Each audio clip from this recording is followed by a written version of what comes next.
you are on the big screen right now, so hopefully the committee can see you. You can see the backs of most of the guys. But that's how it goes right now. Our first Q&A, once we get started on the Q&A, will actually be a virtual Q&A, so hopefully you'll be able to see them. The rest will all be in person, and you should be able to see them just by your projection bar.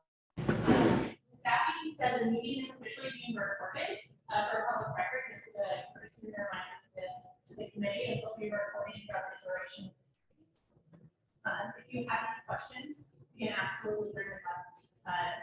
Administrative questions, obviously, the whole day is Q&A, but definitely direct them first, Jesse, and then some of the back. Another friendly reminder is restrooms are all the way into the hallway by the elevators for once you payments. There's coffee and refreshments, help yourself. Lunch will be delivered at our scheduled lunch breaks.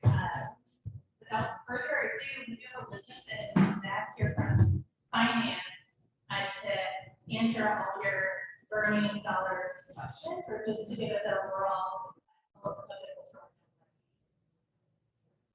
And then I'll turn it over to you as chair to present. Oh, I didn't know. That's right. From one year to another. Thanks for having me back this year. My name is Elizabeth. Familiar faces. My name's Elizabeth Poultry. I work in the finance department and the budget officer. And I have some mega bookmark. I call them the big bookmarks. I had a handout this morning. They have a QR code at the bottom here that has so you can access the budget easily, and then also the back side includes the dates for the remaining budget hearings this year. So I was invited to come and speak quite briefly about the property tax and the levy and what the outlook for that. As you might have heard, we received our preliminary assessed valuation notice from the Sedgwick County Clerk each year in mid-June. And as you might have already heard if you watch the budget, that growth the growth that will be used to generate property taxes in 2023 was quite strong. It is at 7.7% growth, which is pretty unusual for the period that we've been through.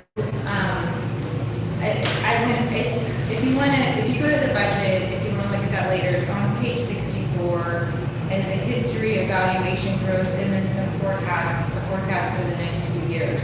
So the last few years we have had relatively strong growth. It's been around 3 to 5%. Before that, we had a period of 5 years where the valuation growth cumulative over the 5-year period was 0.1%. So we went on came out of a period of no growth to moderate, modest growth, and then this year we've had strong growth. People have asked us that, especially people who've been involved, from 2010 to now, like, it seems very unusual. We have had periods in the past where the growth of 7.7% was typical. There's a 3-year period, maybe 15, 16 years ago, we had that kind of growth. That being said, looking ahead, one thing that's a caution when it comes to the assessed valuation is so much of this growth this year is reappraisal growth, not new construction growth, which surprised me a lot. There in the same table, there's components of growth, and one of them is new construction. The other one is reappraisal.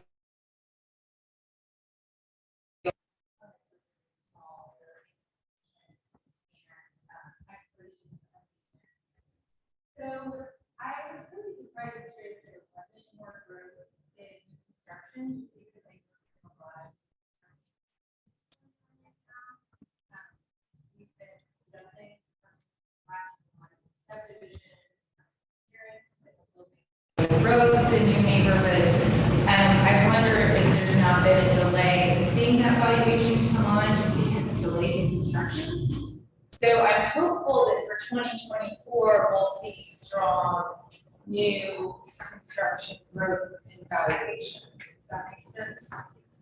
But then on the flip side, this year, because we've had so much, we're expecting so much growth in the appraisal, I'm cautious, even just for the final number that we get in November, because the preliminary number is based on what everyone got in the mail in the spring for their appraisal notice, and I expect a lot of people will probably fill those.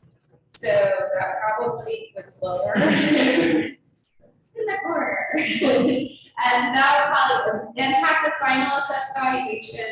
And then also too, there's, you know, been a lot of, when does the real estate market slow down, right? Like, when does this stop? Do we level out at this level? Does it go down? I think that there's still, it seems to me that based on the new construction that's happening, it tends to be in the higher end of the residential market, and there's still a lot of strong demand for that middle part of the residential market. So I would expect that those prices may stay the same, but I'm not a real estate expert. So I guess that being said, next year I have projected 2.8% growth for AV for 24. So that would be more a typical level. And most of that growth I expect would be in that new construction that we're waiting for it to be completed and come online. And then 2% in 25 and 2.4 in 26. So, but as we all know, things are pretty uncertain globally, and we're living in a global economy. I know that the Fed has been working hard to adjust, you know, the Fed funds rate, make an impact on economic conditions here in the United States, but it's a global situation as well. So it's very interesting because it has to do with the price of the house selling down the street with you, all the way to supply chain issues in China. And then the other thing in the budget that you might be interested in is on page 178, and that's the chart for the cultural arts grants. As you probably already mentioned to you, those are expected to increase next year based on this valuation growth. So that's sticking to the growth today. So I feel like I'm in the good news business right now. So it's unusual compared to how it usually is. So, do you have any questions for me before we get down to that real tough work? We have a number that we should be able to. Let's see how that, you have that, right? I actually that 400. Yes. And it's and changes on the spreadsheet as well. Yeah. 423.7. Yeah, and so I think how it works is you go through all the grant applications today, and then in November, we will get the final assessed valuation notice, and then you kind of, the final number move around a little bit, and then the grants get approved. Any other question or any questions for Elizabeth? Yeah, the library board really sucked. They had all sorts of questions. So We're an easy group. pardon? They're well trained. They're well trained. Yeah, I was there. I was ready, but it's like, oh, they're asking about motor vehicle class in the library. Okay. So, well, good. Well, best of luck to all of you. And if you have any other questions about the budget as you go along, you just send them to Lindsay, just send them to Zach and I, and we will, and then they can be about arts and culture, they can be about other things too, because I know you are residents of Bridgeport. We'll live here and have questions. So, best of luck. Have a good day. Thank you. Sure.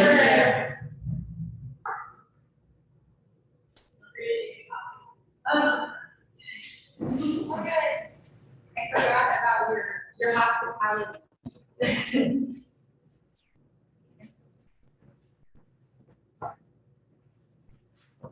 Oh, yes, thank you.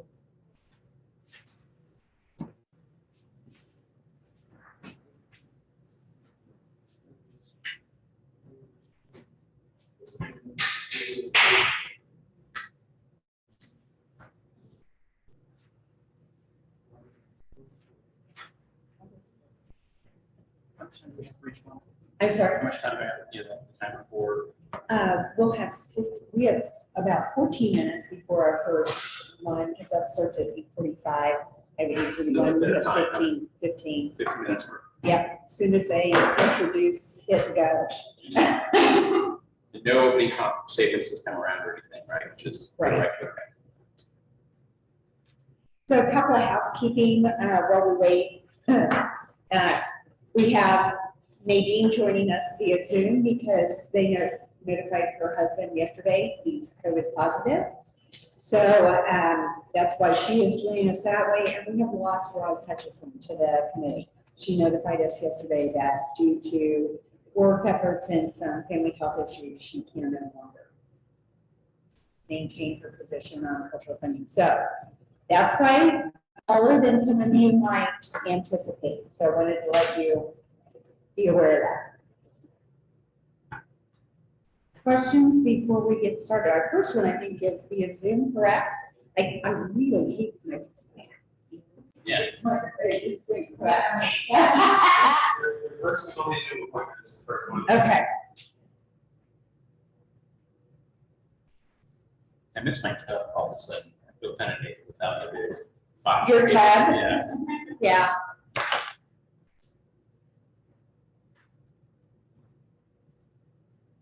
It definitely made how I read and did things different this year. And so it took me a little bit to get into the group, but once I got in it, it's like, okay, I got this. Maybe just one more housekeeping note, and that's Nadine's voice. She says thanks everyone for your flexibility and understanding.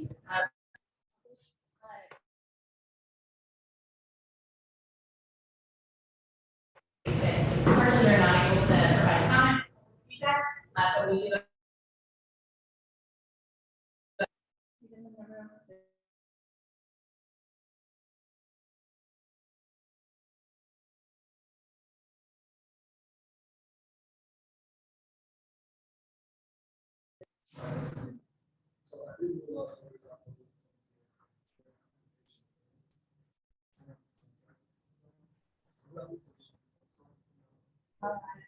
I would encourage any conflicts of interest to refrain themselves from dialoguing or remove themselves from the room just as a point of order. That would be my recommendation. I think there's a handful of conflicts in the room perhaps, so we consider judgment to handle that situation appropriately. That's this chair, police. Good news, I did three again. So, yeah. Kind of covered those surprises. I just started contract. I don't think any of the financial decisions, so I don't know what's happening. Great. So, Oh, yeah, please read the application. Fine. So you're not involved in government? Yeah. You're Nice. I'm sorry, say again? not involved in government? No, I just contracted them to help them to kind of add artists into, to make sure that artists are coordinated properly with all of their events. It's not a direct conflict, it's a parent. well, it would be a direct conflict because he could, any funding that we could allot, he would benefit from, so it would be a direct conflict. As well as the governance issue would be a direct conflict. And there's some of us that have abstained from an appearance, some of the things you'll hear later today that have abstained because of an appearance of a conflict of interest, not a true conflict of interest. Conflict of, okay. Interest, that's the appearance of a conflict of interest, so. Yeah, no, just got out, that was supposed to be a secret, and then, Yeah, you can. yeah. We found that out. I didn't, but some other people do. How many hats can you wear? Slowly figuring out.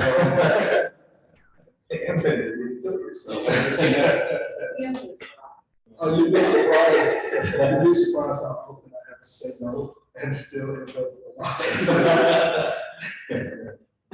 Yeah, I'd be surprised if you ever said no. And then, I said, quite often, and then it just still somehow another one slips up.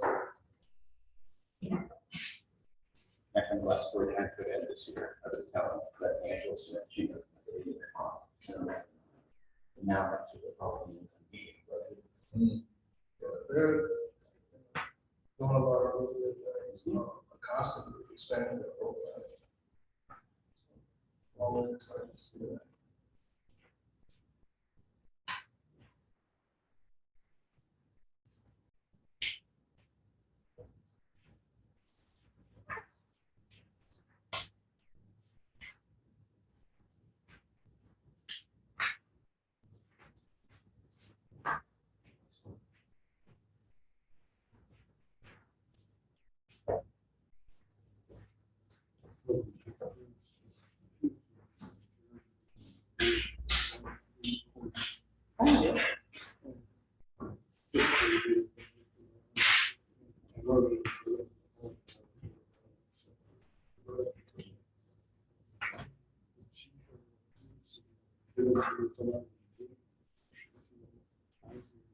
Yeah.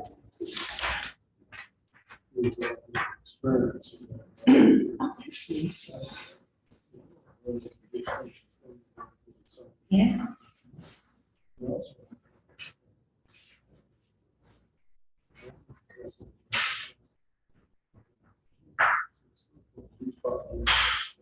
That's nice.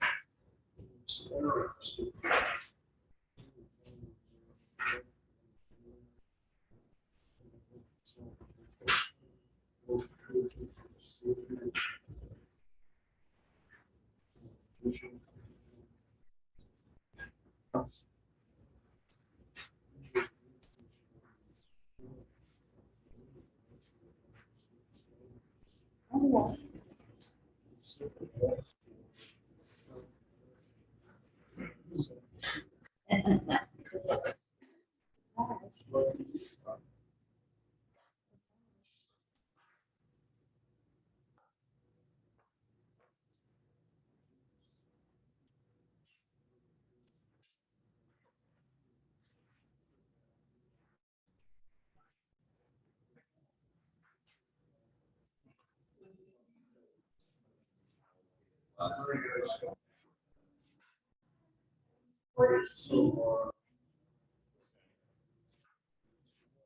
So, 415, 474.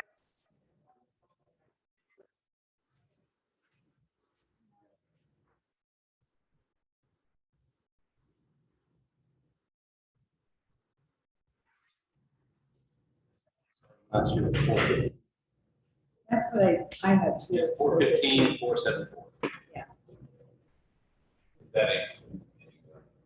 Harvest, yeah.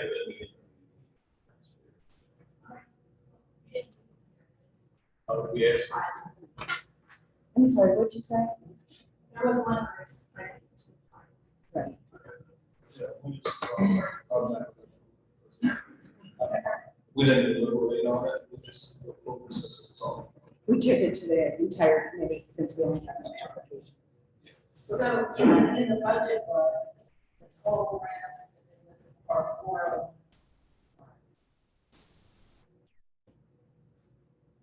For this year, so who did? 2022 dollars.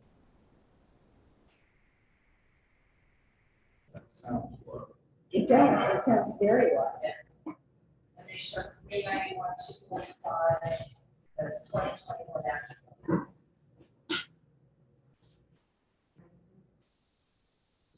Because that doesn't agree with recommendations that were approved. So it's paid. So it's gotta be in the contract, it's gotta be somebody that didn't do something and didn't pull it down, it's the only thing I can think of, which could be artist access. Higher harvest your art in line. I don't know, I don't know. Yeah, they're not listed there. Yeah. So last year, Our Vision is wild. Annual, we're at 415.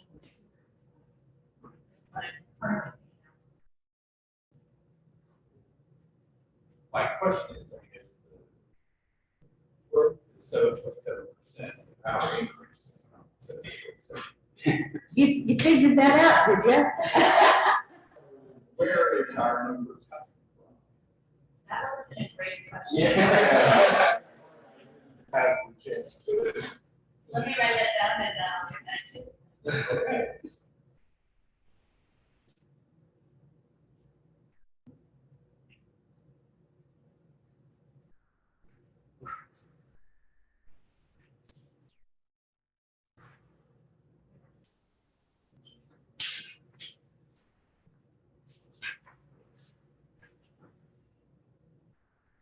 Are the music on site people on the call? Not yet. Okay. Because I was gonna say, we might as well start at, up in 3 minutes early, but, you know. All right. In the lights around.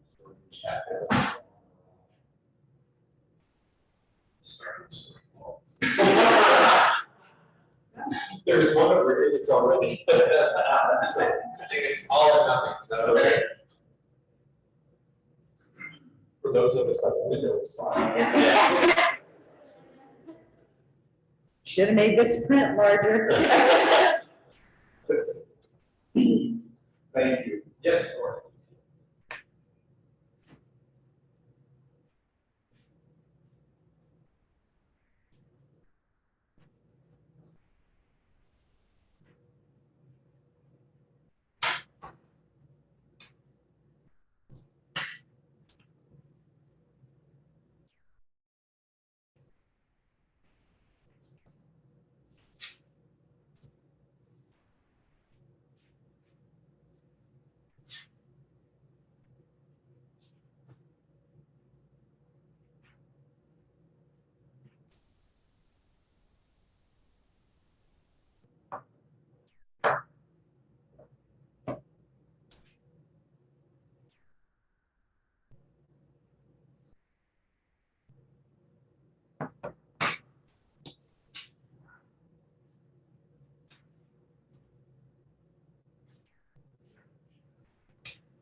No.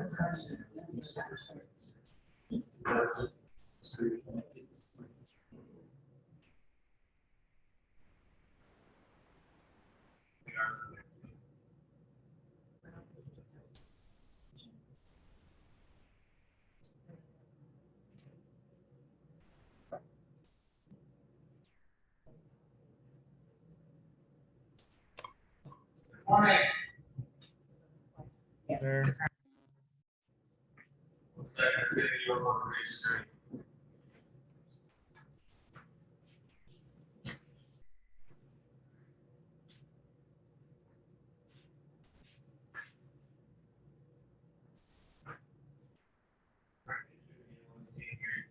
Okay, good morning.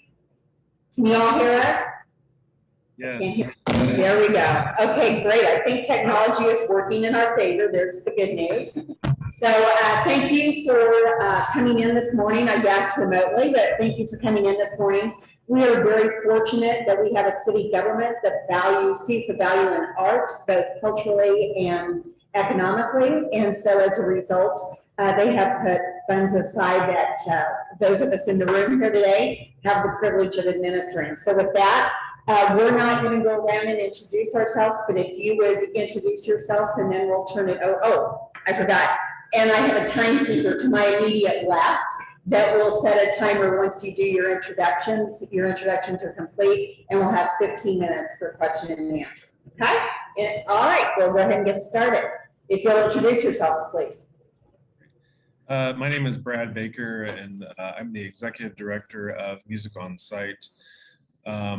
I just recently moved to Texas, but was a assistant professor of music over at Tabor College. And while I was there, Jen and I founded the company together. And our primary mission is to bring opera to underserved communities in Wichita and surrounding areas by offering free performances that both feature regional artists, but also bring in folks from around the United States and other countries to help bolster Wichita's and Kansas's arts image around the world, and let people know that, hey, great things are happening in Wichita, and bringing some economic dollars and focus to the arts in the area. And I'm Jen Stevenson, and I'm Music on Site's Artistic Director. And I just want to echo what Brad said about our mission is to bring arts, free arts performances to Wichita, and also to people who maybe they don't usually have access. Either that's because of the cost or because they have mobility issues or socioeconomic concerns that prevent them from experiencing opera. We also make opportunities for students of opera who normally would be inhibited from having experiences outside of school, because within our industry, these experiences usually paid for, even though they are a mandatory part of training in our industry. So this way we've had students from Friends, students from Tabor, from Heston College, from Wichita State, from Kansas State, from KU, in addition to places all over the country, come and participate in our program that is free for them. Okay, with that, does anybody have any questions for our guest today? Okay. How many students have you served from this state university or from Cedric County? It's a little hard to hear very clearly. So the question was, how many students have you served from either Wichita State or Sedgwick County? Sure. So Between 10 to 15 every year. yeah, 10 to 15, give or take, each year participate in our program. And what they receive as being a part of the program is both performance experience, but then they also get daily coachings, so daily lessons with established professionals, as well as classes on like their resume, career preparation type classes, and opera specific classes. So things like style for particular genres of opera and such. So yeah, I would say 10 to 15 depending on the year. Well, I would say 10 to 15 participate directly in the Young Artist program, but then another maybe 30 attend performances that normally would cost them maybe $50 to come to. So a lot of students, part of their education is just seeing live performances, but they're expensive normally, so they can't. Another, I guess, to tag onto that, another advantage for those students is that they can then network with other students from other universities. And so what ends up happening is that they start establishing their professional network beyond just their own individual school, which their professional network is, I mean, obviously important in every industry, but it is really the lifeblood of the opera industry. If you don't know someone, you don't end up getting cast in the roles. So it's sort of kickstarts their career for after their education as well. Can you give me more information about your school outreach with the 600 schools, underserved school districts, and what exactly you guys do with that? Just to find that program more. Sure. So currently, our current program has been working with the McPherson school districts. We've partnered with the McPherson Community Foundation to take our educational outreach program into those schools. And we've also been in the Marion and Hillsborough school districts as well. And so that is our current program. Everywhere that we've been, it's been highly successful. We take them all in the night visitors, which is sort of a small, I mean, I'm sure some of you have seen the show on either TV or in person. And it's a small show that is an easy topic to understand. It's in English, and the students really enjoy that, and they get some educational packets and stuff. So yeah, before we attend, about 6 weeks before we attend, we send an educational packet that's about between 30 and 50 pages, depending on the grade level where we're sending it. And it has information not only about the show, but about how does opera work? How do we behave at concerts, and who does concerts, and what are concerts for, and what is opera for? And then also, what are different instruments, and what kind of sounds do they make? And then we include information just about the story specifically, and then about how costumes are made and how that's similar to television. So we take things that they know about and try to relate them to this new art form. And then we also include just little fun, because we're going for usually K through 5 or 6, although sometimes we have gone older than that. So we include, it's not really a real biography of our artists. It's like, where are you from? What's your favorite color? Or why do you like singing? And then we have them meet the artists afterwards so they can see that performers are real people. And, so they have representation of different kind of career options for themselves. If sometimes they live in they just don't have access to opera, usually because of the cost, then they can say, oh, wow, I liked this thing, and I really like singing in choir at school, and maybe this is something that I would like to pursue.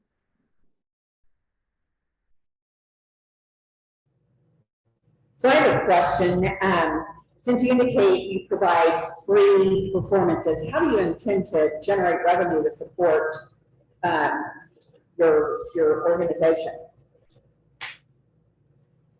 So at this point, we are completely funded through donations and, foundation grant support, that type of thing. And in-kind donations. I mean, Friends University has been fantastic.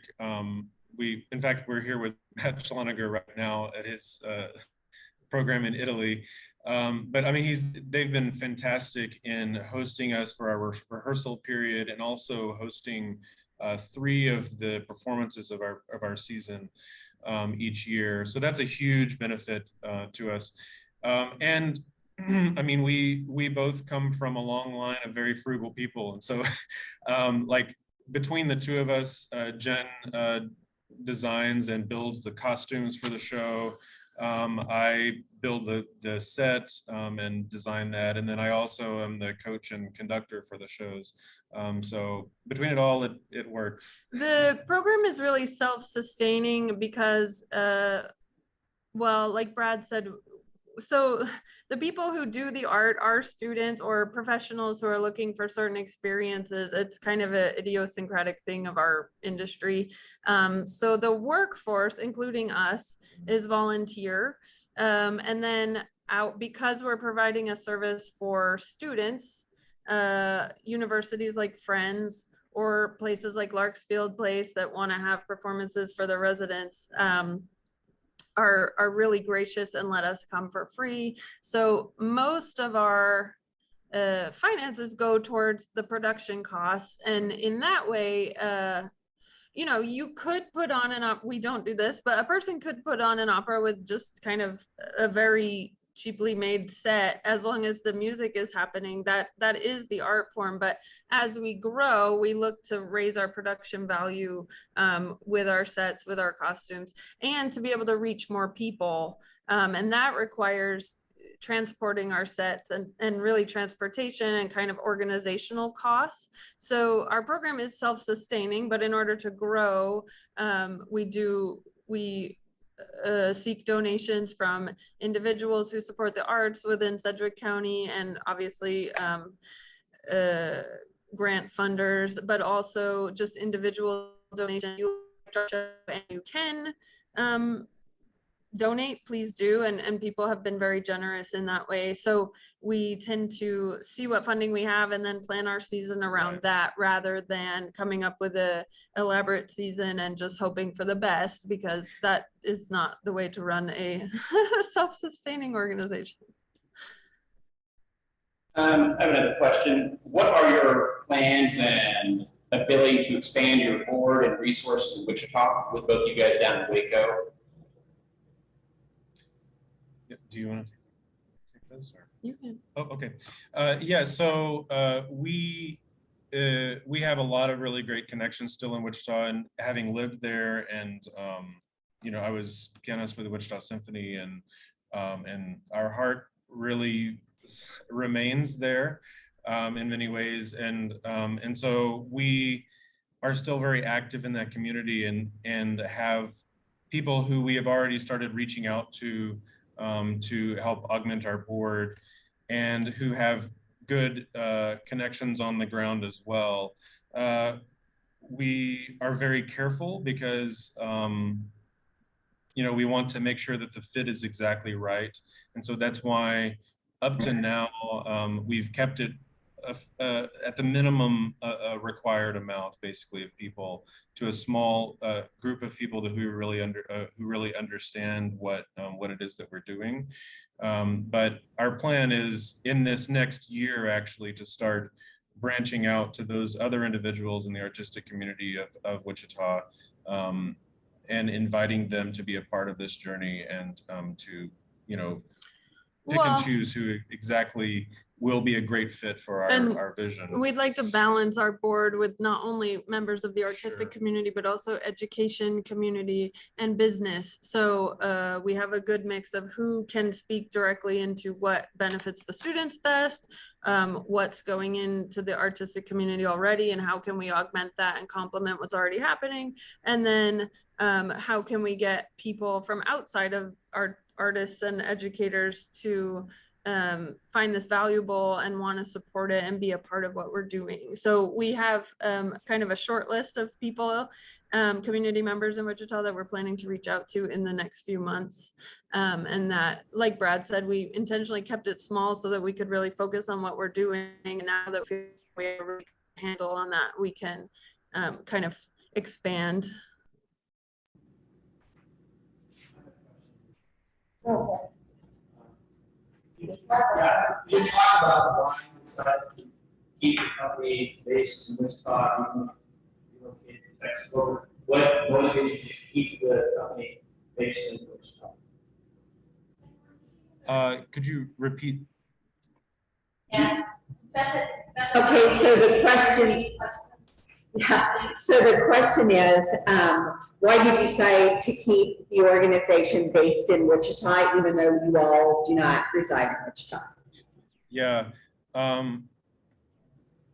we founded the company actually because we saw a real need in the community to reach those people who are maybe interested in the arts and interested in opera, but who didn't have the socioeconomic needs or ability to go to, let's say, like a Wichita Grand Opera, where the tickets are quite high, and that's just normal for opera. And so that is a niche right now that has not been previously met.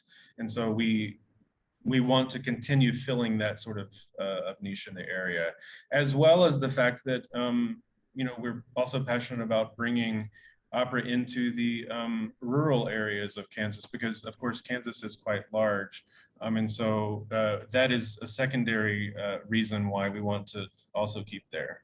And I think that Wichita is kind of an island in a way. It's a metropolis, and then you have 3 hours away Oklahoma City, or Kansas City is quite far, and so Wichita is a bit of an island for the arts and everything, really. Whereas in Texas, there are a lot of major cities within an hour. I mean, I wouldn't call Waco a major city, but there's stuff happening at the university there if people wanted to go to stuff. But, you know, a lot of like Houston, Austin, Dallas, Fort Worth, San Antonio, none of these are super far away from each other. So, and a lot of institutions are doing the kind of work that we're doing here. So we really, having taught for 5 years in Kansas and in Wichita, we felt like the community really kind of has a need for these free performances, and also the students have a need to get connected with other people and to have an opportunity to launch their careers in a way that we don't see paralleled to what we're doing in that city.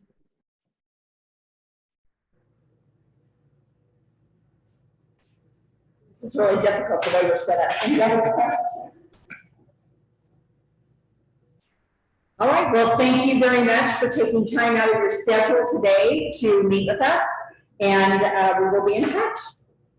Thank you so much. Thank you so much for meeting with us on Zoom.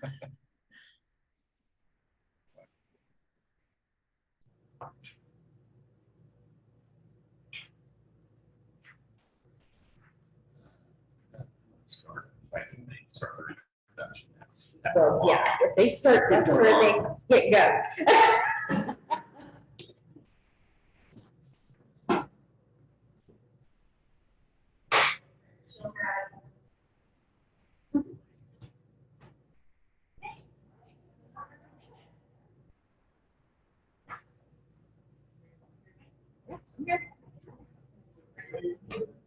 And then just for, they can hear from the YouTube as well.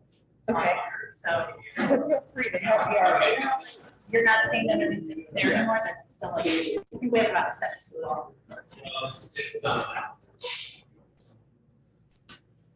Good morning. Thank you all for coming this morning. We're very fortunate that we live where we have a city government that recognizes the importance of the arts, not only culturally, but economically. As you can tell, that's the reason why we're all here today. So thank you again for coming. You'll see name tags for those of us that are here today. So we're going to not go through introductions, but we'd like to turn it over to you if you'd introduce yourself, and then I have my lovely timekeeper to my immediate left, who will set the time for 15 minutes, and we'll start with question and answer. So with that, Rachel, I'll go ahead and turn it over to you. Well, hello, good morning, I'm Rachel Manning, I'm with the Open Theater. I will, our board treasurer. Most of you know me, but I'm Marlon Hamilton, board treasurer. Let me define. We are very excited to be here. We've had a lot of exciting new things come about with our in the last couple of months, even. We're doing some kind of innovation pieces, sort of preservation, a lot of different opportunities for creativity through a younger generation that we haven't really seen before. So 3D scanning to be able to archive our historic decorative cornice trim, plaster, light fixtures, things like that, which I'll say college school engineering is helping us with that. So we'll have about 250 students come through in the next year to just kind of be in every part of the theater. We also are excited to have our First Street Mural project be a public art space. It's not really, it's in the past has been used for advertisements. I think Butch Cassidy that was one of the longest advertisements that they have in the building. So we're excited to see something colorful and for our first one. Okay, ready for questions? I'm going to change it just for the presenters. We do have a handful of people listening in the microphone right in front of you. So although in the room we can hear you, you can just really alter and project. Those tuning in would really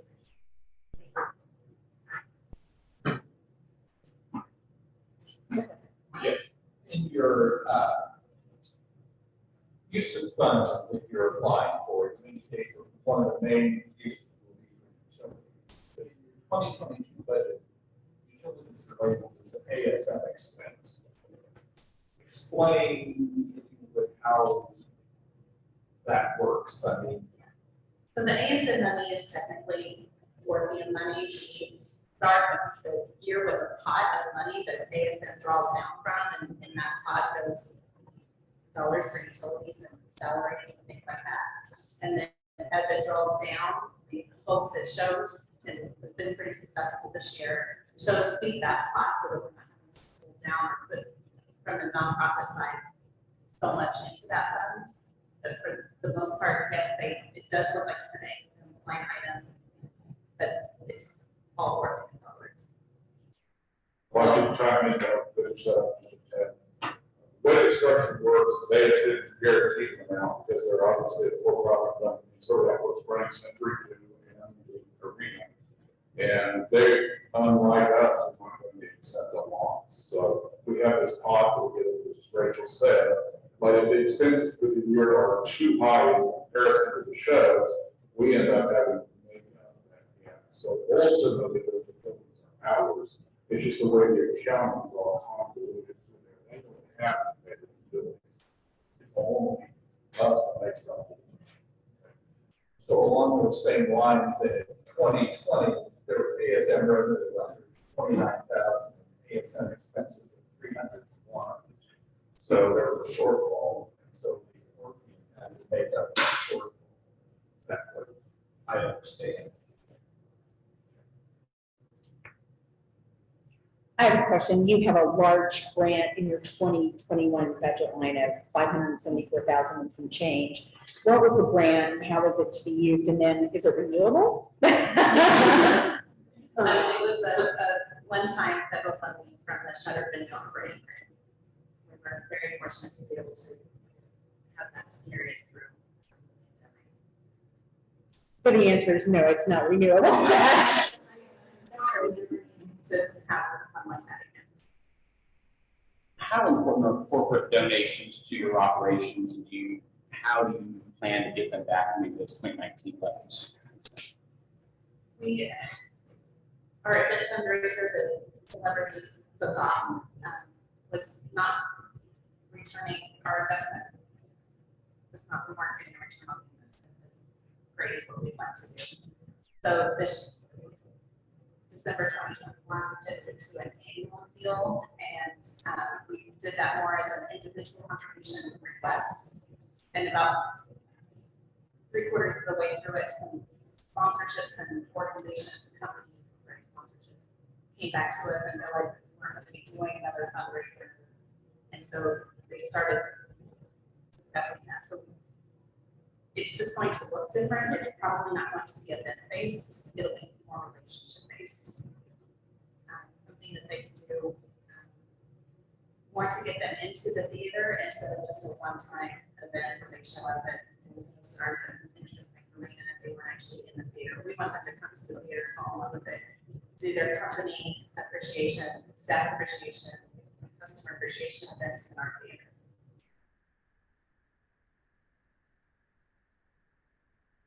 I have a question. Reference the scanning projects in your comments and also in the narrative, but I wasn't very fully how much how different the scanning project is from the digital mural. Yes. Yeah, so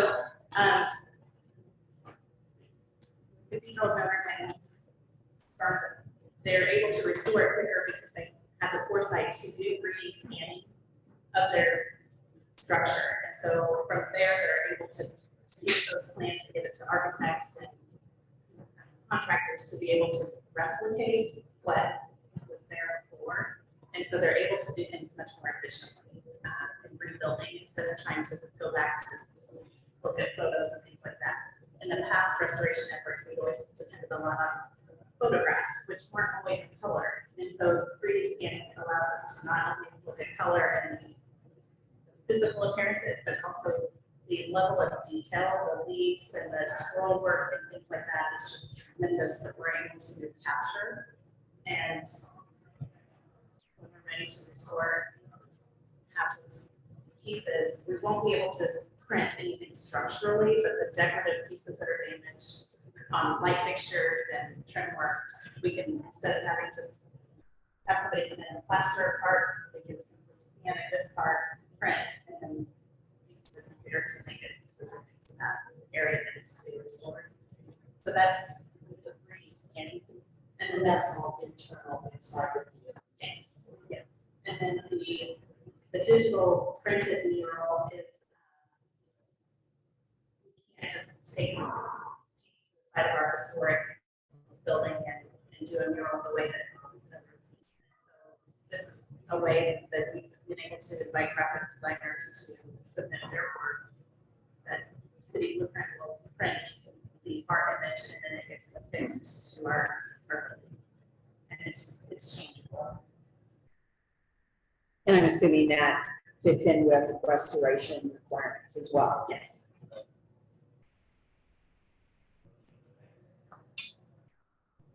So I have a question. How do you measure your audience demographics? Because, you know, I've been there before. You buy your ticket, you go in. How do you know that I'm a white female over the age of 21? Anyway. So we have a great partnership with Wichita, and we're able to collect data off of our cell phones if we so choose to have our cell phones throw that out into the universe. And so she can, Brady Evans has been able to give us some really incredible specific demographics that show that actually a large majority of our audience comes from outside as well for events. So that's roundabout way of answering your question. Yeah. Which does that from you give them or from Data that they collect independently. they collected at the site? Nope, they just take this, they have a program within their organization that they're able to just pull data, tracking data. GPS.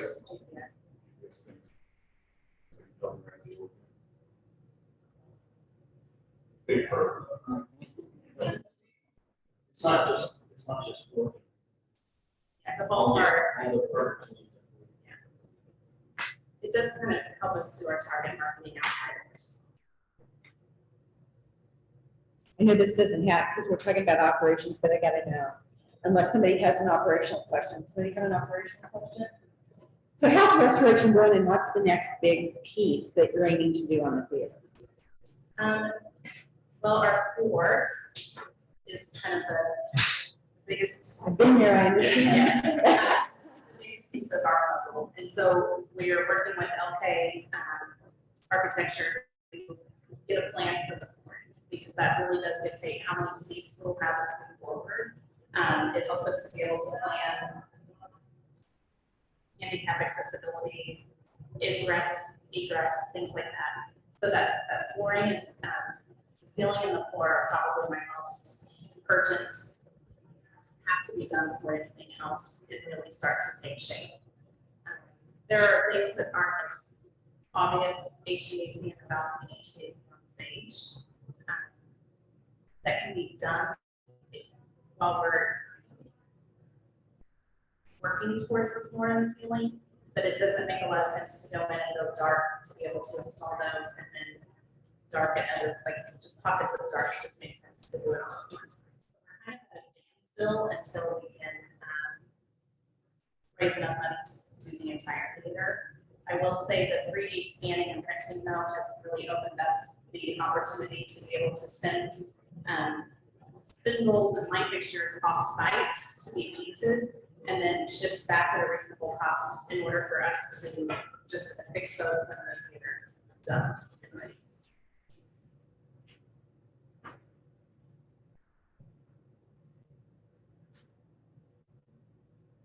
Any other questions for our guests? Go ahead. In your quality of economic impact, you mentioned educational opportunities. Can you provide a little bit more information on what those are and how they're measured? Right now, the 3D scanning and printing obviously are our biggest learning curve for the organization. But what we're also finding out is when engineering students graduate from college, they're not necessarily job ready in the sense that they don't know how to start the job, go to deliverables, and then evaluate. So this is really giving their students an opportunity from beginning to end to develop what the workflow is going to look like, to assign project, to do the project, and then to measure the deliverables to the client. And so that piece got thrown in a lot quicker. We initially thought that once we can take our focus from restoration to education, that's when education would be more predominantly obvious in the performing arts space. But what we are finding are a lot of the students are starting to have an affinity for the historic preservation piece of what we're able to do. So that's really kind of answering your It is, question. but it doesn't really tie into what we're doing. For preservation is kind of a different approach, cultural thing. So is there anything specific to arts and culture? Well, I feel that the architecture is very much part of our culture. And so educating individuals on how to, that our Hempton Sandbag House is unique because everything runs on motorized screen in other places. And then also that the things that we're replacing are made out of horsehair and plaster. And so this idea of 3D printing and using carbon material to make it, because we don't have access to being out of horsehair. To be able to make it. I'll say one of the things that I joined before that I was very excited to see was this relationship with WSU again. Because this, in my opinion, this is the first step in getting 100 students into the theater and their work and becoming familiar with it. And which I say, of course, has many different departments. And as that relationship develops, we know that more and more of those departments may indeed start working with the organ once we're in the seats that everybody can sit in, and we're not getting ready to go dark for a renovation.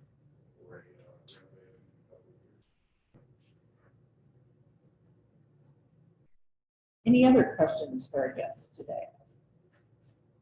I've heard you all talk about students, and I hear you all work with WSU.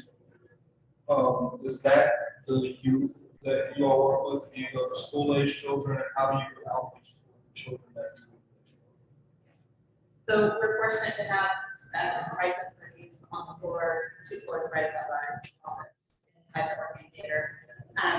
Through some of our programming, we're able to bring in community partners and connect with organizations like Rise Up for Youth. One of the things, we had a partnership with League 42 as well.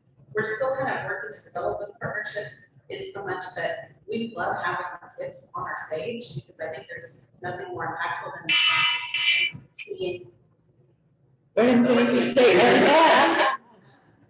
I guess, my dream would be that somebody really gives that spark is lit on our stage for that young person to be able to go out to the world. And I'd love for every child to have an opportunity to have that here to talk in their hometown. All right, thank you all.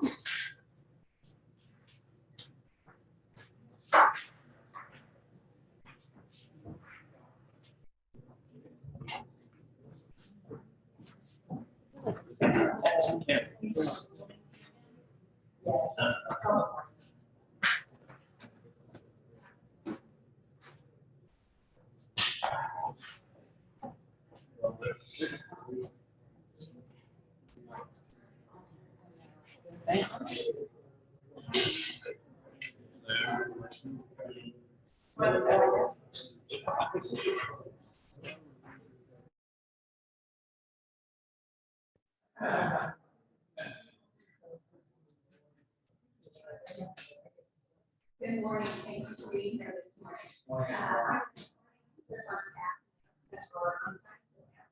I have a lovely time first trying to get back.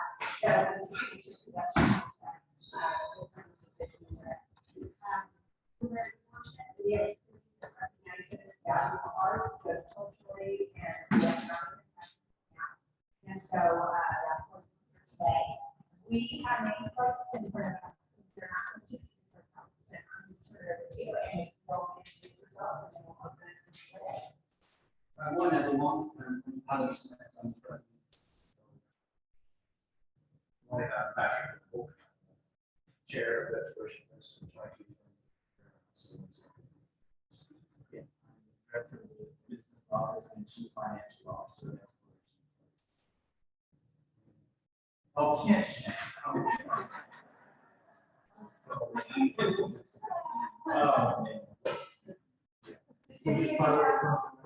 Yeah. Does anyone have any questions for this gentleman this morning? Speak up. Well, I have one.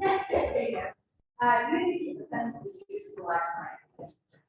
Have to go for salaries, supplies, Yeah, so the life science demonstration, there's two components of that. We have a CART program, so if you come to Exploration Place on any given day, you're likely to encounter someone giving a demonstration, and we very purposefully move those around. But it's also, we have a life science theatre, so we have a 145-seat campus studio, and we typically do 3 or 4 programs in there. And the one that's running right now, you may be interested in because there's a different direction for us. We wanted to make it mental health themed. We opened that in April, and already more than 15,000 people have attended a really interesting presentation that gets into the science of mental health and anxiety, and gives the audience some tools that they can take away to help them manage their own situation. And we think we're the first museum in the United States that's done a program like this. And I did actually want to thank you because your support is exactly the kind of program that your support makes happen. I've basically got 2 full-time members of staff that do this. We bring some part-time members of staff, some volunteers in to support. But to answer your question specifically, it probably costs Exploration Place roughly $100,000 a year to do this. When I count the salaries and the materials, we use a lot of things like liquid nitrogen and shows that tends to get quite expensive. It's part of the show. And your support is a significant part of that project. Can you tell me more about your newcomers program? The newcomers program? This is the program where our education department is helping families that where the kids don't have English isn't their first language. That's a program we do actually in collaboration with USD 259. Can you define that more than just what initial steps are taken for those English as a second language students that may be different from traditional Title I? Yeah. Truthfully, I can't answer that one at a very detailed level. Some of our programs, it comes from us, we program it. I think this is one more that we're helping USD 259 with a broader perspective of how they're integrating those families into our community. Notice for your board members, that's necessarily say where everyone's from. Most of your board members from Wichita or from yeah, pretty much. Everybody's from Wichita. We have about 20 people on the board. A lot of work is done by the board, committee level. So I just chaired the nominating committee as we came in to spend a lot of time strategizing about what best people to bring on and help us, help Adam achieve his steps. Yeah, so most of them from Wichita. I think all of our board is located in the Wichita area. There's we have a very significant committee structure, and one of the things we do with our committees is they're not all board members, we invite other members of the community, and particularly with our education committee, we very consciously have taken a Kansas-wide view of education. So as we've constructed the membership of the education committee, we've got, I think, 4 or 5 members of that group that are very specifically, some of them are 4 or 5 hours drive from here. We want to make sure we represent the whole state.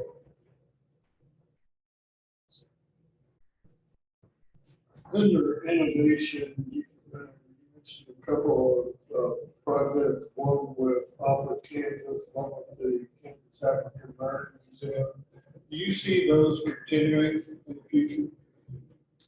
For sure. I think it's something that I am trying to make a signature of my leadership at Exploration Place. And I hope you're feeling the Exploration Place is much more collaborative and open. We were just having a great visit with Melanie, who you're going to see next at Tallgrass, and we're going to be a Tallgrass venue for the first time in a long time. And it is something that I'm working with my team. I felt that I inherited a situation where, frankly, I got some feedback that Exploration Place was often saying no to people, and people were coming with creative ideas for collaboration, and we were maybe the ones that were sort of saying, "Hey, that doesn't work for us." And I think the two that you pulled out there are good examples of where we're having some success, I think, by partnering with other groups to help to support their mission. And so we're not just going to continue those two that we pulled out, but I think there's an underlying theme to how we're trying to think about Exploration Place. I think the best news for me is that my own team, as we sort of go through that cultural change where we're going to say yes more than we used to, when they can, that thing we did at the Kansas African American Museum, projecting onto the building, when my own team can see like amazing feedback on social media and see national bodies featuring us in their websites and newsletters and giving us a pat on the back for doing it, that helps make more of it happen. Good. So the last 2 years have been rough. I don't think we're out of it yet, but the last 2 years have been rough. So what are your attendance numbers kind of looking like for 22? I'm a lot of canvases. Emailed me our final results for the year. Yeah, they look wonderful for the year. June was a record with the sunflower summer program.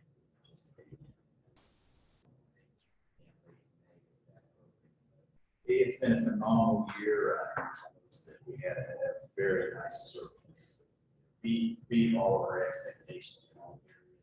Now, I don't have I don't recall the exact attendance numbers, but it was very, very good. I don't have that with me for we just ended June 30th of this year. But to put that in that record perspective for July, I think we're competing against the year that we lost our lowers in, which was unbelievable. And so they told me, that was my first comment, and they told us exactly what they were likely going to set a July record. My eyes lit up, so that's going to be Star Wars. So to me, that speaks to the mission of what's going on.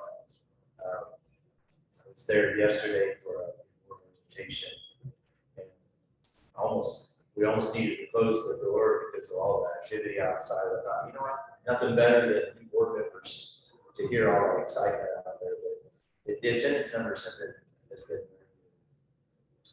all my managerial problems for about the last 2 months have been the ones that I want to have, which are, we have been so busy, it's been stretching our capability.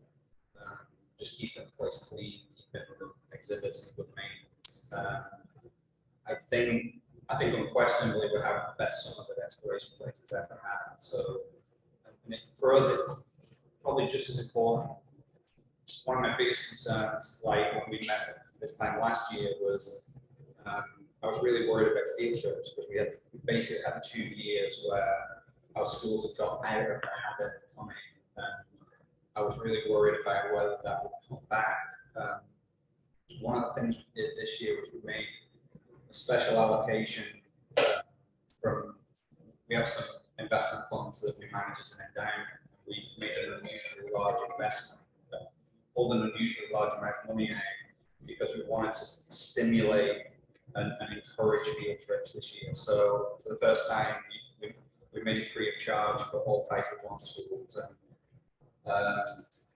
it was great because we were back with record numbers on field trips. And the really cool thing about that was that we recently got a contribution from Cargill that has funded that program, can even give us an expansion of that program next year. So I've got that nice virtuous circle going where we did make an investment that was unusual, but it's got an energy going there that's causing other people to see the impact and get that private investment.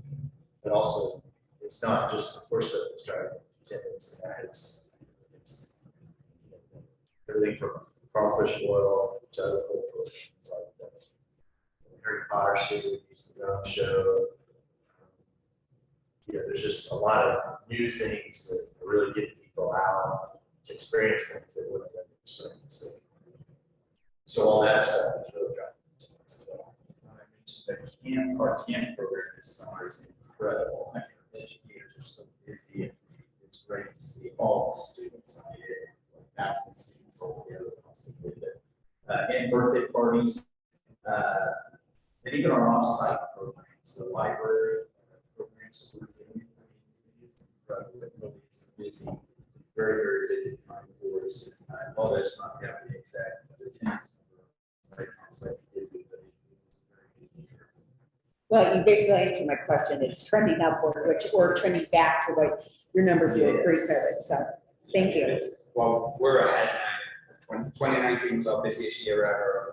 For at least the past 4 or 5 months, we're substantially ahead.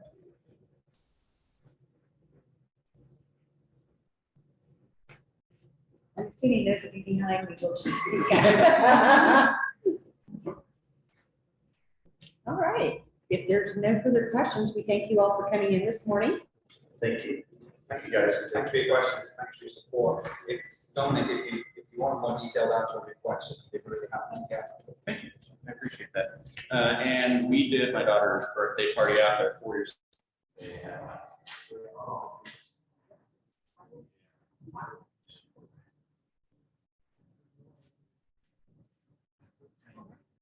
Thank you.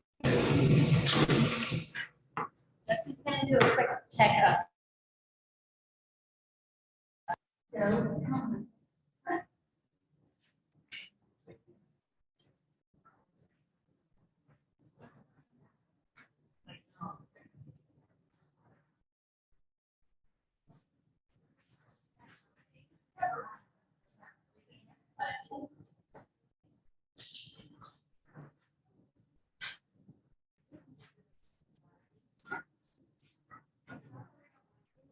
Yeah, I like that.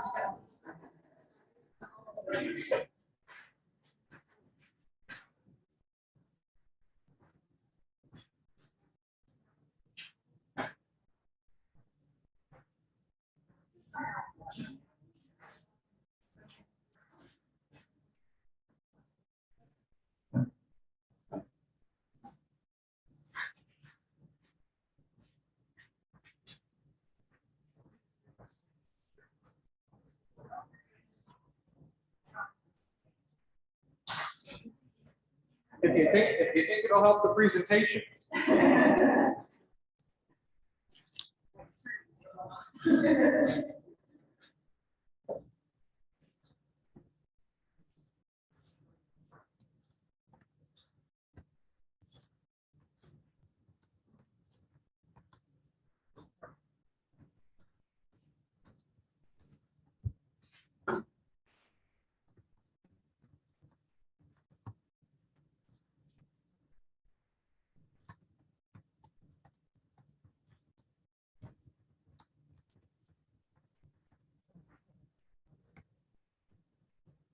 No, we'll be all right.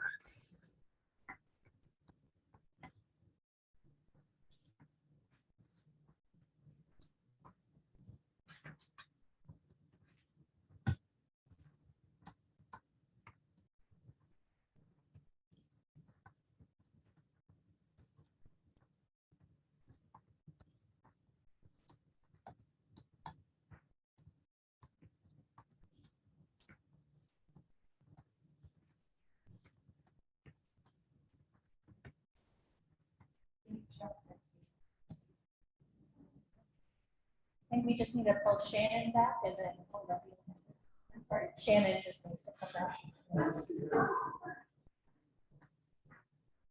Just some housekeeping for Tallgrass. We are recording the meeting, so there's a lovely microphone in front of you. If you could project as wonderfully as possible, those zooming in would really appreciate it. And we do have a committee member on Zoom as well, so should questions come in through there, I will relay them to the best of my abilities. That's good. Shannon has to sit out. Yeah, Shannon's staff. She's staff. We couldn't have wait until 10:30, but you can't give somebody coffee, tell them they can't wait until 10:30. That's not right, yeah. Yeah, okay. All right, oh, I'm sorry, all right, well, then I'm gonna go ahead and get started. Thank you, ladies, very much for coming here this morning. As you know, we're very fortunate in our community to have city government that not only understands the importance of art, but understands the cultural and also economic impact that it has. So hence why we're here today. I have my lovely timekeeper to my immediate left, who is going to hopefully help keep us on time. And we have placards, so you know who we are. So we're not going to introduce ourselves, but if you go ahead and introduce yourself, and then we'll start with the Q&A. Thank you. Sounds good. I'll start. I'm Melanie Addington. I'm the executive director of Tallgrass. I'm Hannah Bachler. I'm operations manager. Janice Mansfield, I'm president of the board. Go. Oh, any questions for the ladies? I actually have a question back here. On your attendance data, you have subtotals, but you don't give us any background on that. Would you explain kind of how this?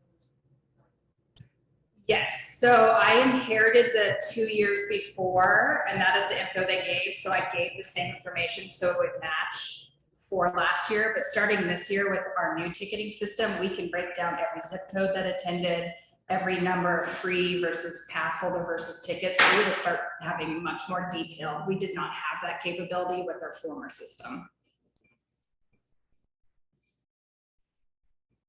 And kind of following up on that same kind of question. So we have a lower overall subtotal for your attendance, but the revenue is substantially lower than, say, 2019. Correct. What would you attribute that to? The pandemic. Yeah. And we set it at 50% attendance. So even if people wanted to come, we were not allowing it to be safe. But as far as like revenue, you had, granted you weren't there at that time, roughly 6,300 people showed up in 2019 with total dollars at roughly 74,000. And then in 2021, attendance of 9,000, but only total dollars of 11,000. Yes. That's a substantial shift. The difference is in single ticket sales. People didn't get out during the pandemic to just buy a movie ticket to Orpheum. A lot of our pass holders, though, wanted to support. It's technically the free pass that goes to those. And so while there's less sales, we still had people showing up to the movies. And I'm very excited for next year to have real detail on that for you. But it definitely was down. So.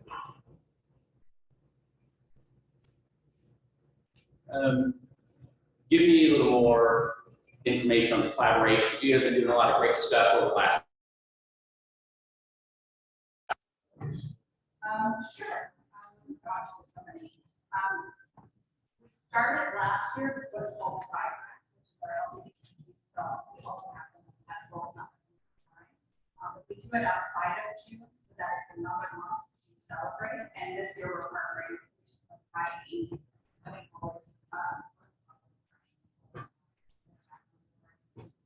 We've been working with the city to use the master of our street.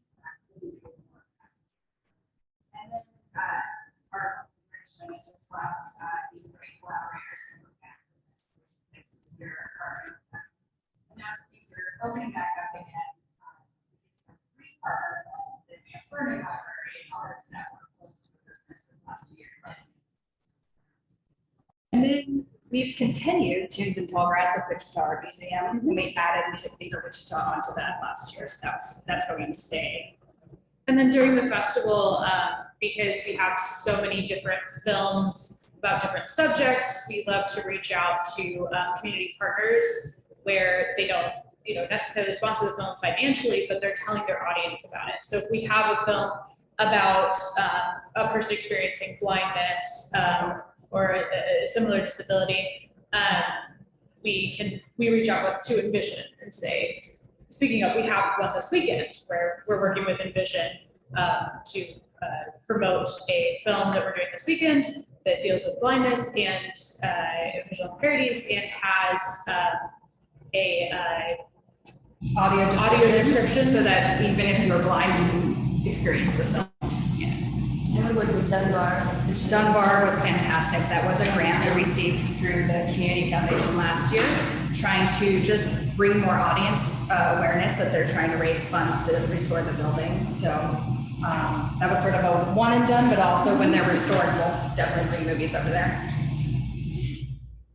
I know outside collaboration is very important as well. So talked a lot about the collaborations that you're doing within the community. Are you doing collaborations places outside of the community as well, and what are the benefits? And oh, sure. Yeah, so there was just an article that came out because we have our Tallgrass Film Alliance, which is the filmmakers within Wichita. We work with them. But another part of that is that if people come in from out of Wichita wanting to film in Wichita, we help them with finding local crew from that film alliance, with locations, things like that. So there was just a film shot in Wichita recently. There was just an article about it where we helped them to find some of their crew at the locations. And then we work with national partners like Panavision. We're bringing Kodak on board this year to support both our in-town filmmakers and the filmmakers that come from all over the world to visit. Now that the world is opened back up, we're going to have filmmakers from more places than just the US this year. And then also I am joining the committee. It's a small group of us that are getting the film incentives back in the state. So we start meeting tomorrow. So I'm also trying to represent the entire state to support more economic impact in the whole state. Question. It seems to me that to establish year-round presence. Can you talk about how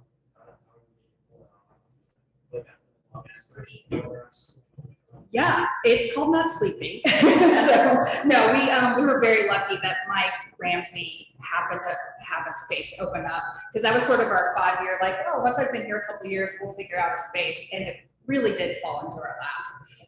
And so he was very generous in not charging us rent for 2 or 3 months while we built it out. So we worked with quite a few partners to get the space going. And then it really became sort of a test market on which films work and which ones don't.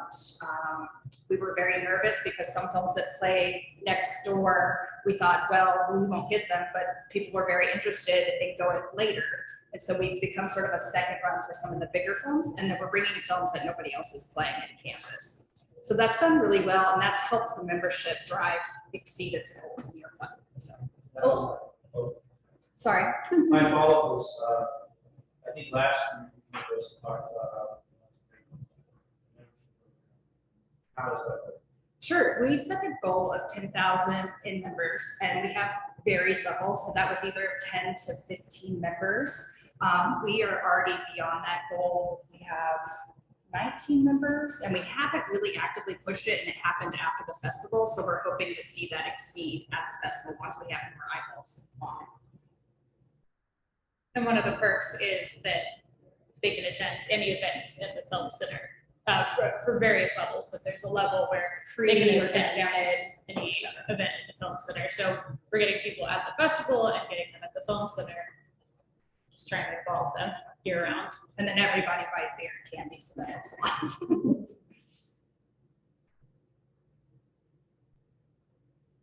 Do you have any other outreach to individual members? We do. We're actually, our committee meeting is tonight to sort of shore that up. We have literally in the past week brought in quite a few more dollars than when we applied. So I spent the last year finding us more prospects. We've been sort of hitting the same people every year for 19 years. So we've reached out to triple what we normally ask for and brought in some new dollars. In fact, Star Lumber that was here, this was their first year donating to us. So that was really nice. It was nice to meet him personally. So, I'm trying to do more of an active job of getting outside of our community funding, primarily for filmmaker support.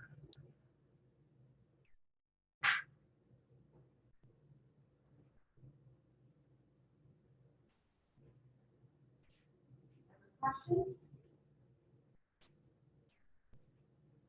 Can I add something? Sure. One thing last year, you all noted that we didn't really have a savings account, so we made that a really concerted effort, and we're going to have 5,000, but we have 35,000. So we're very comfortable right now. So thank you for forcing that. Sometimes it Yes. Extra push. And also, I feel like sometimes the things you don't think of until somebody else says it, you're like, oh yeah. Yeah. Helps with cash flow. A little bit. It's nice to have a little rainy day. You all always done an excellent job with donations. How did the pandemic affect that?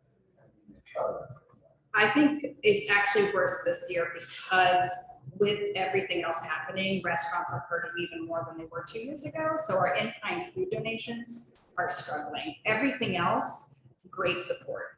Because it's easy to give 100 small items to promote a gift bag. It's easy to give an award for something that somebody may or may not use. But the food is definitely our hardest hit.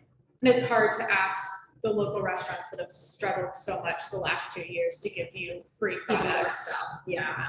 I have another meeting on Monday with a couple businesses that are prospects, asking them to give us cash to invest into their community to pay those restaurants near them for food. So I'm hoping that works. Otherwise, there will be a lot of popcorn.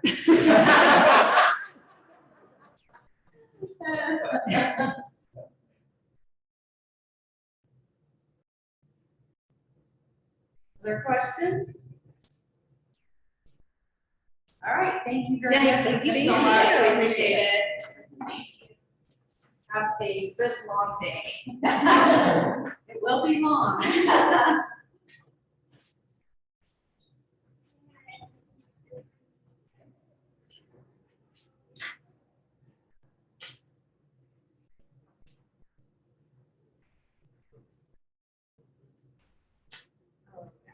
I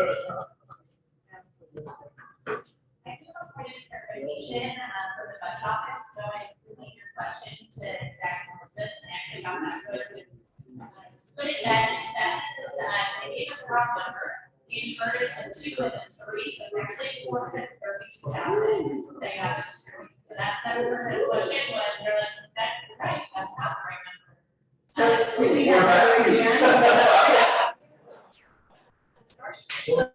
So the actual number to distribute today or make recommendations for allocations is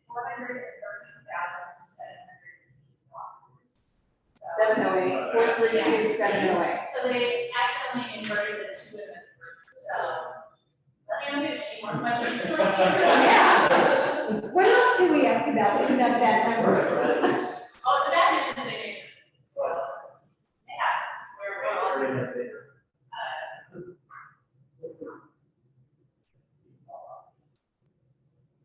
Yeah, thank you for checking.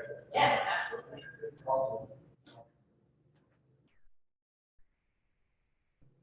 Next up, we have which children's theater.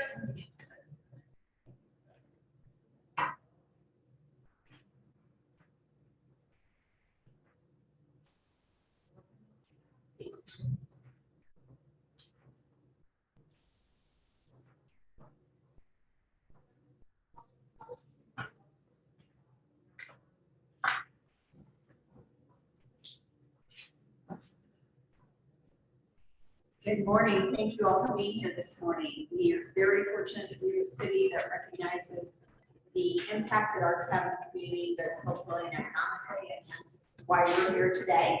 What we're going to go ahead and do is we have nameplates that are in front of us, so we are not going to introduce ourselves, but we will turn it over to you here in a matter of seconds. And I'll ask you to introduce yourself, and then I have this wonderful timekeeper to my immediate left who will set the clock at that point in time so that we don't go over. So with that, I'm going to go ahead and turn it over to you. Thank you very much, Beth. Wow, it's great to be here. It's brings back many memories because this is the building that we created, this funding committee. I was fortunate enough to be on the very first one, planning committee, writing this grant, et cetera. And yeah, many memories brought back today, coming back in here. I would like to thank you very much because I have sat where you are today, and I know what a difficult job you have, and we appreciate you very, very much. I would like to introduce my cohorts here. This is Sarah Lynch. She is our bookkeeper and my right and left arm. And Daly and Mr. Mike McDowell, who is the owner of Dan's Heating and Cooling. And he is the president of my board right now. So thank you guys for being with me. These two people, these two wonderful people, actually grew up in our program. They have been with us for many, many years. And it's very exciting for me because they know this program and they've been able to help me tremendously. Particularly Mr. McDowell, who we had all of our 30-ton air conditioners stolen starting in March and through just before classes started. And because of him, really, we were able to open our school this summer. Otherwise, we would have been shut down. Just getting the parts, he had to do some magic with some of his dealers to get us the parts that we needed to install them before classes started. And classes have been amazing this summer. I think they're finally back. Everybody is ready to participate. Our enrollment is higher than it's ever been for the summer. With that, of course, brings hiring new staff members and to keep up with the load. And it has been a load, but it's been a joyous one. And so in order for us, like I said, in order for us to start that process, we had to get those air conditioners installed. And we also had to put cages on them so that they couldn't be taken again. Our neighbors had one put in one night, a new one night, and the next night it was gone. So it's not been a good situation, but we've weathered it just like we did COVID. And we are very excited that we are really thriving right now, but of course we need your help. We always do, we always will. Some of you I think have been with us. I know several have been at the Wichita Children's Theater, but I'm not sure all of you have been. And I would just like to invite you, if you don't have anything happening tomorrow morning at 11 o'clock, one of our classes is a Paw Patrol class of 3 to 5-year-olds. And all week they have been rescuing kitties in the building. They have been chasing dinosaurs up and down the stairs. And tomorrow, the culmination of their class, we are bringing in fire trucks and police cars all around the parking lot, and it'll be really fun to see. So if you've never experienced the Wichita Children's Theater and Dance Center, I invite you to do so tomorrow morning. Thank you for your time. Questions? Can't believe you didn't have to cut me off. That's your time is up. I feel better than cut you off. Thank you. So I probably have a technical question that's probably more geared toward you. When I look at your financial statements that you submitted, it looks like the income statements for all 3 years have the same amount of monthly column as in the year-to-date column. So could you help me understand that, please? So when I run that monthly is looking at August 31st and looking for a 12-year period. So it looks like the monthly is really just showing a full year. It's not really just showing August. So that is kind of confusing. I ran it for a full 12 months. So when I run a month end or a year end report, it's really for 12 months, but that title is deceiving. Sorry. Thank you. like a lot of nonprofits, you guys took advantage of some of the COVID funding. How are you guys maximizing that funding now? So a lot of that funding allowed us to take some chances, I'll say, when be creative, when we knew enrollment couldn't be at full capacity. So that's allowed us over the course of really 2 years to allow us to still have some of the same offerings, knowing that we can't have full enrollment, class sizes, attendance wise. We've been able to produce our shows knowing that field trips can't come, and still allowing that to the daycares and the schools that can take field trips, knowing that over 70% still can't.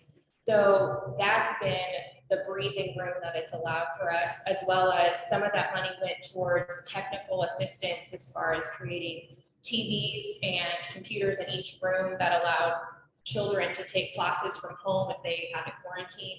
So a lot of that money went towards that, increasing our internet speed to allow us to do that. Our touring company, it allowed us to still have a touring company, knowing that we can't go to as many schools because they won't let us in, but then allowing us to video and do those kind of things. Even our dance recitals, we've had to, like, even though financially it wasn't good, last year we had to divide them into much smaller things. Overhead stayed the same. We had to pay tech people a lot of money, but it allowed them to have more than just like 2 family members come, and allowed them to have like 10 or what they would normally have and still perform. So it's given us breathing room to still do what we do without the attendance following. And what's the touring numbers? Just for explain how that happens. Sure. So our touring company and our fiscal year. So when you look at I'm gonna get my years messed up. When you look at 2020, we were able to finish our tour. So 2021 was when we couldn't have a full tour. And this year we were able to kind of start going back into schools. So 2020, COVID hit after we were done with the tour. So when we look at our financials, the next year we had no tour, and then the year after that, this year, which wouldn't be on this, we were able to come back. So our drop is actually a year later for that touring company. It ends in February, so it ended right before everything happened. What kind of outreach are you guys doing to minority population? I know you have your discounts for Title I schools, but what are you doing to increase enrollment within minority populations? So all of our advertising, we try to make sure that we're hitting all demographics, and we try to reach out to the schools that maybe don't have the funding but still have access to our classes. So they're getting our flyers, they're getting our social media. We're making sure that we're hitting those options, and then we'll hit other places like Butner, really establishing a relationship there that will advertise to those children that may not get that access as well. Do you have any collaborations with minority organizations in the works or currently? Like actual organizations other than certain schools, not necessarily. Along those same lines, you indicated scholarships available. How many scholarships do you offer?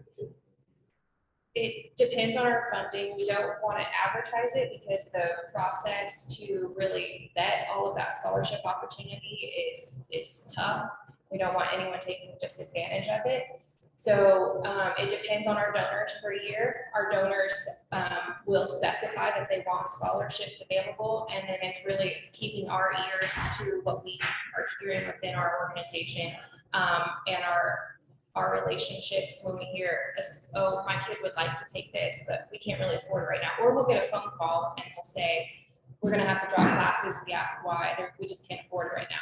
Those are the situations that then we're like, well, let's work on a payment plan. Let's work on a half scholarship. So we don't advertise necessarily how much we have because it varies on donors wanting it to go straight towards scholarships, or even if we don't have the funds, even if we don't have specified scholarship funds, we still are open to those conversations when they say they can't pay. We're not going to turn them away from having that experience.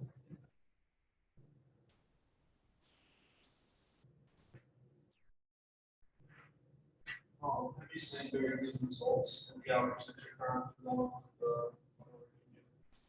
I think so. I mean, I think we have a pretty diverse set of classes, attendance in our shows even. We're seeing that involvement both when they're attending from an audience standpoint and when they're in our classes. So we're seeing a pretty, I think, a good diverse group. Program. Are you potential about shows that feature characters, backgrounds, places? When we can, yes. And so even in the Encanto camp, it was trying to teach Spanish words. It wasn't just because it's a Disney show. It was, let's teach some Spanish words. Let's teach. And even from we're very aware of whether it's male, female, like just making sure that the boys feel included. I mean, sometimes dance feels like it's very female oriented. We're very aware of trying to make sure that the males are feeling welcome too, that they feel encouraged to dance, encouraged to be in theater. So yes, when we have that opportunity, we try to take it. And the Paw Patrol camp is a definite example of that. 90% boys. Boys, yes, probably 75% boys. The Paw Patrol camp that we're having right now, that is very minute actually, but that would be what I was talking about, having the fire trucks and the police cars there tomorrow. And so the boys are just all over the place, of course, chasing the dinosaurs. You added the hip-hop dance. Yes, hip-hop. Has that attracted any boys? It has. It has. Yeah, it has attracted some boys, and it's really re-energized our dancers too. I mean, because it's given them a new discipline that they're really excited about. And it's drawn in new, kind of a diverse background as well, just having a new kind of dance as well.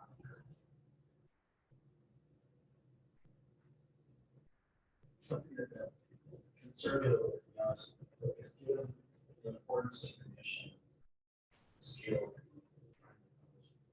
your board seems to fit. That's something we're working on. Seems like that having a large board.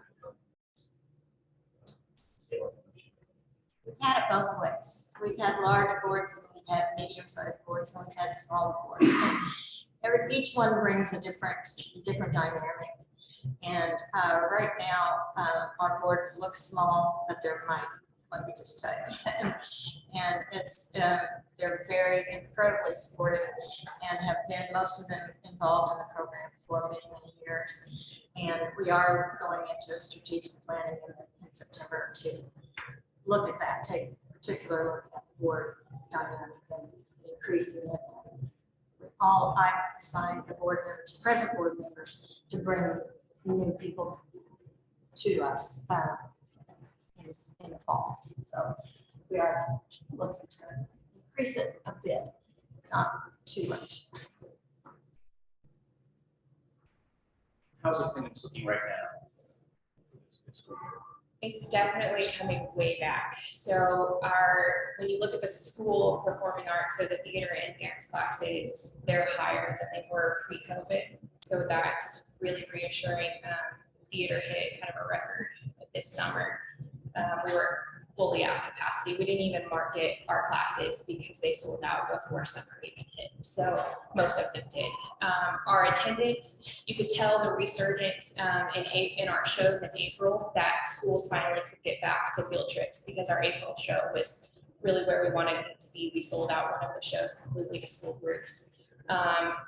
And this summer, it's making a comeback too, both with daycares. Daycares are still a little reserved on bringing kids out, but we're seeing the field trips coming back. So attendance is on the upswing, and hopefully continues on in the fall with field trips.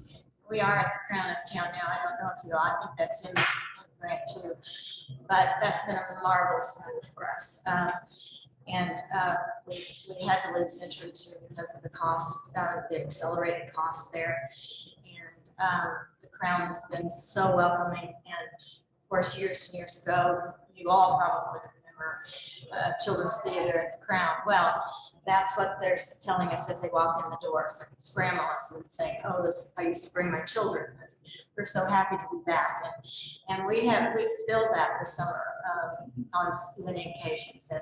And that was such a joyful time for us, because to see the seats full again was something that we hadn't seen for such a long time. And the field trips, as Sarah said, are really the bane of our existence. So without them, we probably wouldn't exist at all. So our marketing has definitely been to the preschools and the kindergartners.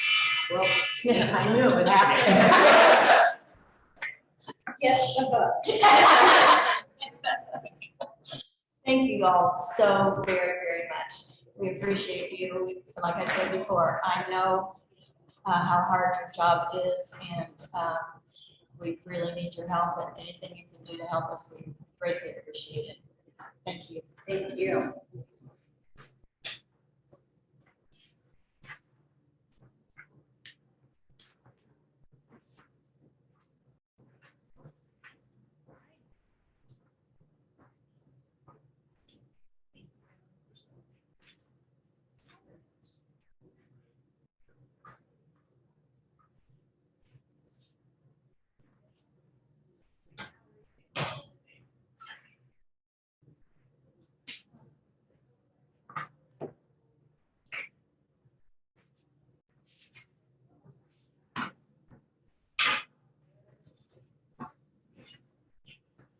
Thank you for being here this morning, running a few minutes late. We recognize that, but you don't get your full-time allotment. So thank you for being with us today.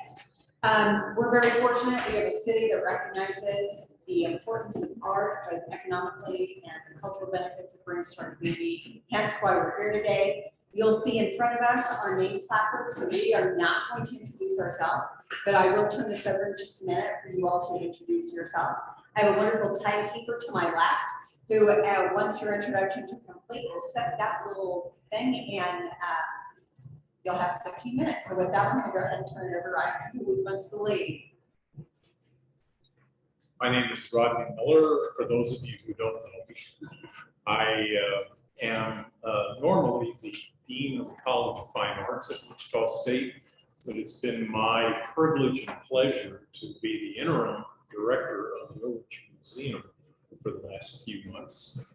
And it's my pleasure to sit before you and pretend that I know exactly what I'm talking about. And I can do that because I have two wonderful people with me, two colleagues and friends. I'll let them introduce themselves. Hi everyone, I'm Ksenia Gerstein. I'm the curator of modern contemporary art at the Millage Museum. Hi everyone, I'm Juliana Ramondetta, and I am the finance manager.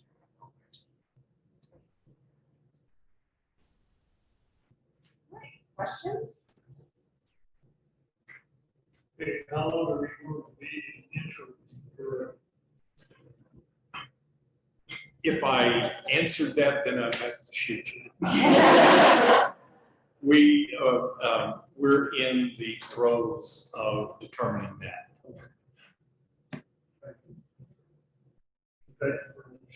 But probably for another couple of months. One of the great things you guys have done over the years is reach out into minority artists and underserved populations to get representation in the gallery. You talk about your other diversity inclusion initiatives. Can you go more into that than just the brief description you have in your application? Sure, I can start and you guys can add to it. So we have been really focused on thinking about diversity, equity, and inclusion in every aspect of what we do. So we do it in the galleries, and we try to be really consistent year to year in making sure that we're representing a diversity of voices. So I was looking at our exhibition record, for instance, going back to 2021 when we reopened after the pandemic. We had shows by 2 African-American artists in 2021. We had a project on matrilineal memories in the community where people from all kinds of backgrounds submitted memories of their mothers and grandmothers in their homes. and we did an installation in the museum about that. This year, we are doing a major project about representations of Native American identity with a lot of work by Native American artists.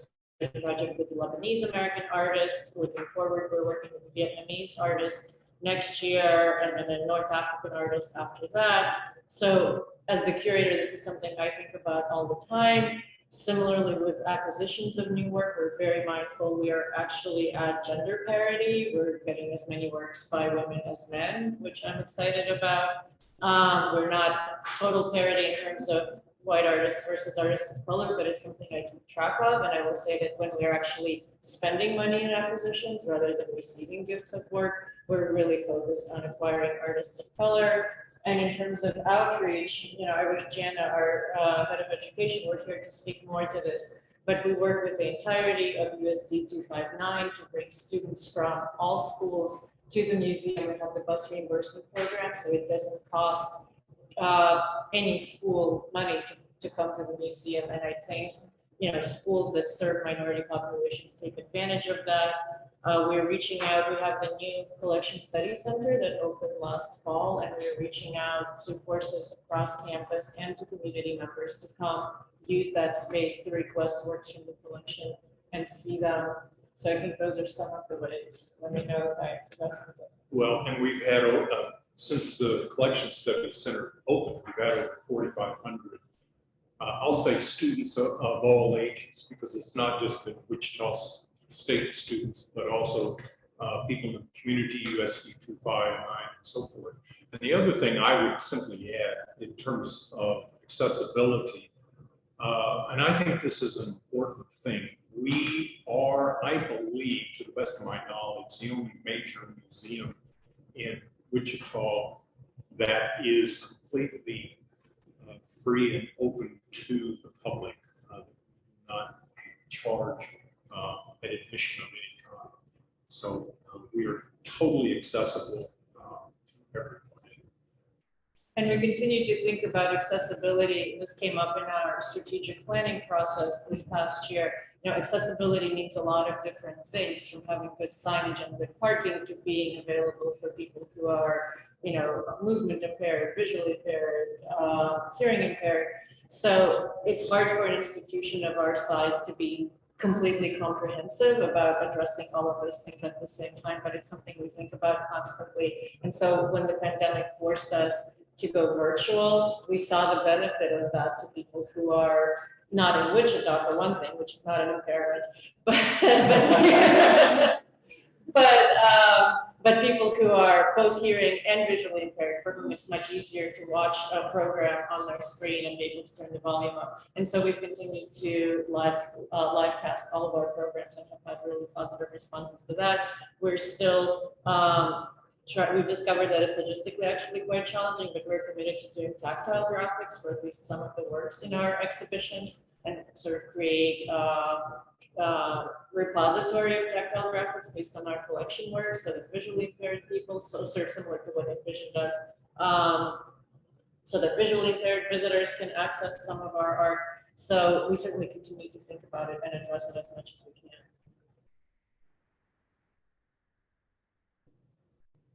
Thank you for the question. Some of our other applicants have indicated that, school tours obviously went away. What is your experience there? We're back up and running. My understanding from Janet, again, she would have been the best person to speak to it, and it's in the numbers. They're back. They're happening, I think, at reduced levels relative to pre-pandemic. I think teachers were still sort of struggling this past year. There were still COVID outbreaks. There was still a mix of sometimes virtual and in person. So we're not quite at the same level of, I think, K through 12 tours, but they are coming back. And I think for us, the fact that, as Rodney said, we've had 4,500 students, primarily college students, going through the Collection Study Center, that has been a real bump in terms of our outreach to students at both K through 12 and college levels. And going into this year, We are going to have every single freshman who comes to the WSU campus go through our walls now as part of their freshman seminar. So that's going to be sort of a really significant increase in terms of our ability to reach young people there. We've done other things. This is, it's small in terms of number of students reached. We worked with 3 students through the Youth Arts Council. I'm just looking at Shannon. That's what made me think of it. But that was another way in which we tried to reach to that group. So we have an exhibition up right now that was curated by 3 high schoolers who are members of the Youth Arts Council. And so that was an effort to kind of make it clear to the school community that we're interested in working with them in a variety of ways. We're happy to have high schoolers curate the show. It's a beautiful show. So. I would say of all of our priorities, education is arguably the #1 priority. But education, not just Wichita State, but to the general populace of Wichita community in general. Both school-age students, but also, as I said, people of all ages. If you look on the numbers that we submitted, it looks like in 2019 we had 2,597, so about 2,600 school groups, and in 2021 we had 2,100. So we're getting really close to coming back to the numbers we were at pre-pandemic. I just happened to be at the front desk this past week when about 3 phone calls came in, and it was from teachers who are already planning to bring their students in. So that was really exciting. We already have it on the radar, so. And we continue also, to your question, to reach them, at least work to reach them in other ways. So we have a whole dedicated page on our website with curricula related to works in the collection.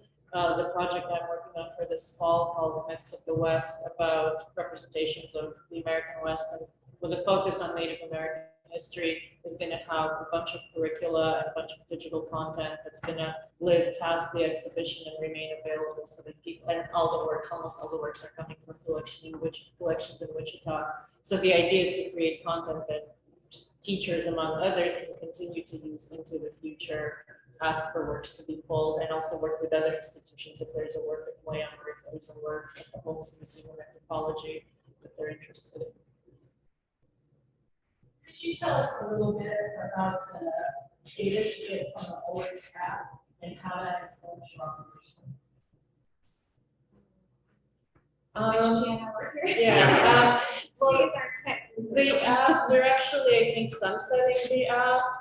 We've switched providers, so we had a designated Ulrich app for a while, and I think the numbers we got there were just numbers of views of people that engaged with it in some way. We are switching to a different platform, which has both a web-based interface and an app interface called Smartify. And the advantage of that is that it's a single platform that's used by hundreds of museums around the world, and it's a lot more flexible. The way it works, pull it up on my phone, is that you just open the app and hold it up to a work of art that you're standing in front of, and it pulls up the information. And so we will continue to see data there on how many people are looking at different pages. Beyond that, I don't know what we could do with that information, but I think we're going to try and as aggressively as we can, sort of politely, but aggressively persuade people to use the Smartify app when they're in the gallery. So this fall, we're not going to have any extended labels for works. All the content will be on Smartify. And again, the flexibility and beauty of it, if people are willing to pull out their phone and use it, is that we're going to have video content, we're going to have text, you can have an audio guide on there, so it's very flexible in terms of the kinds of content you can provide people, and it's more flexible in that way than our old afterwards, which is why we're switching. How will you use that information as your meetings is? That's a really good question. I think it will be valuable to see how, total number of visitors versus how many people actually look at Smartify, and I think it will inform our thinking, and Jana and I will do that in concert about sort of whether we think we're reaching enough people digitally or whether we need to do some kind of mix of on-the-wall labels and digital, because I think there's a segment of our visitors who's not going to be willing, probably older people who are not going to be willing to pull out their phone and muck around with Smartify. So we will think about that. Right now, we're not planning anything that's interactive, so we have no way of collecting feedback through Smartify. I even see you getting the additional information to see which pieces. That's true, yeah, that's very true, which sort of, and that could be really valuable and interesting because we have no way of collecting that data right now. So yeah, the number of page views per individual work could tell us sort of what resonated the most with people, sure. And with our new web-based collection portal, we can count quantitatively the number of clicks on specific forms of art and what searches have been done. I guess helping you as to create an exhibit, you say, okay, well, this definitely hit the mark, and this one may have not. Yeah. Notice we all use some newer platforms such as TikTok, and I know a lot of families. So that they can see a younger viewer base now that they started to do that. How is that impact you all? You see more young people excited about coming to some exam, you get more engagement, more feedback. I think the initial answer is yes, of course. Of course, all of that is clouded by people, going through this pandemic and people. The unspoken variable is people being comfortable getting back into the museum and so forth. And it's a little bit difficult to determine how that differs with, say, more mature people who come to the museum as opposed to school age and so forth. But yeah, no, I mean, I think Rodney's totally right. We've switched to more digital advertising. I think we're focusing almost all of our efforts on digital advertising, aside from the radio spots we do with KMEW. But we did it at a time when it's really hard to have a baseline, right? Because like in January and February, we had all these wonderful plans for events, and then the Omicron wave happened, and we had to go completely virtual again. So I think it will be a while before we can see any kind of consistent trend, but this was a decision that our marketing manager made based on the trends he was seeing, that it didn't make as much sense to invest in printed advertising, for instance. And so we switched all of our dollars, I think, almost to boosting things on Facebook, TikTok, other platforms. And I will say just anecdotally, based on our last opening, it was really, which was our last two openings, which would have been in February and then again in May, we're seeing a lot of young people come to the openings. It's a really nice mix. It's not just an older crowd. Is it going to go off?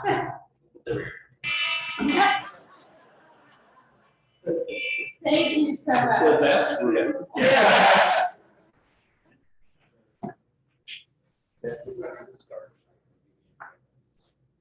Starting as they wander off. Oh, Okay. Yeah, I can start. You say, yeah, I will start immediately when yeah, here method. Thank you, guys. Thank you. Thank you for volunteering. Thank you for the time. Yeah, I even started when we started here. Yeah. Yeah.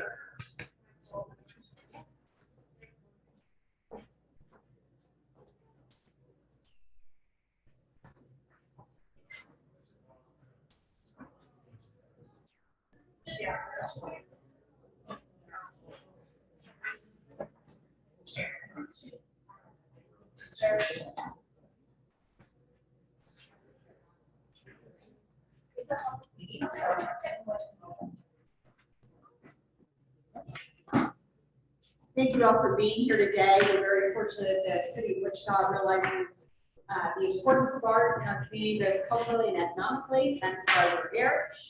You see our name placards in front of us. We are not going to introduce ourselves, but I'm going to turn it over to you here just momentarily. I have a timekeeper to my left who will set the timer, and we will have 15 minutes. So with that, I'm going to turn it over to you. Good morning, my name is Chloe Lang. I'm the gallery director of Arts. I'm Beth Carlson. I serve on the executive committee and I chair the HR committee for Mark Arts, and I'm with Quebec Arts. My name is Doug Brandner. I'm the finance director. I've been on the board for 3 years and 2 terms as treasurer. And I'm Jane Dugan, the development and marketing director.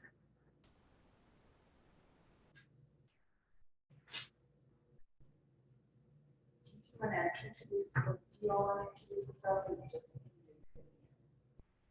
Well, we're just observing the process. Oh, okay, fine. All right, who has questions for this group?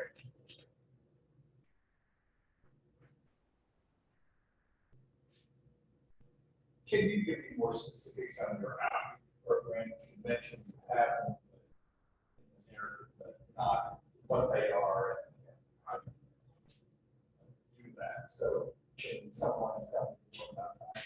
Absolutely. So our mission is to provide opportunities to create and appreciate art in the atmosphere of lifelong learning. So we're really working with audience of all ages. And we're a community arts center. So we've established Art Together as a community outreach and engagement program. And the organization several years ago had more quarterly efforts to reach new audiences. Art Together is a monthly program. It's every second Saturday.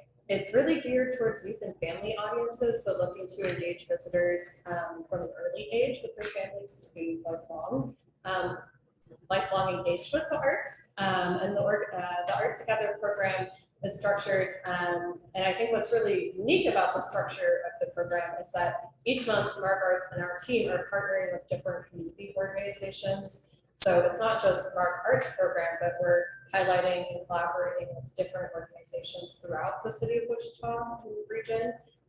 So we've seen attendance ranging from about 50 visitors to 350 visitors monthly. Each Art Together program is structured with a Storytime in the Gallery that's in partnership with Storytime Village, which is a really fun way to activate the gallery space. And then we offer different free hands-on make and take art projects to expose them to our mission and the creative things that we do at Mark Arts. And we close each event with a performance. Sometimes that's one performer, sometimes it's a series of performers, but they all center around different themes that we determine in collaboration with our partners. Who are some of the partners? Yes, we've worked with this year with the Buckner Elementary School Drumline. We've worked with a series of partners through the Wichita Asian Association and different performers in that group. They've been a partner with Mark Arts and since our community engagement efforts began. We've worked with, we have over 55 partners annually, but within the past year, we worked with the Wichita Youth Symphony Orchestra,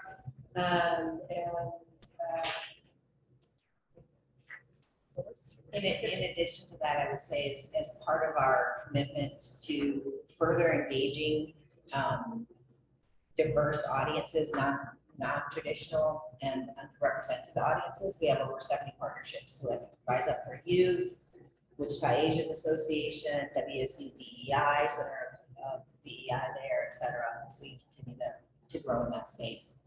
So the Art Together partnerships are one component. We also have a youth gallery that presents the work of artists under the age of 18, which I think is something really unique about Mark Arts. So we present about 8 exhibitions annually in that space and work with either public schools, private schools in the area, or community partners. So we've presented a range of different exhibitions with like Vision, Rise Up for Youth. We're working on one right now with Boys and Girls Club. So we'll engage those visitors on site as well as off site and meet them with their programs, as well as different school tours and community tours throughout the city. Along the same lines, I saw you have a DEI task force. What kind of actionable items came out of that? Yeah, so we established that task force, I think, just last year. It is part of our overarching strategy and long-term commitment. I think every organization is on a path in that space, and we are reevaluating our commitment statement there. Outreach is a component of it. But I would say, from my perspective, inclusion and diversity kind of throughout the entire organization. So not just the audiences that we draw, our students, but also the artists that we feature. So we are very intentional about our programming and designing programming on the exhibition task force that does reach those audience and underrepresented artists, not just from Wichita, but across Kansas. And then looking at metrics, like what does that mean? But also diversity in our board, diversity in our staffing, etc. You sort of hit on it. Are there any solid, concrete plans that you guys are doing to increase board, increase staff? I mean, you did a good job explaining how your outreach program. Now, internally, what are you guys doing specifically to address the issue? So the task force itself is at its early stages, right? It was just designed. We have met a couple times, and we are taking a look at what Mark Arts stands for and how are we driving more engagement in numbers. So with specific goals around our students, around scholarships, we're starting to track information around our applicants, both our students, our teachers, et cetera, to drive the numbers up and make sure that we are, I would say, internally more representative of Wichita, as well as externally reaching more audiences. And through our exhibition task force, the past several years, we've really worked on developing exhibitions that are serving either underrepresented artists or ideas, and using that as a platform for engagement professionally for artists. In 2021, we worked with Rodney Miller, and he curated a terrific exhibition called The Space Between that featured the work of 12 artists from the heartland that were minority artists, but working in media that isn't necessarily traditionally represented in galleries. So we've had some pretty ambitious, like 40 projection mounted installations, and utilized our art to the city billboard in a new way, projecting Chris Campbell's work, who was also announced as a Guggenheim Fellow during the show, which was terrific. So utilizing our exhibition spaces as a platform for artists. We work with over 800 artists throughout the year and professionally exhibiting their work and working to sell their work. So I think that that's something that's really special about our arts. This year we worked with Bill McBride, who organized an exhibition around concepts of sustainability. One event that we did was about a year ago, last summer. We had John Bowman, Charles Bowman. Charles Bowman, yeah. We had him work on an art project on our front.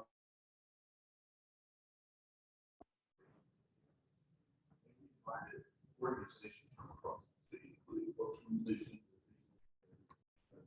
children's homes, so this country. And then just a number of us. So we invited them so they would see our facility, so that they had an experience doing that. And you also, learn about it.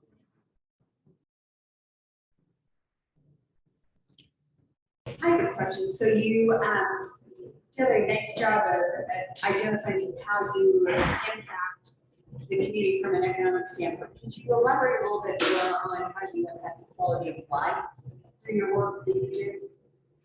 I mean, I think that arts are vital to enhancing the quality of life, and we're working to serve artists directly in Wichita and employ about 35 to 40 teaching artists in Wichita for School of Creativity. So we have, our classes have grown from 39 weekly classes to 47 classes through this year, which is I think, very substantial growth.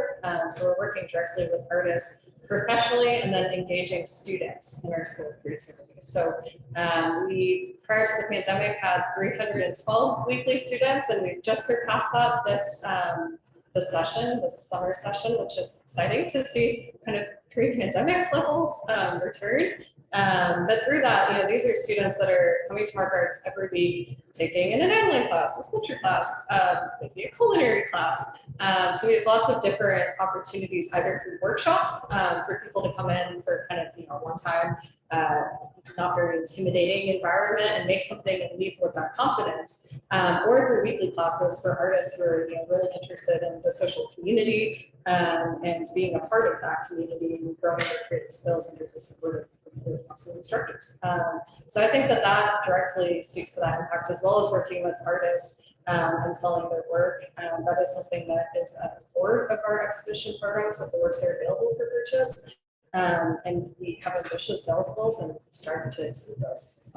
I definitely like putting money in artists' pockets directly. So I think that impact is it's something that's exciting about our arts program.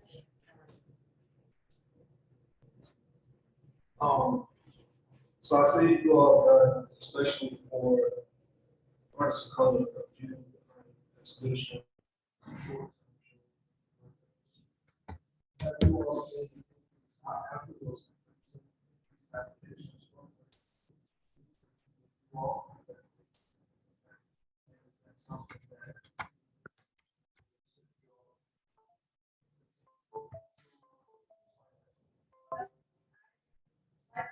Something that we're working on the practice, and that's something that for artists,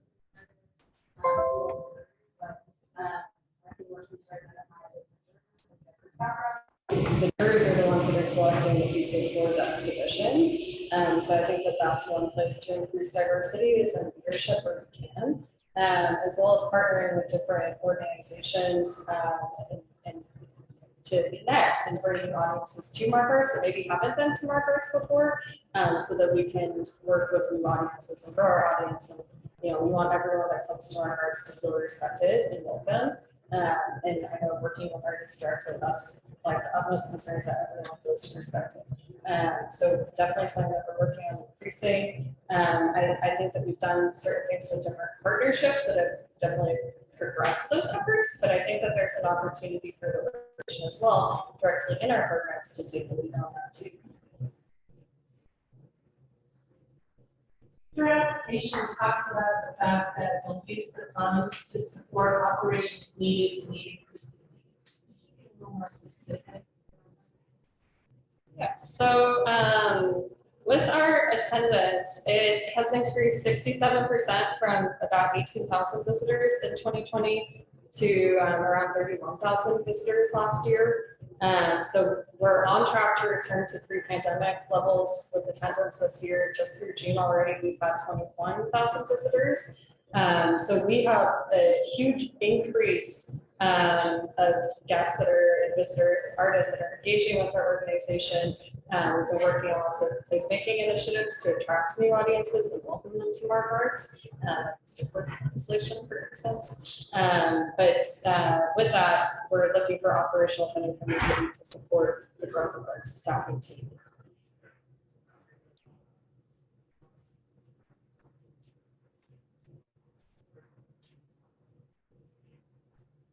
Additional questions? If not, thank you very much for coming in today. Thank you so much. Okay, well, intermission, just as a friendly reminder, this is a public meeting, and we are union, and we do have people watching in virtually, as well as committee members listening virtually.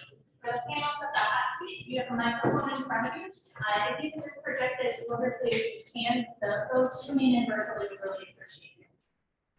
That'll take over that. Well, thank you all for being here this morning. We really appreciate the fact that we have a city council that understands the importance of arts in our community, both from a cultural and an economic standpoint. That's why we're here today and why you're here today. So thank you. We have table tents, so we are not going to introduce ourselves, but I am going to turn it over to you in just a matter of seconds here for you all to introduce yourself, and then we'll go directly into Q&A. I have a timekeeper to my immediate left that will set that as soon as I turn it over to you. So you'll have 15 minutes. And with that, I don't know who wants to lead. Mr. Norwood, would you like to start this? Okay, my name is Gerald Norwood. I'm the president of Arise Incorporated. Acronym that stands for African Americans Renewing Interest in Spirituals Ensembles. I'm Sheila Kennard. I'm a founding member of Arise. My mother's the one that started this entity, this incorporation, Arise, and I'm vice president. Am I?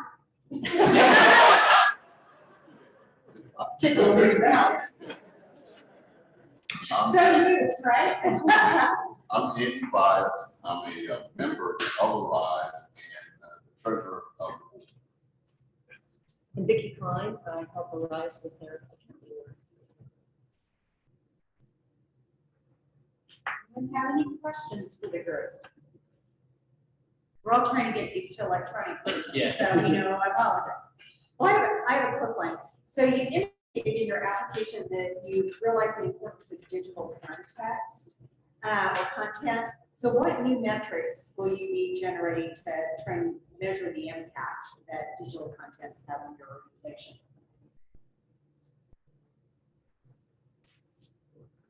Probably a couple things too. We have been approached, I don't know if you're aware of the city where they are doing canvassing of organizations whenever we do projects. And they're trying to make sure that we get information that helps us determine the effectiveness of our programs. And we're going to start that in the coming year. So we hope to gain something from the external force on that report. Other than that, is there any other? Arts Partners does some evaluation pieces. At the end of every presentation that we do in schools, they always want to know how many kids were there, how many adults were there, what was the reaction, etc. Is that the kind of thing you're talking about? Yes. And we've done that over all the years that we've done Arts Partners with the Wichita Public Schools, but I know that they keep track of our influence on the young people and the teachers, etc.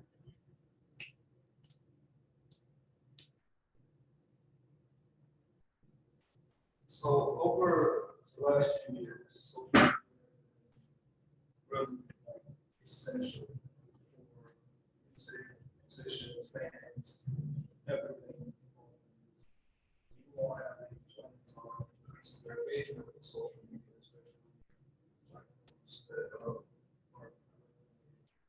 Very briefly, we've engaged a young lady who is very tax savvy more than me, and which is not hard. But she, like when we went to Washington D.C. for the memorial, she was able to document every place that we went and the numbers and put it on Facebook immediately. We got lots of hits off of it. We're upgrading our what do you call it? Website. We've got somebody doing that. See what I'm saying? And one other thing, we engaged her because of the success that we had in keeping track of the history of what we did. I recently engaged her in a performance that we did with another nonprofit organization. And because of her savvy contact with the news media, we jointly worked with them to help them use some of our best practices. So we're able to engage in this last event, which was called Juniper's Mind and Body and Soul, which is a nonprofit organization, Juniper Arts Academy. They were able to tap into our resources, which I was then able to tap into our resource by acquiring her. We're able to contact 2 different television stations. We did presentations for this event that they would not have been able to do for us. If I didn't have her there, we would have probably been able to engage in that. We also did things on websites of other entities. She was engaged completely across, and we're going to do, as she's saying, upgrade and make our website interactive. We had lots of funding that came about because of this trip to Washington, D.C. And it's important to have interaction so that people can see that we are not only a singing organization, we're innovative and tech savvy to take advantage of those things. But also addressing that site, we were able to expand our audience because it wasn't just those in attendance that could view us. There was some live feed, so others at home could see us. And so the audience expanded, those that we didn't know would be watching. So our intent is to take full advantage of our site, not only in our music and our message, but in everyone's opportunity to express themselves. So that really gets back to the question that I was attempting to ask originally. So what tools are you going to use that you can tell? Because I was one of those that watched online with somebody like, but were you able to capture so that you know how many people you're impacting or how many are viewing or watching or what happens? Well, part of her job will be to monitor social media and the hits and that sort of thing. But that's part of her. So she'll be providing. Yes, she'll be able to provide it. So that's one of the reasons for us engaging her because that's an area that we were blinded by. So we'll be using her for those purposes to just make sure we're effective on the day-to-day basis for all of our intent. You've always done a good job with collaborations. Are there any opportunities that you think you guys are missing out on right now as you kind of added new bodies and voices on the board in the last couple of years? Is there anything you see that you guys could really be doing better? You know, there in this particular event, the National Memorial Day celebration gave me some insight because there was a fundraising involved with that. So I had to call corporate America. And I found that in those engagements, they were looking for groups such as us to be able to help them with their constituents that are, for example, doing our music dealing with African American history, dealing with Black History Month, Juneteenth. What could they, instead of just giving their employees money, what could they bring to the table as far as performances or videotape, kind of like we do with the school system, create our own videos for a particular need of a corporation. And I found that partnership to be very interesting because they need people like us and we need them to expand our reach. I did discover that, and that was very important. In fact, one of them was work with Beatrice to talk to them about the potential engagement. Because on our website, on our videos, what we created through our partner, it has the ability for you to put specific, our name, and then the entity that you're working with, their name. And it shows a partnership. So it's very conceivable that you have a hospital or John Doe Corporation or gas company, whatever it might be, could partner with us if they felt there was something that we could do with our music and conveying something that they could then share with the people that they're trying to support. I really believe that's important. The other thing I think is critical is that this partnership that we did with Juniper opened my eyes.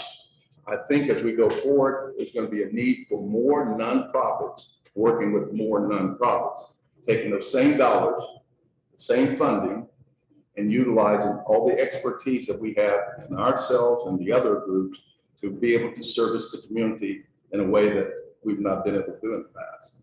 And therefore, any contributors can see their money being spread and literally leveraged to help the community by us cooperating with each other. Those are some areas too that we'll be pursuing. I spoke yesterday with the director of Music Theater Wichita, and he wants to engage Arise in their next season in one of their shows. And I'm probably letting the cat out of the bag, but I don't care. And so, and when he said that, it's one of my favorite musicals, but he needs a cast of strong African-American singers, hallelujah. And he's asked us to be a part of that. Also, I sang the Canadian anthem and the national anthem as a result of this collaboration, because Casey O'Hobson called me and said, we want to blah, blah, blah.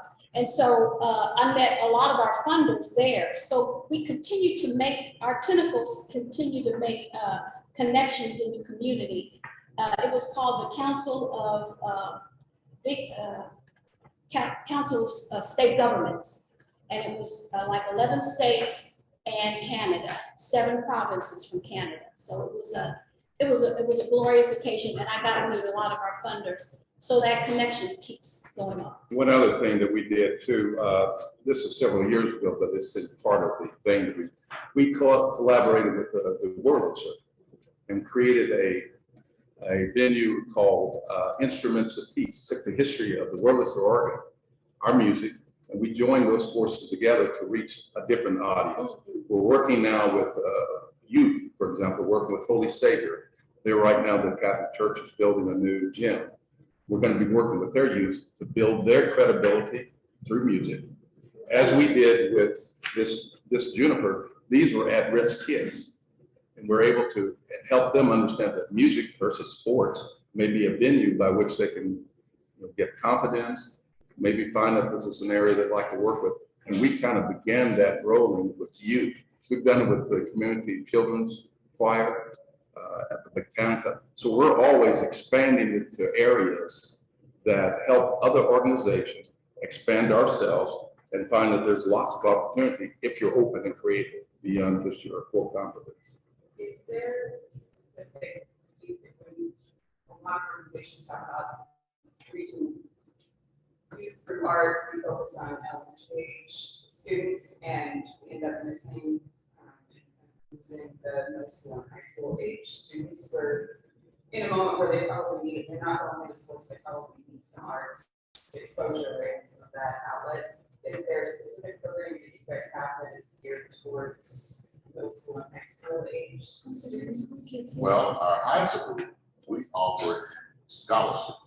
So we're wanting their participation in that way.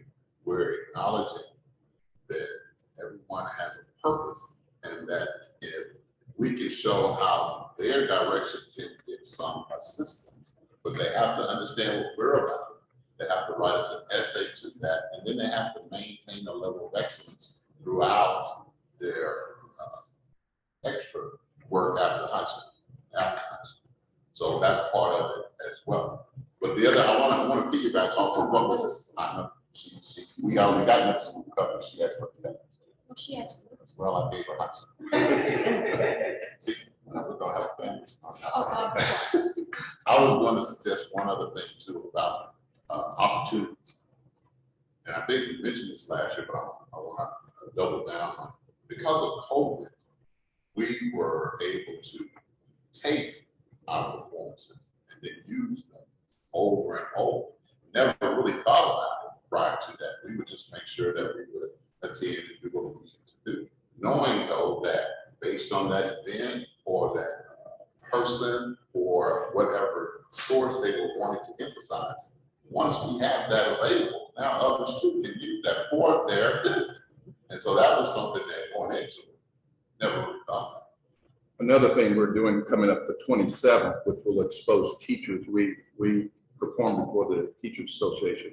That's an advertisement for us and the arts partner as to the services that we render to elementary schools, to high schools, to middle schools. And we will continue to emphasize that these are programs. We've been very successful in lieu of all of the issues with history and that sort of thing. Kids respond very well to us because the way we present that through our stories is that this is not only, music is not only a story about people, what they use to solve their problems can be used in personal life, whether it be taking a test tomorrow, confidence in yourself. We really emphasize that in our presentations. And we find that the kids respond very well to that. So we've had some opportunities at middle school. We will continue to push that, but these are the opportunities that we're going to have starting again next week, presented to the Kansas Teachers Association. You all mentioned last year wanting to get some younger members of the organization. Having successful. We're starting recruiting. That's one of the emphasis in the coming year.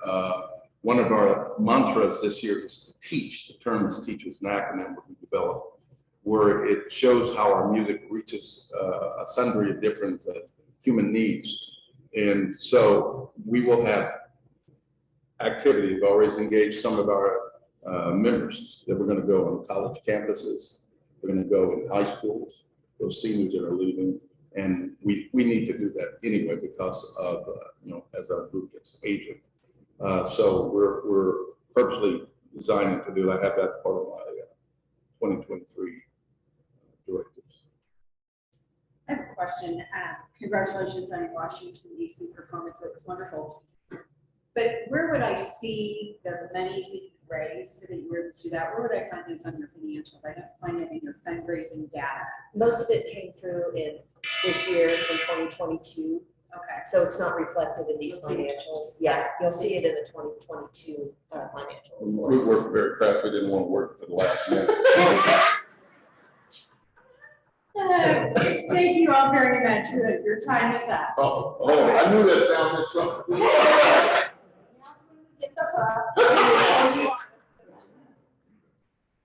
Thank you. Thank you. See, you might want to change this chair.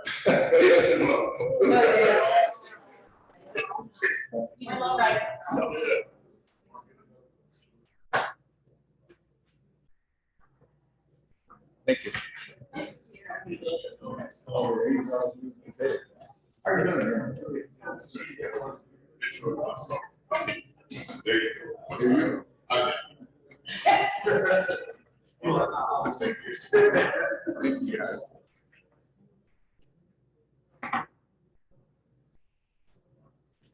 Thank you.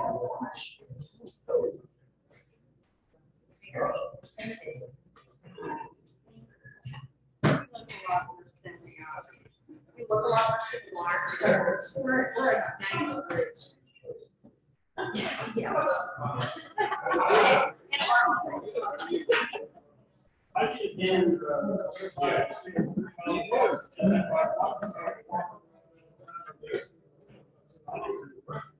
You need to come by, yeah, I'll give you the tour. All right, we're gonna go ahead and get started, because I am not even and I'm running like, so, anyway, thank you for being here this morning. We are very thrilled that we have a city council that understands the importance of arts and the role art plays in both culture and economics.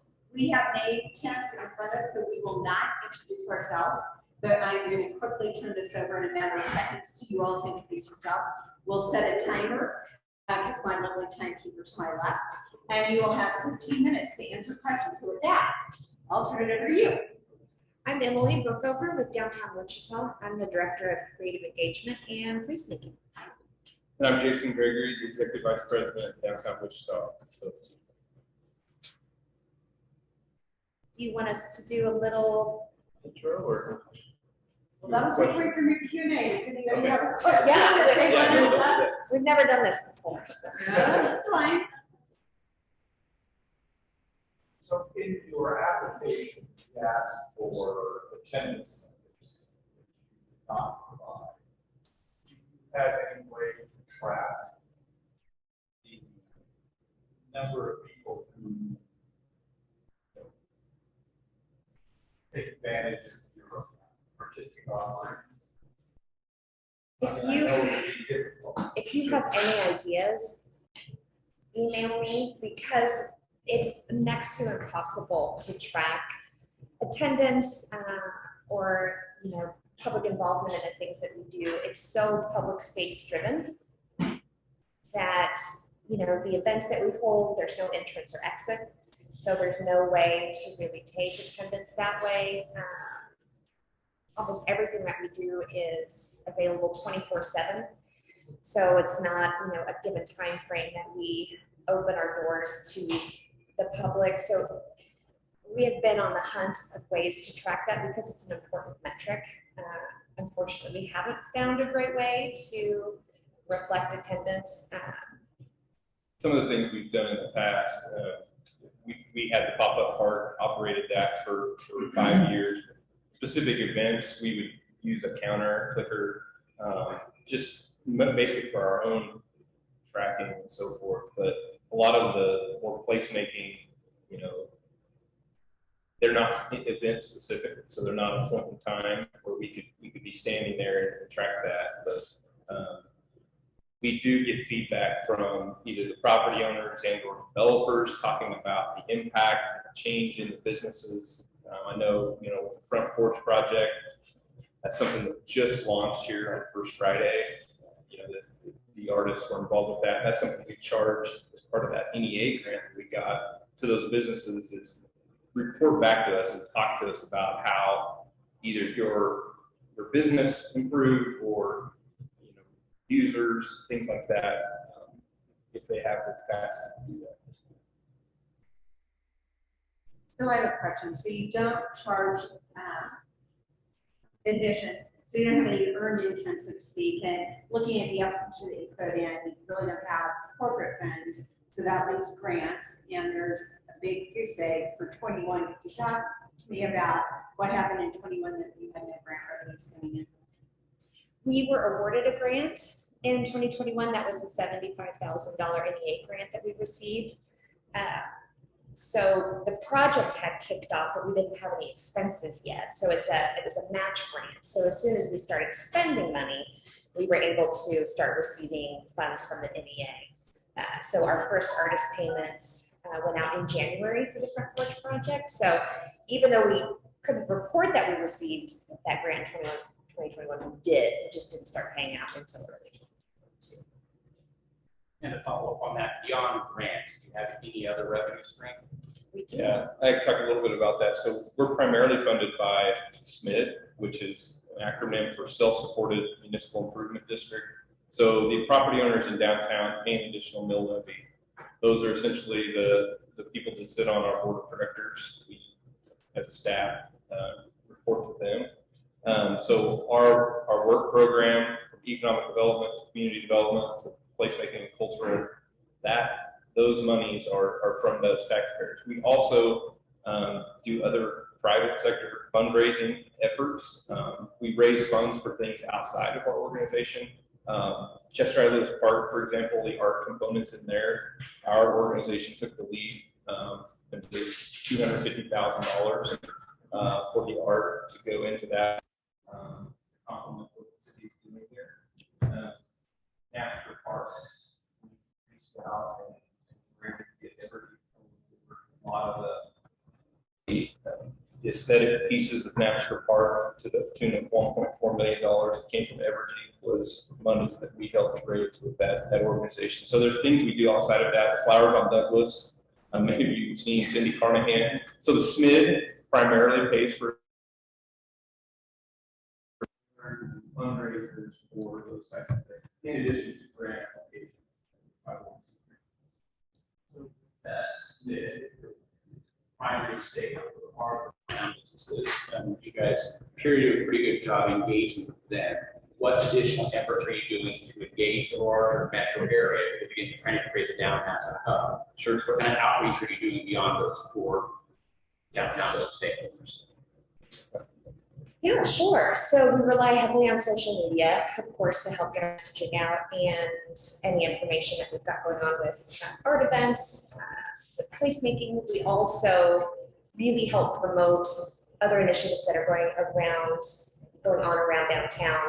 So Final Friday, First Friday, and other local events like that. So social media we rely heavily on, and also just being out there and building relationships with the community and with small businesses and in particular the arts community. So I'm not going to miss it. Well, I think, a good example when we try to be all inclusive, so inviting either other neighborhoods to host events in downtown. So having Asian Fest was just a month ago or so, very successful. It's huge, and that we've had NOMAR representation downtown at National Park. So inviting other parts of the community down. I think the other thing that Emily, in all of her projects, has done a really good job when we talk about being inclusive for everyone. So particularly Gallery Alley, we partnered with Envision. So people with low or no vision, a lot of times we talk about a museum or gallery space,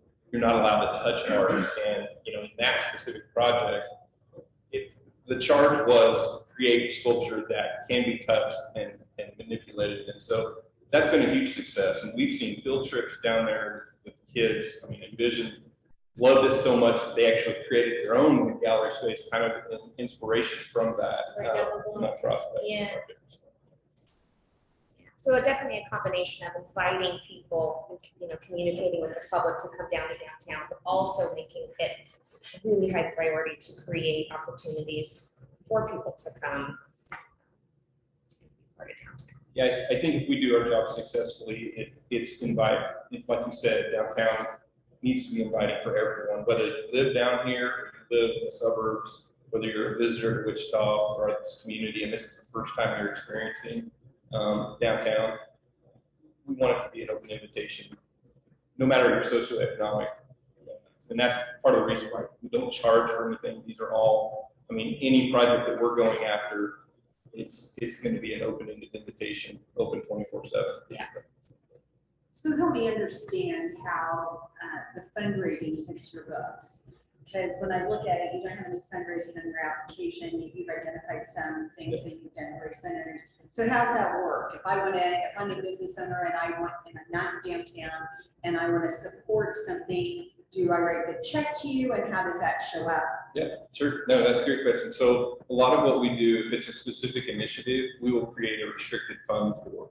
So whether that's a developer that we're doing a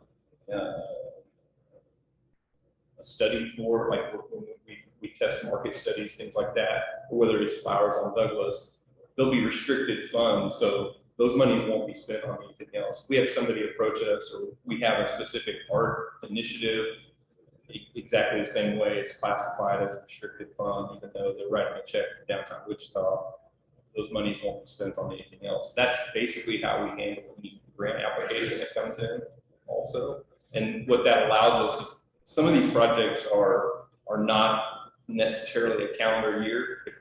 And we may receive some of those monies over the course of 2 years, or some of these projects span a 6-month period, but it might our budget is a calendar year. So that restricted fund allows us to kind of carry that forward and protect that money so it won't be spent on anything else. But we're a really small staff, so every penny is under a microscope.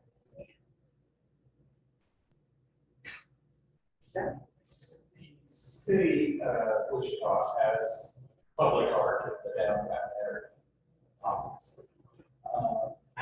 Do you coordinate with them when you're considering art projects? Quite often, yes. We'll work in tandem, especially for things like the Front Porch Project or even Gallery Alley. ADA compliance is really, really important. So even though the city may not be involved directly with the project, we still look to them for guidance, something like ADA compliance or lighting and safety, those issues. But a lot of our projects, we work in tandem with the city. We're able to staff and oversee projects that the city may not necessarily have time for or the expertise in. So we work in tandem with the city often. Chester Lewis is a great example of that. You all, so usually you all work with and go from there. And this, my question is kind of leading to, where is the maintenance of the equipment? Do you all keep reserve funds to help to maintain the art afterwards? Or is that a specific business owner or the city or house? Generally, we take on maintenance. So when we work with, let's say, Gallery Alley, and we're commissioning particular artists, part of what we ask for in their budget is cost of maintenance. So if something were to happen, what would it cost for us to hire them back and repair? And then we also ask for cleaning guidance and all of that. So we get as much information as we can about the pieces as soon as they're commissioned, and definitely expect maintenance costs. So Front Porch Project, for example, we built that into the budget, ongoing maintenance for the year. So yeah, we take maintenance and upkeep very seriously. the other thing, though, I think it is good to point out that the business owners or the property owner do have some responsibility. In some cases, if it's in front of their business, it's in their right of way, they're required to have liability insurance and those types of expenditures. And any project that we take on, we want them to assume that. I mean, we're listed as an additional insurer, the city, if there were an issue, but we partner with them in that regard, and that allows them to have some ownership. I would say it depends. I mean, some businesses and some groups are better than others at kind of owning that, taking that responsibility, and others we've got to kind of fill the gap, so to speak. So. I assume this is a softball question, but what is the direct economic impact that you guys contribute to your activities? Should I pull out my? So in terms of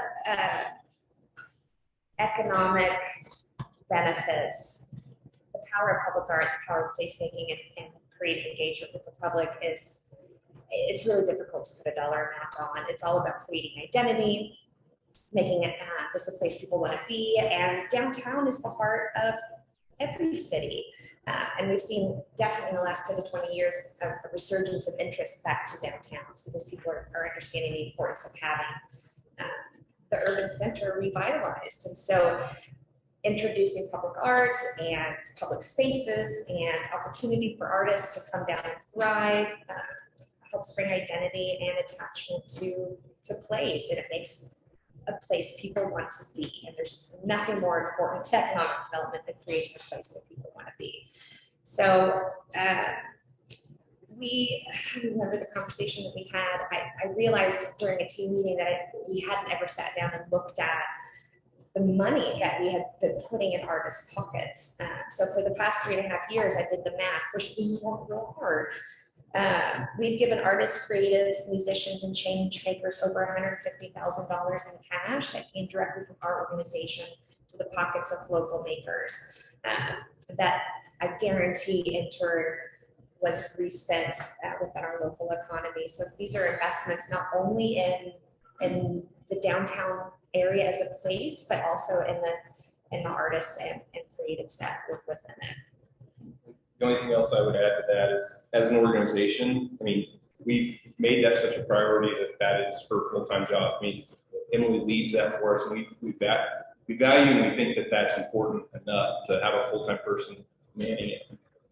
The countless hours that she spent is not in that number. Right. This is the money, and that's really important to us too, is when we get contributions, we're not just padding the overhead. This is money that we act as a pass-through, and we're trying to get it out into the community and really arming the artists who, I mean, the artists are the ones making the change happen. I mean, it's their work that's adding the value, and we get it.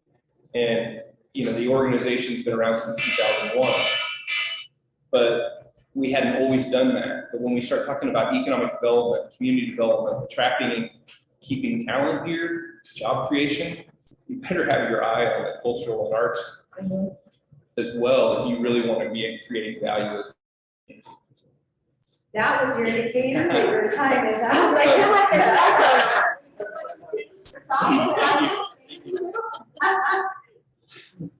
their What's in the space for like really need to do a desire?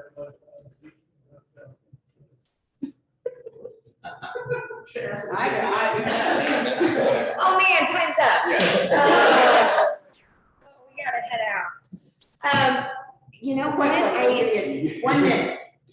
To be determined. It just changed ownership. So it was just transitioned in May. So the group out of Dallas now owns that.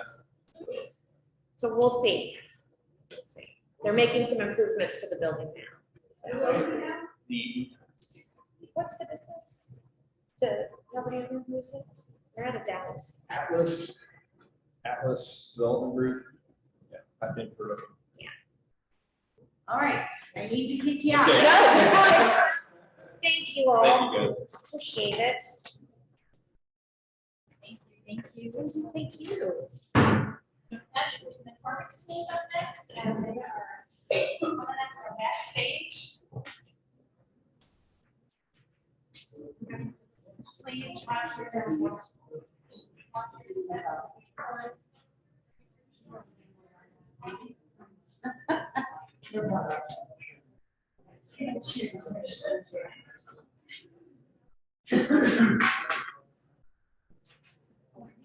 Yeah.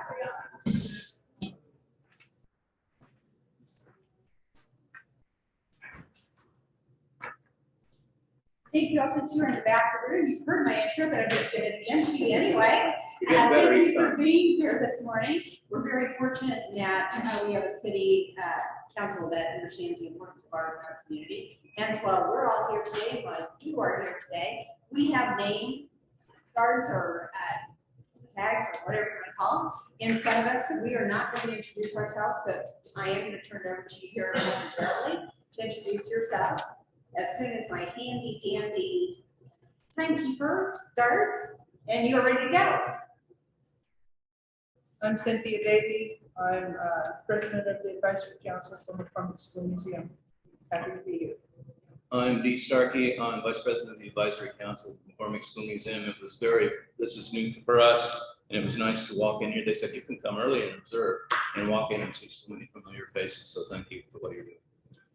I'm Paul Ober, the volunteer curator for McCormick School Museum Incorporated and vice president of the board of MSN. John Hoffman, member of the advisory board. that, are there any questions for this group this morning? There's someone, right? Yes. Well, I have a question. It's probably a really easy one. I hear you sometimes address yourself as board and sometimes as advisory board. Is the advisory board now the board of directors? No. It's rapidly becoming so. Okay. So, what The is your? advisory board, if I could explain, the advisory board is kind of responsible for the fundraising, marketing, that kind of operations, that kind of thing, while the board has been there for a long time and just is kind of the overseer, making sure that we're doing what we need to do.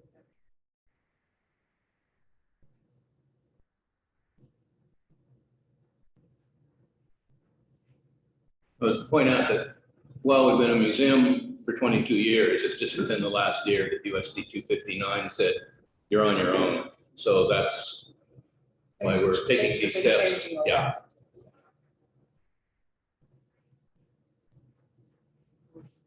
Actually run by USC 259 before. No, yeah, the district had the cushion there. Pretty much the reason the museum is there is because of Paul's work as curator there and keeping the collections in good stead and doing tours and stuff. But it's a very all volunteer, very shoestring operation. So USD 259 owned the building until last August, July, when they made us a deal. Right, basically there was, Paul, I think, to answer. Well, their operational capacity was to provide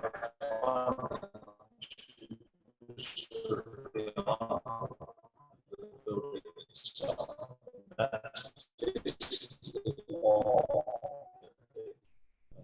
Which was considerably responsible ourselves for the expenditure of the whole building. You know what whole buildings are like, so that is a major concern. Brief history, we put that together under budget in when the school district was financing in the 90s, early 90s, 92, we closed this attendance center. And that was made into a museum at the request of the local community. They had set two sets of petitions in the decades preceding that requested that should the building be closed for whatever reason, it would be transformed into a museum to preserve the history of the Wichita Public Schools. That proceeded until about 1997 when it was closed down. Then the Wichita Association of Retired School Personnel, which was then called the Wichita Retired Teachers Association, stepped forward and said, let us operate this on a volunteer basis and at least keep it open because it has our history and we want it to be disseminated and that information preserved as time passes. So for the next 20 years, that's exactly what has transpired. And we have not been given the shove, the push that we perhaps need to go beyond just the interpretation of the school district's history in the preservation of those records and that information. And now we have, with the sale of the building to us, we are now responsible for all of that. And we will have to do some serious networking, providing services to other not-for-profit organizations, historical, arts, partnerships. That's something that's going to have to proceed if we're going to survive. Can you list some of the specific programs you have targeted for certain schools or neighborhoods? But we've had many programs when we were under budget with the school district. All of those died in 1997 when they closed the building down and mothballed the collections. To revitalize those would take a considerable amount of capital. Programs such as 3 mobile museums that went around to all of the schools. In a given year, we reached about 2/3 of all of the elementary school buildings. One of history, of arts, and of science. Our major program was a 1890s classroom experience where we had several hours, half a day experience with classes of students, usually 3rd and 4th graders, but not necessarily limited to that. That tied in with the curriculum, social studies curriculum of the school district, and showed them what school in the classroom was like in years past, which was an eye-opener for many of them. That is the program that we hope to revitalize with Arts Partners. They've given us some assurance that they're very interested in doing that. So we are in the process of searching for an 1890 school mark, and we hope we can generate enough funds to hire some personnel. Custodial care is one of the things that needs to be obtained. Building that age with the Wichita retired school personnel, they're all aging rapidly, and we've lost several volunteers, particularly during the COVID pandemic, and it's caused some serious shortcomings of what we're able to do and what we plan to do. So recruitment is also a very important aspect of what we're doing at this point. Generating business funding is going to be a challenge. I would piggyback on that. The main thing that we need is disability, we need funding, and we need volunteers. We have quite a few programs. We'd like to hire a school marm, but volunteers would be perfectly fine.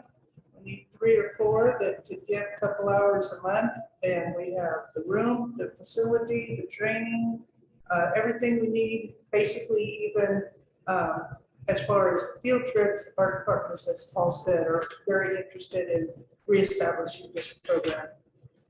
We have had quite a bit of community support where they are aware.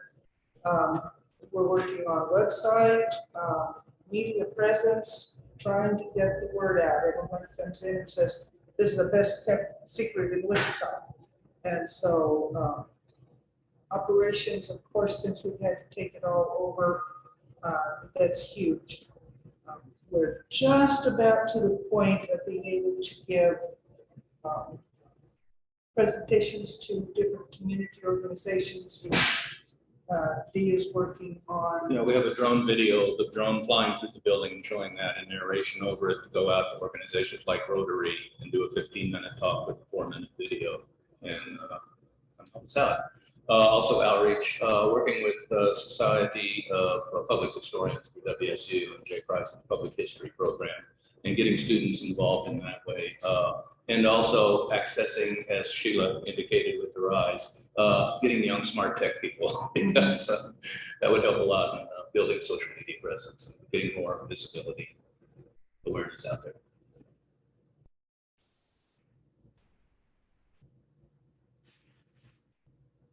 We'll say that the archives, the institutional history of the Wichita Public Schools is, we contain all of that and are doing our best to digitalize as much as we possibly can that information and put it out there where it can be of use to other research organizations. We've had several authors, both thesis and education thesis writers that have used our archives for their research. Gretchen Ike, for example, Descent in Wichita, used extensively regarding segregation and integration records, which we sustain and keep. So the archives itself has a great deal of potential and has not been utilized as far as digitalization is concerned. That is one of our major aims as far as disseminating information. I visited with Jay Price the other day, and he indicated an organization like ours, we have 3 different legs to the stool. We have the building, a Proudfoot and Bird building, and preservation and taking care of the building. We have the collections, which are unique, the archives, digitalization of the archives, and curation of the archives. And we have a museum that we want people to come in and see what's there and grow the museum to 21st century standards of interactive relationships with students, so they don't come in and go, wow, that's a bunch of old stuff. I guess I'm glad I came. But have them say, wow, what a great experience. And on top of that, we have 102 years of students. Joe's interest is specifically, he attended school, his siblings attended school there, and it's dearly loved by many, many people, and they love to come in and recollect and tell us, no, this was my room. And then the archives, we have lots of Like they can go in a lot of times and see their report cards, see the documentation of the report cards and their classmates and lots of photos. So that is very definitely a very strong resource that we have as far as going forward. Of course, the building itself is our primary artifact. It was constructed at the same time as the city building downtown, which is Central County Historical Museum. Same architects, proud of different contractors, same year, same quarried stone. So there's a tie-in with that historical museum that we would like to pursue, perhaps as a satellite museum at some future date. That would be an interesting concept that has been pursued in other parts of the world, for that matter, very successful. On the Proud Foot and Bird, out of about 70 buildings that Proud Foot and Bird prepared, they were the architects for that. There are about 7 left, of which we are one. So I think it's really important for our Wichita community to have that resource. And the only school left that he designed out of, I think, 10, 11, 12, something like that, schools that he designed is the only ones that standing. How does the district continue to send you records for the archive, or is that basically a frozen collection? That is an MOU, a memorandum of understanding that we'll need to write up. The clerk of the board who retired recently, Mike Willoughby, was updating digitized records of the board meetings, and we will continue to receive those and be responsible for allowing the general public to make use of those records. So we do have an agreement with the board to that effect. We need to reinstate that again now that Mike is retired. That we were assured that we would continue to be able to collect artifacts as they went obsolete and were being session, that we could continue to receive that. And so there's definitely an understanding of support from the school system, though it's not financial, but there's still a very strong partnership with the schools. That was the second part of my question. So, relationship in terms of getting the records, but not for providing access to the records. And we need to be a little more insistent that perhaps there could be some support provided that was not there in the past. Because we are providing a service to the district. They don't have to send some of these things to the salt mines, which is often an excuse of, oh, it's on the farm. Nobody knows where it is. Here's what I was doing 7 years ago. So I've been scanning legal size. I was scanning 1939 class roster, scan, save, and so all could then take the original, send them to the salt mine, say, we have the digitalized copy. So if someone wanted to come in and say, gee, I went to the farm in 1939 or 1930, 1940 or whatever, we could come up and show them a digitized copy of the roster. And possible if there would be a glass photo there, this man would know I certainly would. This man would know if there was a glass photo of the class in 1940 and be able to show them and make them a copy right on the spot. We have and they walk away happy. That's what's sort of fulfilling for us. And that is the resume. The time is up. We want to thank you for coming in this morning. And I thought that was Carolyn at the city building. Yeah. Thank you for the opportunity. Thank you, everybody.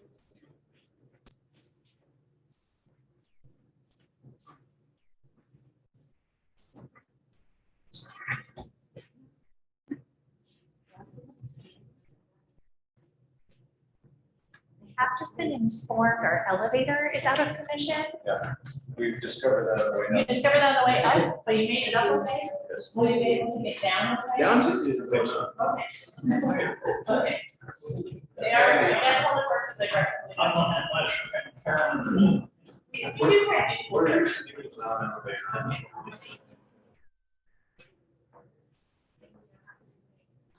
So for some housekeeping logistics, our elevator is inoperable at the moment. We do have a great applicant at 12 o'clock who's not able to utilize the stairs. So we are working on an alternative classroom on the first floor so that we can go to them for the 12 o'clock session. Hopefully Public Works has it fixed by then, but if not, we're going to take us on a road show and then we can eat lunch directly afterwards to get out of this room. Lunch is here and on the first floor already. So there's that. But our 12 o'clock applicant belly, which we will go to them. So, there's our partners out there.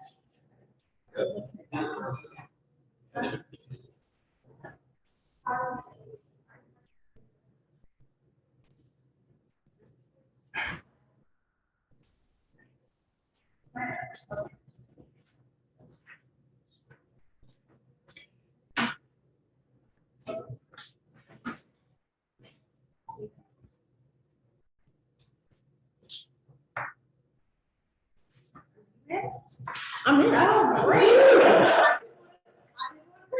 All that's needed. There you go. There you go.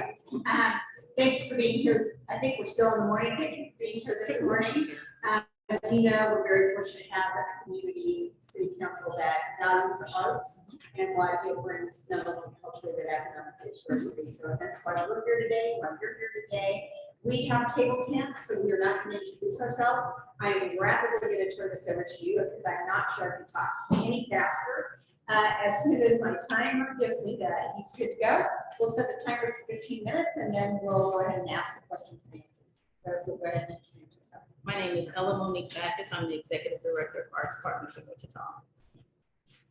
You want to have any questions? Organizational strategies, I'm not sure if it's like this for everybody else, but kind of shows the comparative, maybe. So it's like, Yes. it's kind of a little Okay. Yes. I'm trying to recognize it. I did have a question. There's the narrative goals reference that I didn't see in the staff list. I didn't see as rates.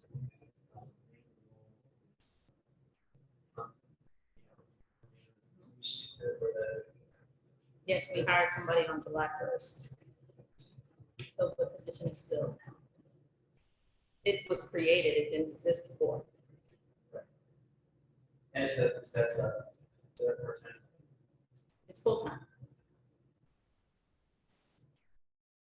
Could you elaborate a little bit on your efforts to expand your audience to Esl and Seniors? Yes.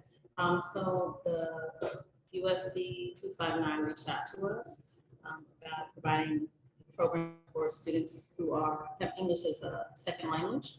There's specifically a newcomer program. So those are young people who have just arrived to our community. There's certain school sites where the newcomer programs exist. And so we did a pilot with those newcomer programs in elementary, middle school, and high school. And so that was implemented in the spring. And then with the intergenerational programs, we developed a partnership with, oh my goodness, I can't think of the name of it right now. It's terrible. We did do an intergenerational program already. We've done one so far. It was improv.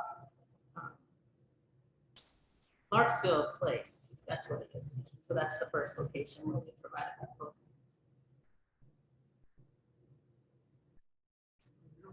List of board of directors, all of them started in 2019, 2020, 2020. So you have a very new board. What created that dynamic? I think we had a large number of people prior to that roll off. We have in our board requirements, you can only stay on a maximum of 6 years. So people termed out. The minimum is 3. So we had to bring on a lot of new board members because we had a lot of people roll off, so they couldn't continue.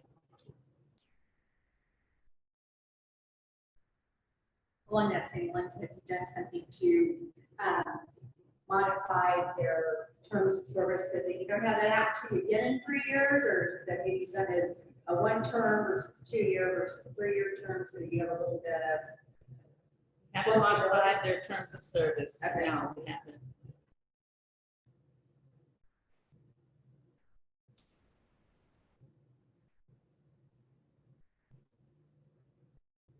Hopefully we'll be able to have people start every year, so that would stagger it.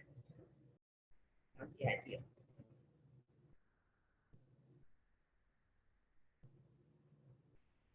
I don't think dominated. I do have another question. We're all trying to get used to electronic. I went back to paper. It's the only way I can see anything. Related to your benchmarks, you have a goal to reach 20,000 encounters. Is that the number for 2020, or is that what your goal is for 2022? Help me understand, because I couldn't really tell. Right. So as of this report, that's what we did. We did about. That was an actual.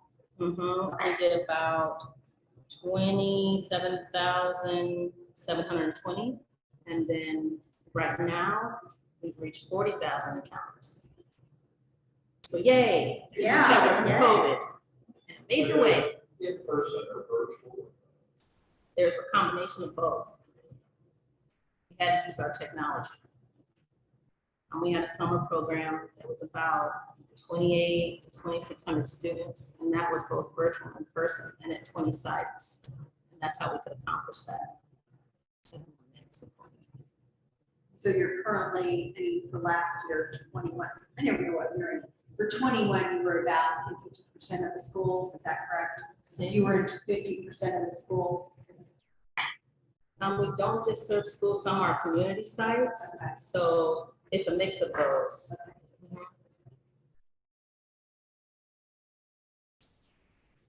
Okay. It's like the 20,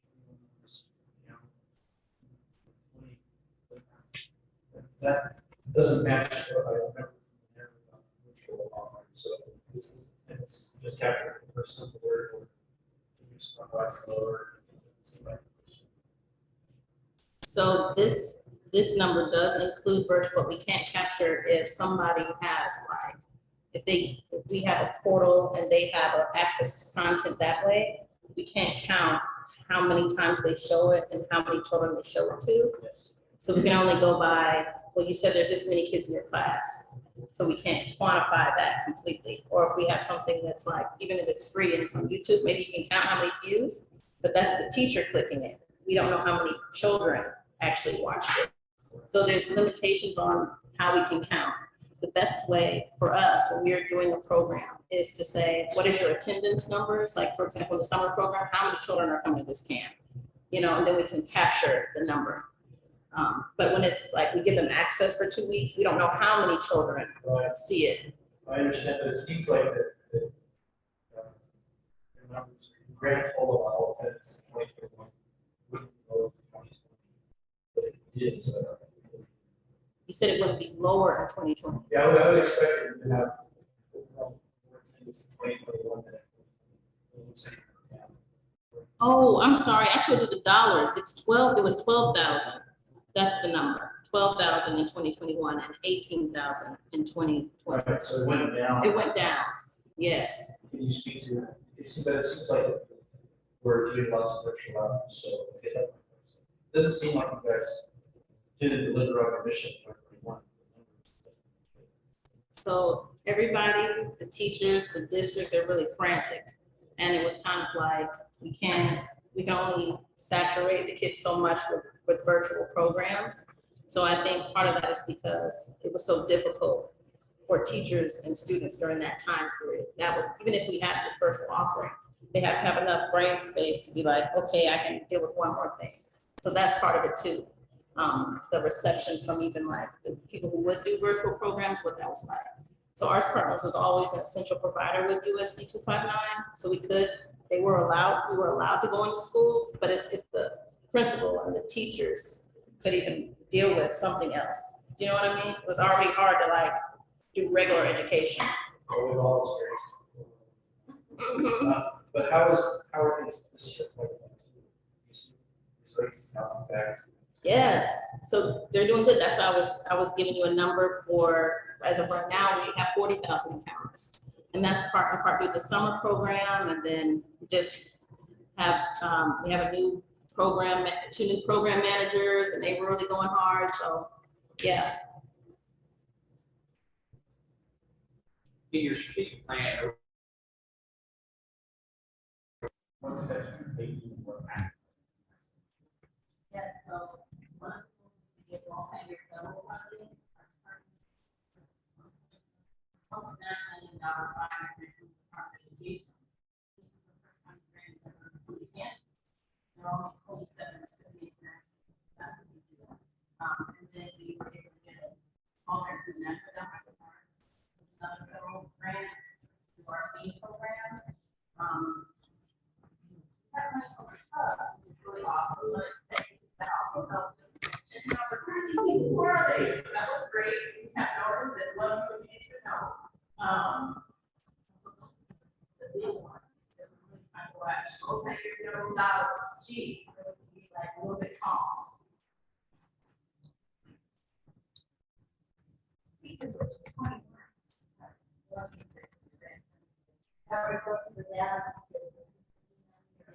Definitely, that DPP money, I always think, you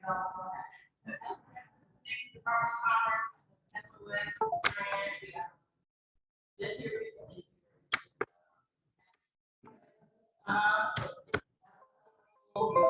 All of those COVID-19 grants, PPPs, Esl and from ACIC. Another one.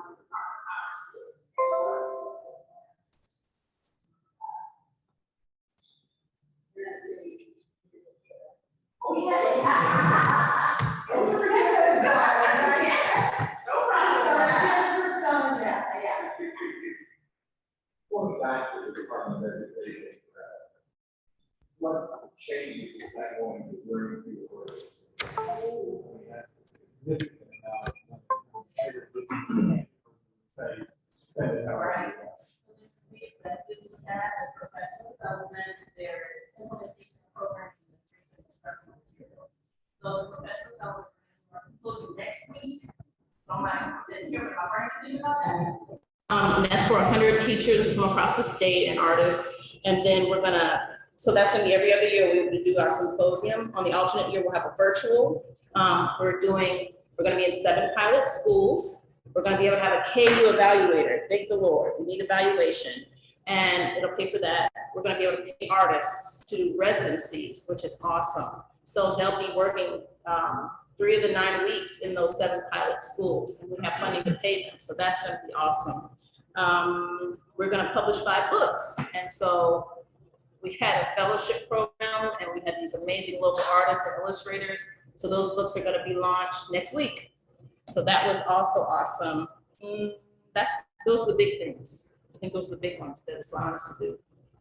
Are any of those 5 books a part of the Artist Authors Fellowship? That is it. That is the Artist Authors Fellowship. And is that a brand new program? It's It's brand new. But we have, it was January to May. It offered 3 graduate credits. It offered a stipend. It was for local artists and educators. We had 13 people. They produced 5 books, and they're all different, they're all beautiful, and they're all great. So will there be 5 more next year then? So it's 5 per year. 5 more next year, but those will be 3rd to 5th grade books. So these were K through 2nd grade. And that's who we're starting our pilot program within the fall, is K through 2nd grade. Yes, so if you know anybody who wants to be in the fellowship. Great. So this is a lot of plus you see most parts of the circle. So what increase in demand for you see so having a higher staff? Yes, that's happened. So we hired the new education program manager was hired 1 year ago in July. Then we hired a STEAM education manager in January, and he's a master's degree engineer. We're like, what, you want to come and work with the youth? Great, yay.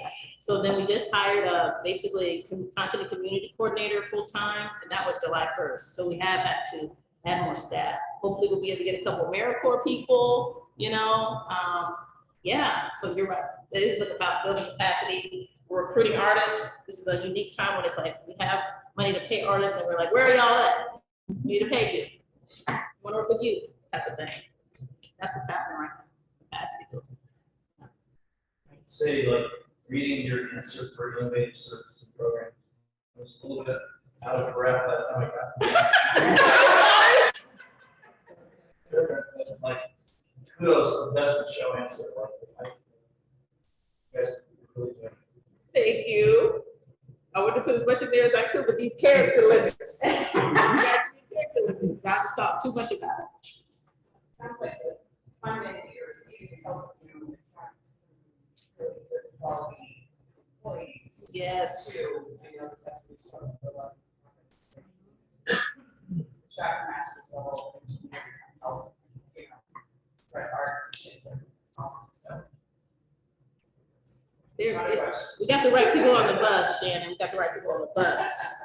Thank goodness. What'd you say? All right. Is the symposium sold out? Ooh, it might be like 90 out of 100. It's real close. So hurry up and get your ticket. If you really want to go, we're able to bring in local and national people, and WSU is giving us the space for free, and then we have funding from the Kansas Creative Arts Industries Commission and that federal grant. So there's no cost, it's free. We've never been able to do it for free.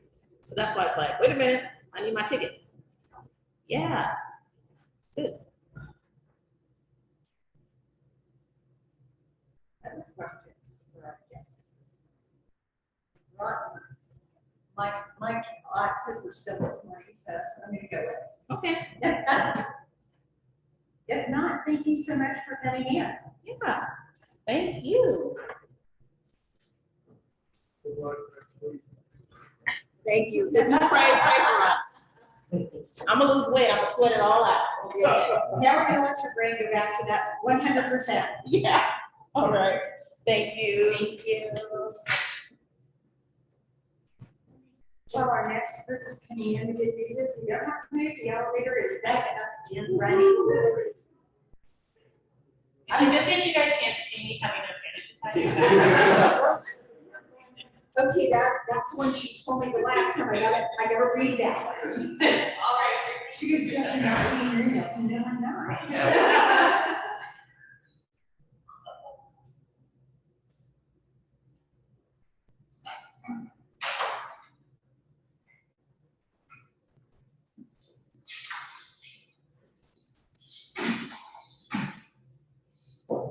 Okay, good morning, just barely. Thank you for being here today. As you all know, we're very fortunate that the city council sees the value of arts, both from a cultural perspective and an economic perspective. So that's why we're here today and why you're here today. You will see in front of us, we all have table tents, so we are not going to introduce ourselves. I have a great timekeeper to my immediate left, who in just a few seconds, as I turn it over to you all to introduce yourself, will set it, and we'll have 15 minutes for Q&A. With that, go ahead and introduce yourself. I am Amanda Alessi, and I'm the director of the Great Plains Nature Center. And I've been at the Great Plains Nature Center since 2009. I currently work for the city of Wichita, and I became the director in 2021. I'm Ellen Mosley, and I'm the Director of Development for the Friends of the Great Plains Nature Center, our nonprofit partner with the Great Plains Nature Center. And I started that position at the end of February here in 2021. I would like to add that we created that position last year of the Director of Development. So it is a brand new position that the Friends organization has never had before. I'm Mike Black. I serve as the business manager for the Friends of the Great Plains Nature Center since 2002.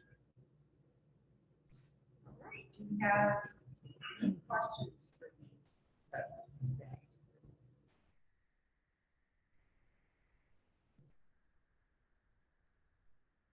Your attendance, you have a category called outreach.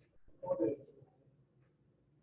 Outreach includes anytime we are doing a program not at the Great Plains Nature Center or in Chisholm Creek Park. So we will go to schools, we'll go to community centers, retirement homes. You indicate somewhere in the application, I'm still trying to get used to electronic, right? Somewhere in the application, that you did the National Crafty, the Outdoor Play and Learn, Outdoor Play and Learn from Home. When did those occur? Naturally Crafty is year round. Okay. Outdoor Play is May through October. It's every week. Yeah, both of these are every week. And are those new programs? Are they been going on for a while? Outdoor Play is fairly new. This is our third season doing Outdoor Play. And the third one you asked about? Naturally Crafty. Naturally Crafty. How long is that? Naturally Crafty has been a long time. For life. No, Since I've been there, Since the dawn of time.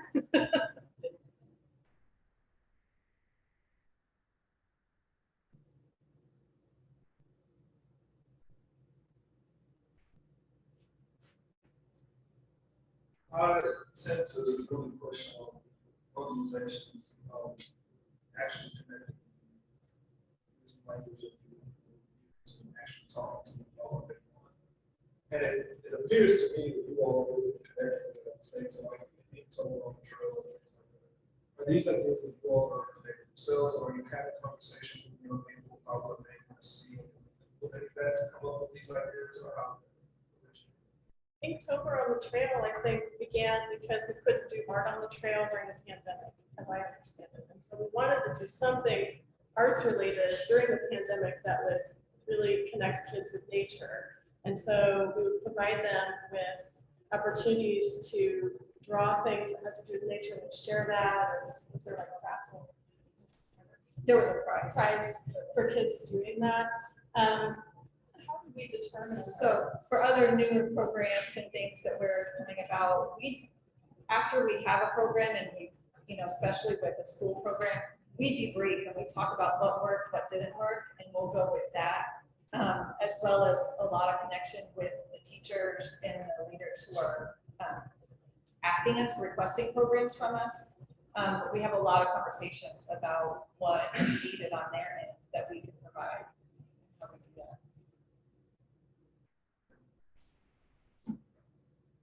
So I have a question about your board commitment. You indicate how many people and length of terms and that sort of thing, but what is the actual commitment time-wise or financially that a board member gives?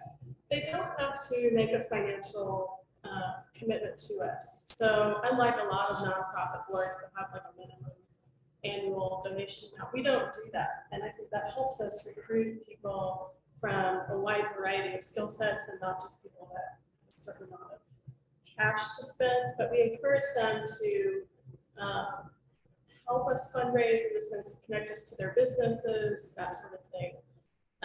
Most of our board members are very active with their time with us. A lot of them are volunteers with us at events. A lot of them make sure that they're helping promote what we're doing on social media. You'll see a lot of them sharing our content on Facebook as well.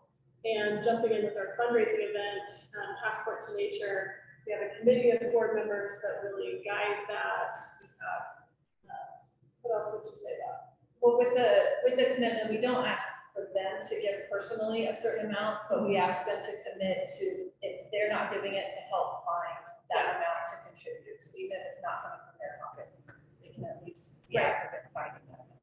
And it's certainly not something where we're auditing our board members to see if they're actually fundraising that specific amount.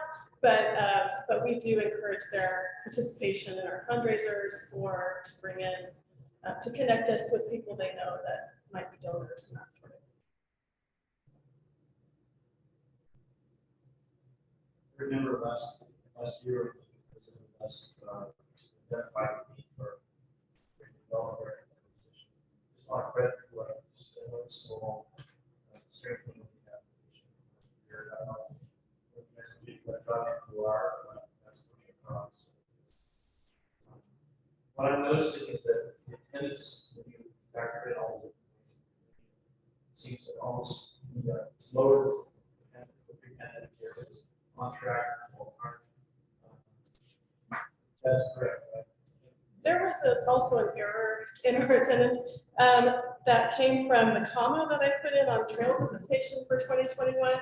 It did something to the automatic calculation at the bottom. Right. So our numbers for 2021 are really right on track with 2020 there. It just doesn't look like it. And I didn't catch that until today. So we've definitely hit over 200,000, maybe even the 290s, but it's not something that I caught. And that's what, even in the fall of last year, we had to stop doing programs with the rise of COVID cases, that one of our partners said no face-to-face at all. And we had to stop those. Something I'm seeing in applications that I'm expecting numbers to go up. I'm seeing that. Fall. But how are numbers tracking this year? Yes. Yeah, we've seen a very good improvement so far this spring and summer.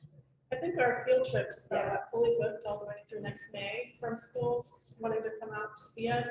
And we've done a really good job of tracking student engagement with our virtual programs. So there was a lot of student engagement with that during the pandemic because we provided virtual nature education programs to schools. And since they were all virtual, they didn't have a whole lot of prepared stuff before the pandemic. No one saw that coming. And so our team has done a really good job of providing that during the pandemic. That was actually my question. How much of your virtual is in there that's overall? That's okay. I've got to dig through it. How are you planning to continue virtual offerings that we invented during and after this? So you'll be doing more.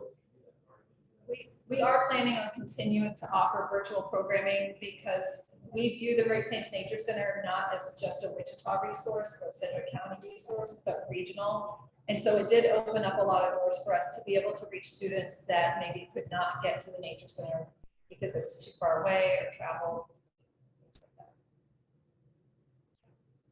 You have students come out and supposed to more engaged students. Are there those little high school programs? Are you seeing engagement in that age crowd? We have been specifically targeting middle and high schools as well. So yes, traditionally our bread and butter has been elementary school. We spent this summer, our director of educational programs worked closely with USD 259 and their summer school program that they had this summer. And so we saw kids just about every week in June. We had over 100 middle schoolers coming out to the Nature Center, doing hands-on engaging activities, learning about careers in wildlife. And going outside. We also got a grant to, I was with East High and some other high schools. So we got a grant for urban waters education, and so that is targeting high schools. And that we go into the high schools and teach about water quality and water testing, and then we bring the students out and we take them into the park. And they get in the creek and they do the water testing, they get the hip waders on, they're finding the frogs and the crayfish. It is the best field trip. We had West High come out last fall and it was the best day. It was wonderful to see that. So we're planning on, because COVID kind of prevented us from fulfilling all those field trips, we're getting those launched for the fall again. And so we're really looking forward to having those high schoolers come out.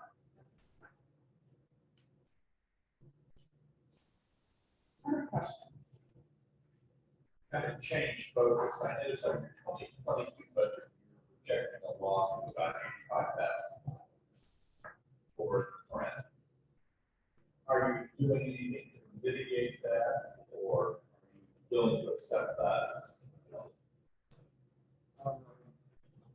The board and the director asked me to prepare that budget, assuming we would spend down our cash reserves for a 2-year period, introducing the director of development that was getting ready to. The actual performance today partly because of the time delay in replacing people as we had turnover. And partly because a couple of new sources have come on board. We are not going to see that much of a budget. I'm starting the budget preparation process now, and I'm still feeling out the board's intent with respect to whether we plan again to spend down while the new development director of development gets up to speed on the process of finding new funding sources.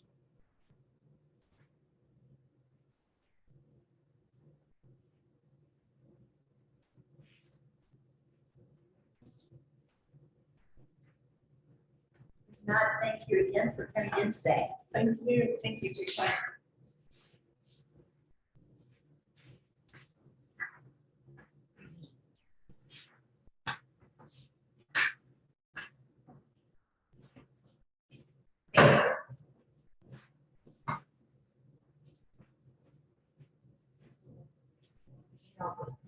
For a while.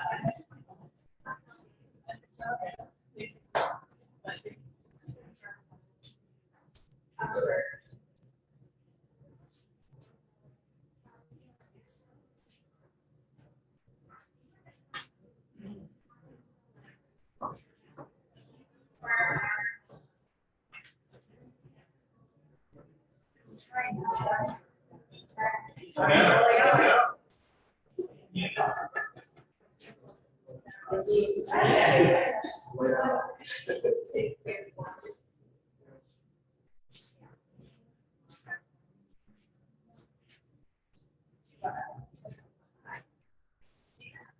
Sorry.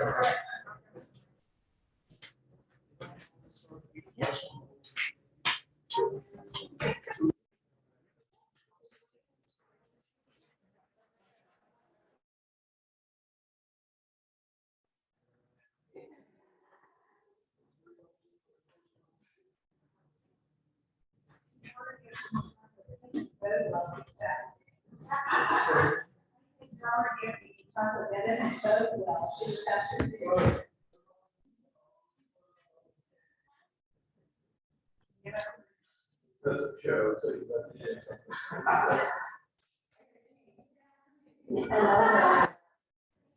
Be here this afternoon. As you know, we're very fortunate that we have a city council that values the arts and understands both the importance arts brings culturally and economically to the city. That's why you're here today and why we're here today. We have table tents in front of us, so we are not going to go forward with introducing ourselves. In just a minute here, I'm going to turn it over to all of you and ask that you introduce yourself. I have my handy time keeper right here that in just a sec, I can tell is poised. So I'm going to go ahead and turn it over to you, and we're good to go for Q&A. Thank you, Beth. Thank you, committee, for having us here and supporting the arts for Wichita. It's invaluable. We couldn't keep doing all that we're doing without your support. So my name is Sandy Wolter. I'm the executive director. My name is David Justin. I'm the artistic director. My name is Elena Vegas, and I'm president of the board of directors. I'm Brenda Binning. I'm CPA, and I'm the treasurer of Wichita Ballet. I'm Connie Bonfire, long history with Ballet Wichita, and very excited to be grant writer and assistant to the director at this meantime. So with that, we're looking at any questions. Where you would like to start? Yes, under innovation, you mentioned a program with interns working with low income students. Just curious how you're going to incentivize the students that are doing that. Go ahead. So yes, so we have Sean Chastain is ex officio on our board of directors, and he's the fine arts programmer for USD 259. We'll enter into partnership, identifying teachers in classrooms that want to take on this program, and we'll work with those full classes. So there'll be full classes of students, and then after that initial one semester, students who are interested in developing their dance further will be identified through the teaching process and then offered scholarships to continue their education with Ballet Wichita on site. So we'll be going into the schools to work with full classrooms first. And we'll start with Title I schools, which are the highest low income schools. So this is something that the school district has already given the okay to do. So at this point, we're putting programming together, getting the funding so we can get it going.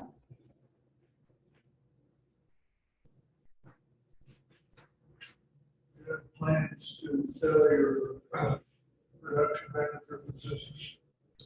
Yes, we do. It's put in the budget for the coming years, and then actually just last week had some interview conversations with some older past colleagues of mine.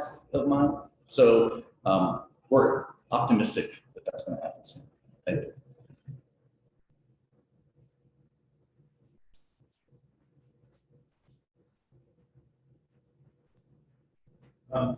So last year was nation of hope.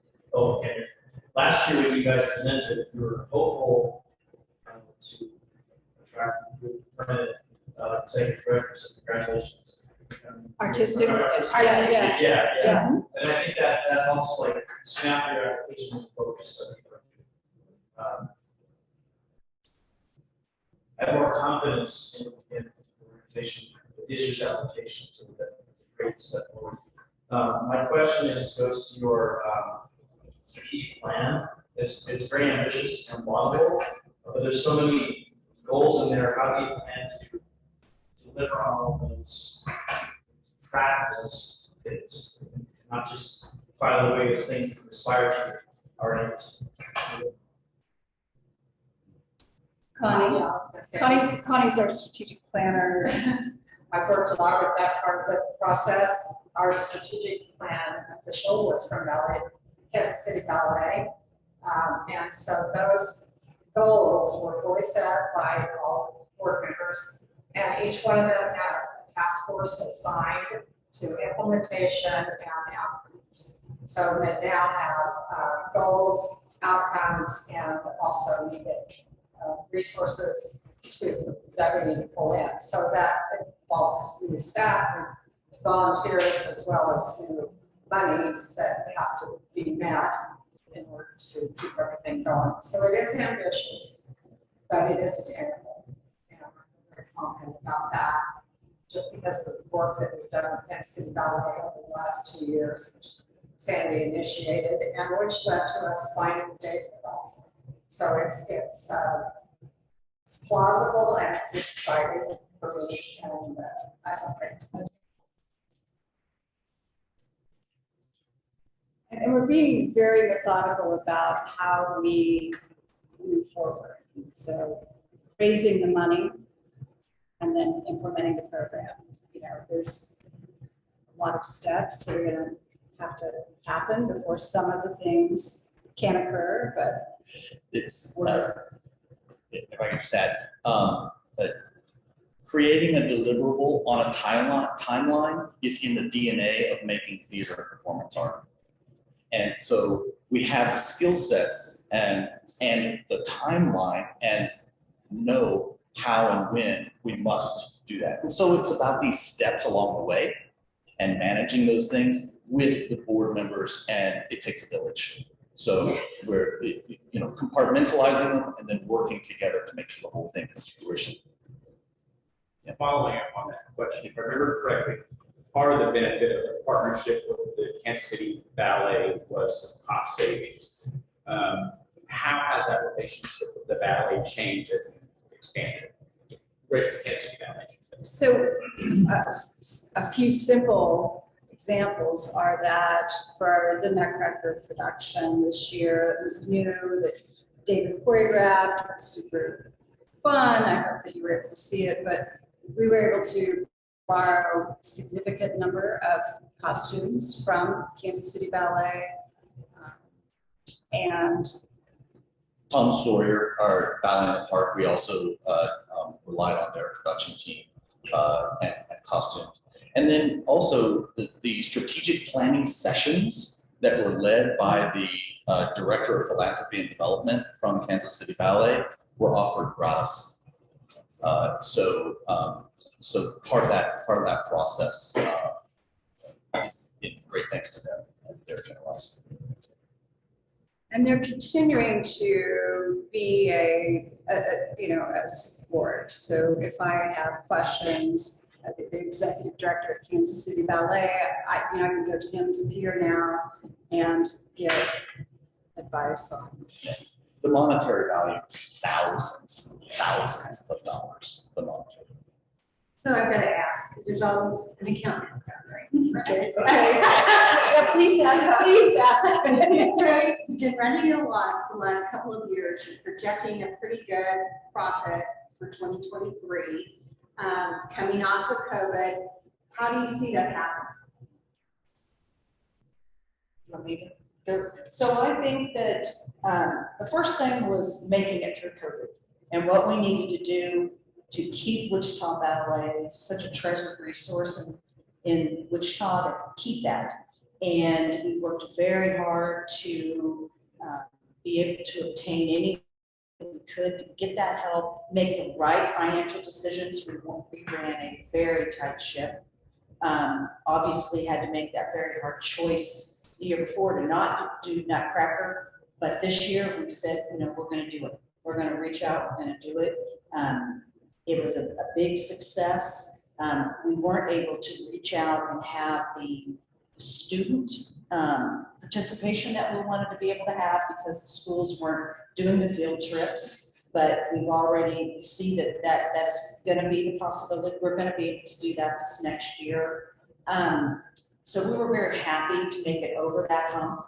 And through those resources that we received, that has built on the strategic plan that we're making, that we have. And we have a very lofty goal on fundraising and donations for this next year because of one step in our strategic plan that we want to try to achieve. But we're going to take that very carefully, a step at a time, to make sure that we don't implement anything that we can't be able to fund and to take care of. Is that answering your question? And we did it this year in the black, which we just finished. Yes, we did. Yes, we just finished that. I just did all of our reports, and we ended up with about $40,000 of profit. And so we were taking those steps in the right direction, and like I said, running a very tight ship. You all say you're getting the numbers that you expect to see in terms of racially diverse performers. I'm kind of hard of hearing, sorry. Can you? Numbers for racially diverse performers. Okay. No. I think in fairness. No, but in fairness, this is something that is on our radar and it's a priority. It's not only about what we see on the stage, but also who is behind the scenes in terms of on the board and in administration. Do we have a diverse group of people working that we work with, that we embrace and include? Yes. Is it enough? I don't think that we're at a place where we're comfortable, and I'm not sure we should be. I think we should continue to strive for this. So the answer is we'd like to do more. In the next 10 days, we have a vote for about 5 new board members, 2 of which are people of color. That is just one example of how we're continuing to strive forward to. Yes, I will say, Anthony, because it's very important to all of us, but Sandy always says, practiced equity for a long time. We've had a number of persons of color who have danced with us in lead roles. But I agree with David, we need to do more. I think being conscious and proactive is the way.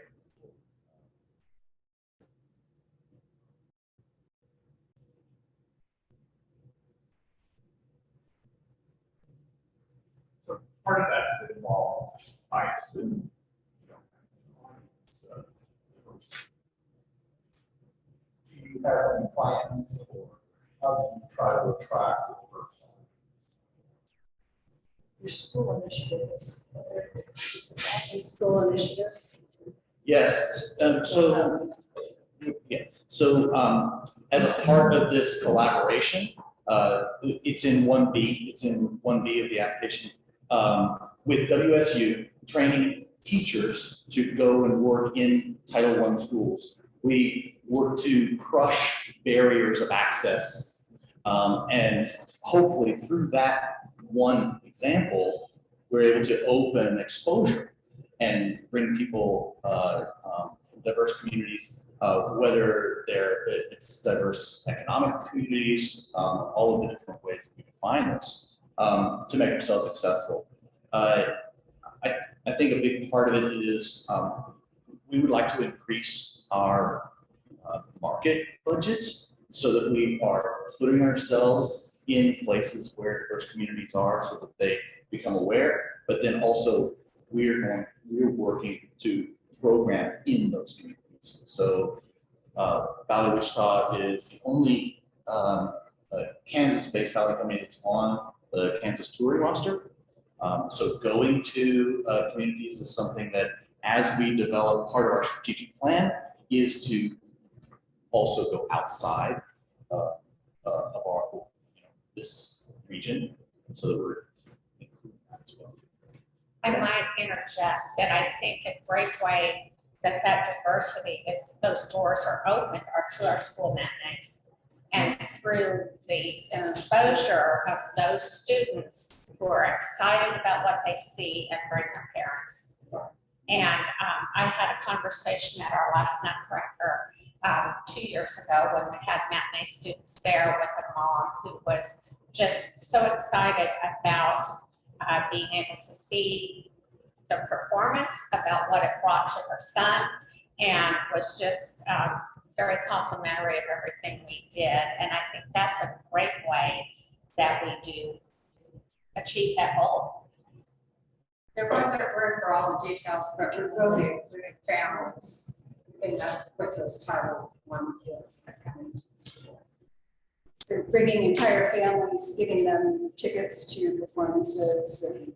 So as a part of the curriculum development for the academy, which, for instance, these Title I students that are identified for continued dance education, part of the curriculum is when you sign up for a series of classes, whether you're a scholarship or not, every enrollment in the school includes free tickets to the Nutcracker.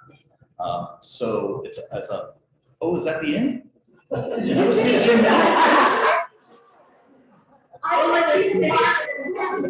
That was the fastest 15 minutes. Well, you are. I'm of the theater, it won't be the first time.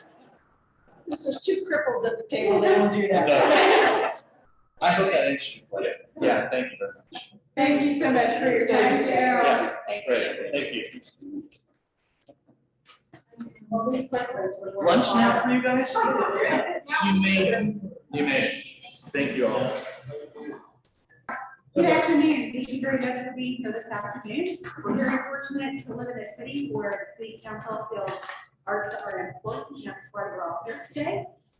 We have name tags, so we are not going to introduce ourselves, but in just a moment, I'm going to turn it over to you, and I have a timekeeper to my immediate left who will set the timer, and when it goes off, we get to look out and clean up. So there you go.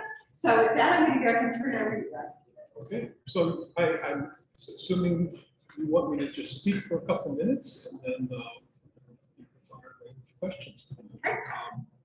Can you all hear me? It's a little noisy in here, so when you talk to us, please speak up.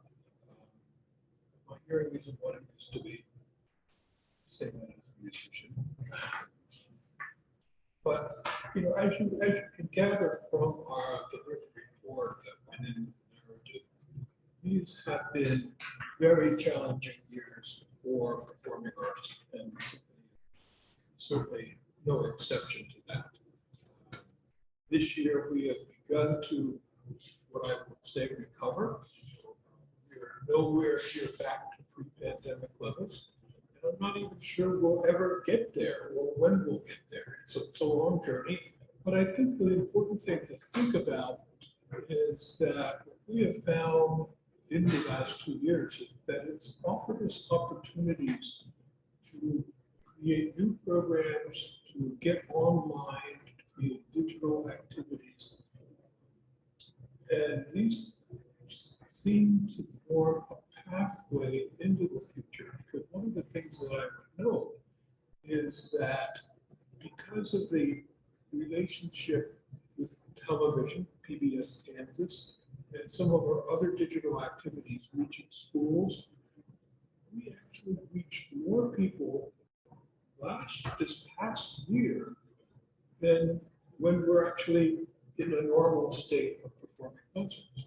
So I think that's fairly significant that the relationship with PBS Kansas has allowed us to reach upwards of about 80,000 people over the past 2 years. So those are significant opportunities. Financially, we're in pretty good shape.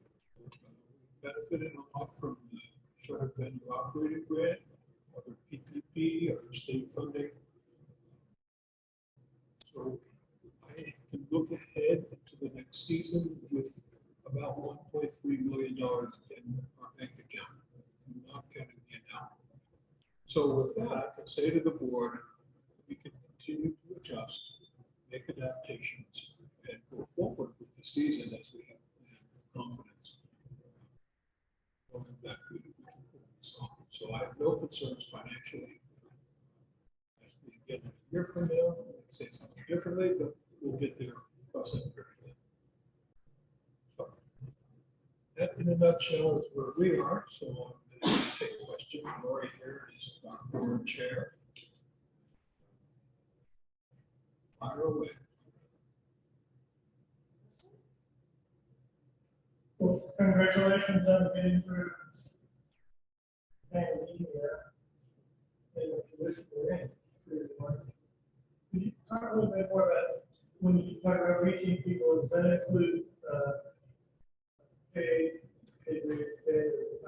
head station? Yes. Yeah. Our Masterworks are always broadcast on Radio Kansas, KHCC, and their affiliates. So I'm not really sure how many people that reaches. I don't have confidence in what they tell me. When I talk to PBS Kansas, they can give me Nielsen ratings. So when we did the old Cowtown Suite video in March, the report came back that we reached 25,000 households. 2 people, 3 people, don't know that. I generally figure it's an average 2 people per household.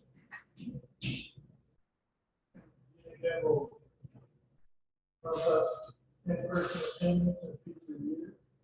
You think what? That will increase in-person attendance in future years, or is it probably we don't. I can't draw any connection at this point. We'll just have to see if it helps bring the audience back. I think we are at a rather pivotal time in Wichita in general, because I think that the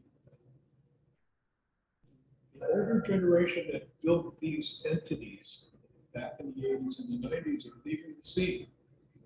And so we're in a generational shift at this point in time, which is accelerated by the pandemic. So I think the next few years will be very interesting, in some ways more challenging than the last. class too, but I think also offer other opportunities. I think we're trying to remain relevant to, to our core and then reach a younger, audience that's going to be the patrons of the future. On that note, congratulations on your term limits on your board and working to get a more diverse and younger board member out there. My question though is more about your diversity, equity, and inclusion initiative. So like most boards, you created this committee on that. What are some of the actionable things you hope to come out of that? It's just getting started, and they are starting to figure out what it is, where they want to go with this. So we've just gotten a board actually made up of not just board members, but also people from the community and musicians. So we've attacked it that way. I think that we just want to have an awareness,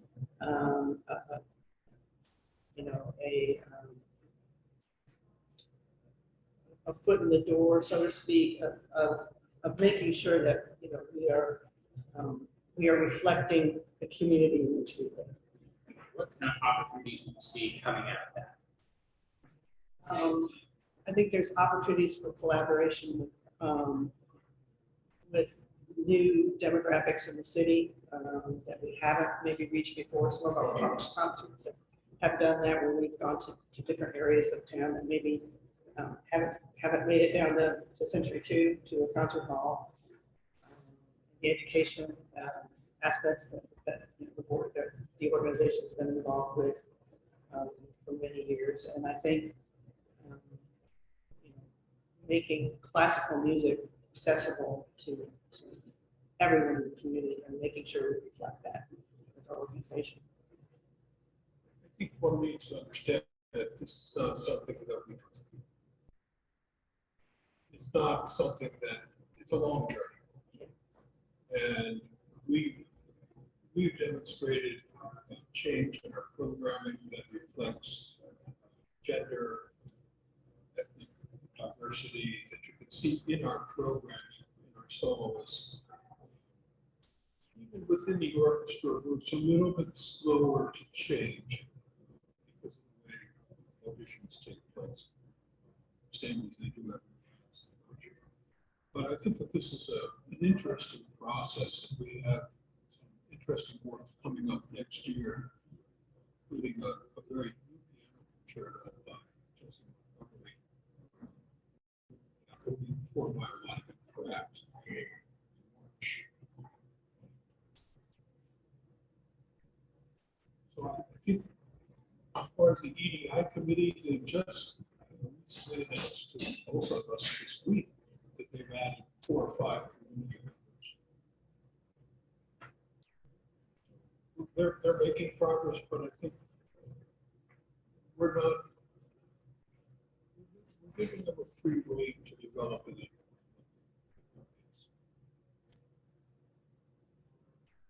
So I have a question. Excuse me, I have a question.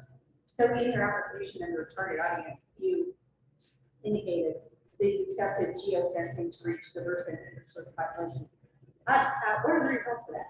How did that work? How does it work? We've only done it a few times. Now, we specifically did it around the neighborhood concerts that we did this past June. 6 parks.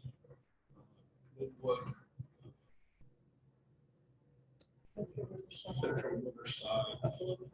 And we did a small campaign basically to geofence the neighborhoods around that. And some of the parks did way better than before. I mean, we literally doubled the number of people, particularly at Riverside and up in Chesapeake. And almost 200 of each of those. Lots of families, kids, just laying out the blankets and listening to 30 minutes of it. So that was very successful. When you say doubling, that's doubling from the year before the second part? Yeah. We had about 300 when we did this a year ago, 300 something. We were up close to 800 this year. 6 parks. I was amazed. Did geofencing do it? Some geofencing around this theater. Predictions this spring, and we'll see if that's going to pay off. Nobody's safe if you go in Century 2 anymore.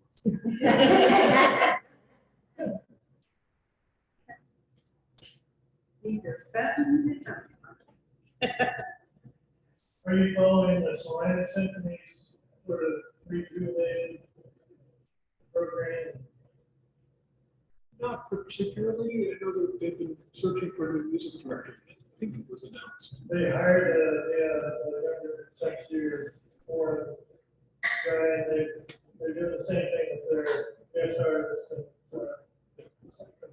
got to be a real surprise to citizens of Salina. But it'll be interesting to see that. So you've done a good job over the pandemic, trying to still maintain with limited spaces and going outside more.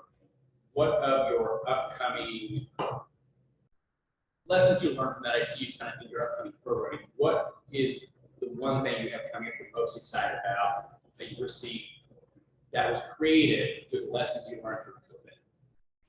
Well, we're banking a lot on Kristen Jonathan. Those of you who know who she is, I think most of you know. She's a true superstar. We've never done anything with a guest artist quite on this level. We're hoping third time's a charm because she canceled on us twice. So this will be a real opener. But we also have a lot of optimism about the relationship with Botanical. People like outdoor concerts. The one this spring, very successful. Was of course an expensive fundraiser with food and wine and beer and all that stuff. The one this September was more just a straight concert on the lawn with some classical hits that will be videotaped for our next YPC video that we're doing with Botanical. But the second half will be all movie and show music, kids and people know. James Warner.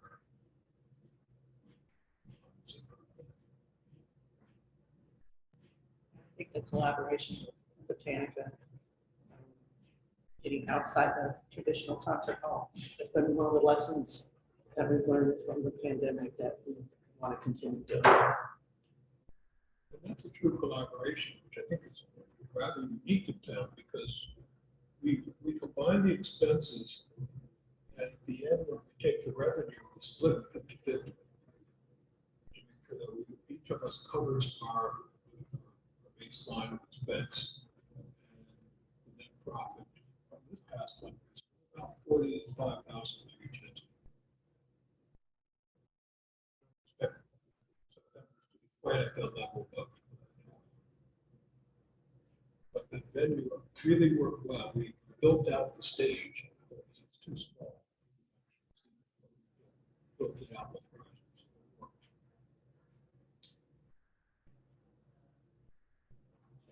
We're innovating, doing the best we can. But it's a challenge. COVID is still with us. We lost 2 of our principal players just today. Rehearsals start tomorrow, Saturday. Oh, you lost the code. Lost them to COVID. Canceled. So personnel manager is scrambling to fill the best we can. We'll play short. Anybody reads music, let me know. Not to that level. Yeah, I read it. Change focus on your 2022 budget. You have other revenue, expected $450,000. What makes up that? On our 22 budget. 2022 budget.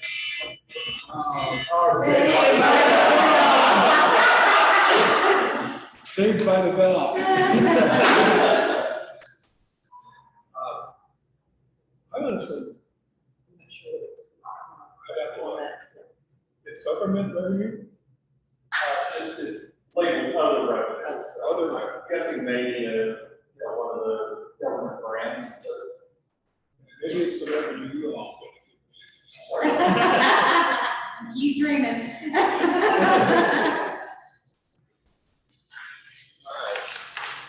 Thank you very much for your work today.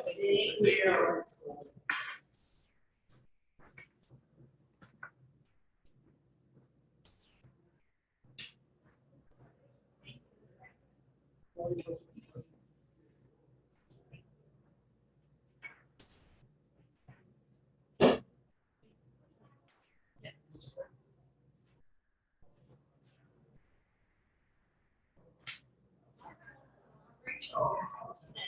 And that's what, that's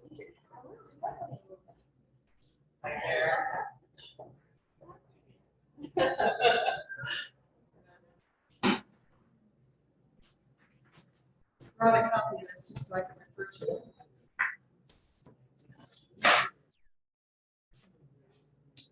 Thank you. I'm trying to pull it out because ours are electronic. Oh, so I'm like, yes. I'll take your paper. No. So in the interest of continue to hopefully keep us somewhat close to our time schedule. Thank you very much. Thank you very much for being here this afternoon. We're very fortunate that we have a city council that understands the importance of the arts in our community, both culturally and economic impact. So hence why we're here today and why you're here today. We have placards indicating who we are. So in just a second here, I'm going to turn it over to you. And we do have a timekeeper over here that at the end of your time, a wonderful buzzer will come off and we'll take a photo for you all. So at that, I'm going to go ahead and turn it over to you. My name is Rachel Newell, and I am a relatively new member of the Wichita Chorus, but I did inspire this Wichita Chorus Sweet Adelines to submit an application for this particular type of funding. I want to introduce you to our director, Melanie Williams, and I'll let her take it from here. Hi, thank you for allowing us to be here today and talk with you, visit with you about our organization. The Wichita Chorus of Sweet Adelines is part of a worldwide organization that has been in existence for about 75 years. Are you familiar with Sweet Adelines? Yeah, because we're a women's barbershop, women's a cappella group. We received lots of buzz after Pitch Perfect came out, which helped us a lot gain newer members because of that. They're like, oh, wow, this is a lot of fun. And it is a lot of fun. But we have, the Wichita Chorus has actually been in existence 71 years. And last year we were supposed to have our 70th anniversary show, and COVID kind of interrupted those plans. So this year it's 71. But we've got a big show planned for this fall celebrating our anniversary in the organization. We are considered a small chorus, meaning we have 25 to 30 members. Members from actually all over the Wichita area. I live in Newton. We have people that drive in from Heston, Andover, at one time, Winfield. So it is pretty much a wonderful way to outreach women from all the whole Wichita area. We are, we enjoy, I mean, our passion, I would say our passion is bringing education to women and also providing a place for them to sing and be together and make music. And in other areas, we probably would not have come together if it wasn't for music and the love of a cappella music. We look at the varying, I guess, areas that these ladies come from. We're like, wow, this is so cool that this love of music has brought us together. We we've done very, very well. I've been the director of the chorus for 11 years. I'm considered a master director, which means that our chorus scored over 600 points at regional competition. We just had regional competition this past spring in Wichita at Century 2, and it was wonderful to be able to show our region, Region 25, Wichita. We've been here in the past, so this is not the first time that Region 25 has hosted an event, but it has been a little while since that's happened. So we were supposed to be here 3 years. 2 years of that was COVID. And so we finally got to have this past year here in the Wichita area at Century 2. The chorus has done very well. As I said, I've been director for 11 years. And even during COVID, our goal was education, which is a big part of Sweet Out of Lines, also a big part of the region, is being able to provide education, musical education for women. It's also a wonderful organization for leadership. I started out as just a member, and after, I've been in an organization for 25 years, I had the opportunity to be able to become the director of the chorus. I also am at the regional level, where I'm an education coordinator for all of the events that take place in our region. We have about 3 events throughout the year: a quartet retreat, summer music camp, and a fall retreat. And I plan and organize all of those events. So I'm also very active on the regional level. And then I also have a position on the international level with the membership retention committee that I've been on for 6 years. And that's helping retention of members within the international organization. As I said, I have a question. Yeah. As it relates to medical, as it relates to your musical. I know nothing about medical. Your musical education, is that available to the general public or only to your members or general public? As far as the educational part of it, the educational part of it is available to the members, but that's the wonderful thing, that there's like a director certification program, which I went through, that helps educate women through, getting a degree, I guess a certification for learning more about the background, musical background. There's also education that's provided at all of our events. And then during COVID, I brought in a lot of speakers to come in and talk to us about different educational things through Sweet Out of Lines. We do have a Young Women in Harmony portion of our organization, and so we are planning to involve young women from the community to sing with us, to practice and learn music, and get some education and be involved in our fall show. How long has that been going on? Young Women in Harmony? It's a program of our international organization. International. Actually, they have what's called a Rising Star contest, which is actually taking place this weekend in San Antonio at an international education symposium. And Rising Star is young women. The ages are, I believe, like 14 to 25. And a lot of those women that have won the Rising Star contest have become international champions as well. I was fortunate enough to see in a group that won international in 2009. So I was in a quartet that won international in 2009. And so it's a great opportunity for women. We wanted to do something like that through our chorus, be a part of that.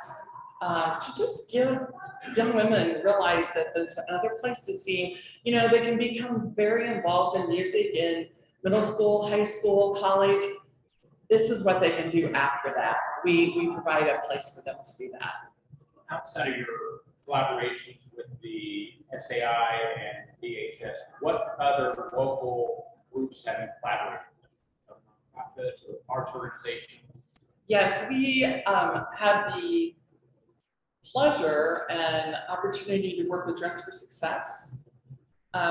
We had a member in our chorus that volunteered for them and became, friends with the organizer at the time and would go and perform for them at Christmas time at their Christmas banquet every year. And then at our shows, we would have a portion of the proceeds go to Dress for Success. So we were really happy to be a part of that.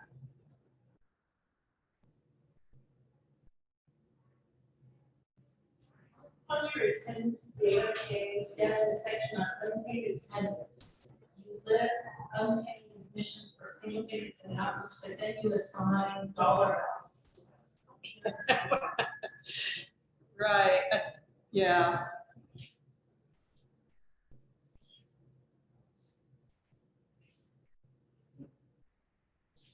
I think that just had to do with sponsorships and sponsor attendees. We also would, if we had performers on our show, we would give them so many tickets for their family members or friends to come. And then sponsorships, we also provided free tickets for them based on the sponsorship level, depending on if it was 2 tickets, 4 tickets, so forth. Could you elaborate a little bit on your efforts to serve underserved populations? So think diversity, you know, what does it look like when you're out performing and serving? Are you doing any type of outreach to underserved populations? No, we find that barbershop is just a unique, is a unique art form. And it isn't front and center for all cultural backgrounds. And so what we try to do is make sure that our marketing is in front of folks who might have an inclination to try this particular art form, this a cappella art form, but not everyone does have that inclination, no matter what cultural background. So we're trying to do that through our marketing mostly. We do have word of mouth as well from folks who are enjoying the art form and who might want to share that with someone within their own cultural background. And I would say too, I told you that we are a small chorus, but we've had women that have joined us that were like 14, 15 years old, and we have women in their 80s. And so it is a very diverse background, also in age, which is wonderful. Any new member that comes into our chorus, it reminds us of our first time that we joined the chorus and how exciting it was, and to hear the overtones and hear us make music without any instruments. A lot of people don't understand that, you know, we blow a pitch and then we just go. Do you need a piano? No, we don't need a piano. We're a cappella, so not a big deal. But that's the wonderful thing about it, is it's for women of all ages, and that's what I love about it. I love the teaching aspect of it. I love to see that our chorus has done very, very well over the past years. We probably, like I said, I've been in the chorus, I've been the director 11 years. The past 5 or 6 years, we've taken first place in our division, which is under 30 members. And then we've either been 3rd or 4th overall, meaning that the choruses that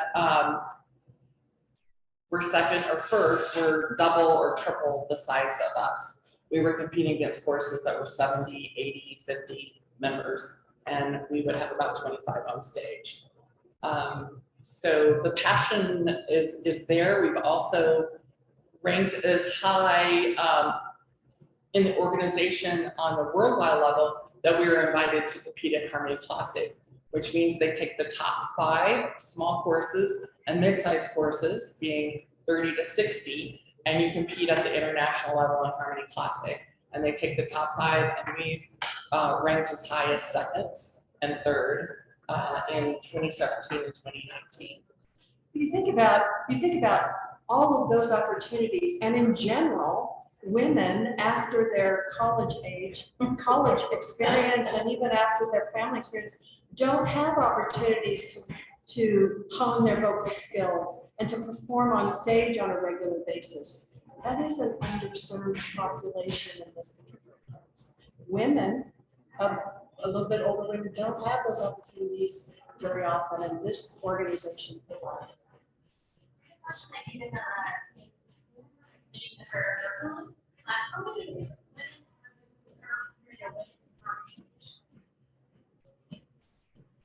I don't know the answer. Our chorus or the international? Can you repeat that? I'm sorry, I'm having a hard time hearing. How many women have you served under the Harmony Initiative? The Young Women in Harmony? Yes. Your organization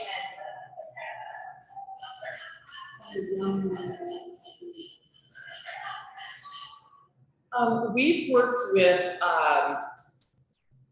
Matt Weber, who is a choral director here in the Wichita area. And so we've worked with women and men through his connections as a high school teacher. We have, I think what, I mean, Women in Harmony is the something that the organization has used globally for us. And so I guess I'm trying to understand exactly, if I answered your question correctly, I'm sorry. What I need to get at is how many people has the local chapter in Young Women in Harmony? Okay, I would say probably about a dozen. Yeah. Those women that have come and sang on our show, because we have what we call a Sing for the Summer. We invite women of all ages to come and be a part of our performances and then rehearsals and then sing on our show. And so some have stayed, some have just enjoyed that experience, which has been wonderful. And that is your sign. Your time is up. Completely? Yes. Oh, bye.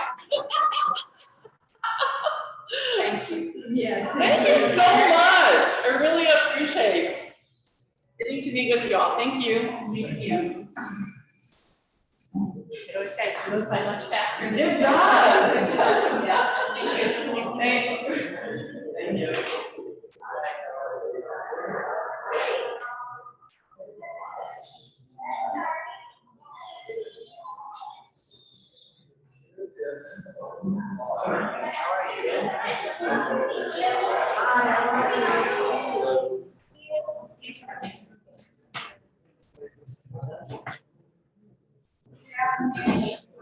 There's a staff meeting. Go ahead and get situated. Don't want to be rude, other than trying to hurry you. Fortunately, we live in the city where the city council feels are important not only to the culture of our city, but also for economic, it took us 40 times. Also so for economic development. So that's why we're here. That's why you're here. We have name placards, so we will not go around and introduce ourselves. But in just a moment, my handy timekeeper to my left will set the timer and we'll let you introduce yourself and then we'll go into the Q&A. So with that, I'll turn it over to you all. Introductions? All right. Hi, I'm Brian J. Markham, the Artistic Director of Music Theater Wichita. I'm Angela Cassette. I'm the Managing Director of Music Theater Wichita. And I'm Carter Thal, and I'm the Development Manager of Music Theater Wichita. Questions for our guests this afternoon? Great.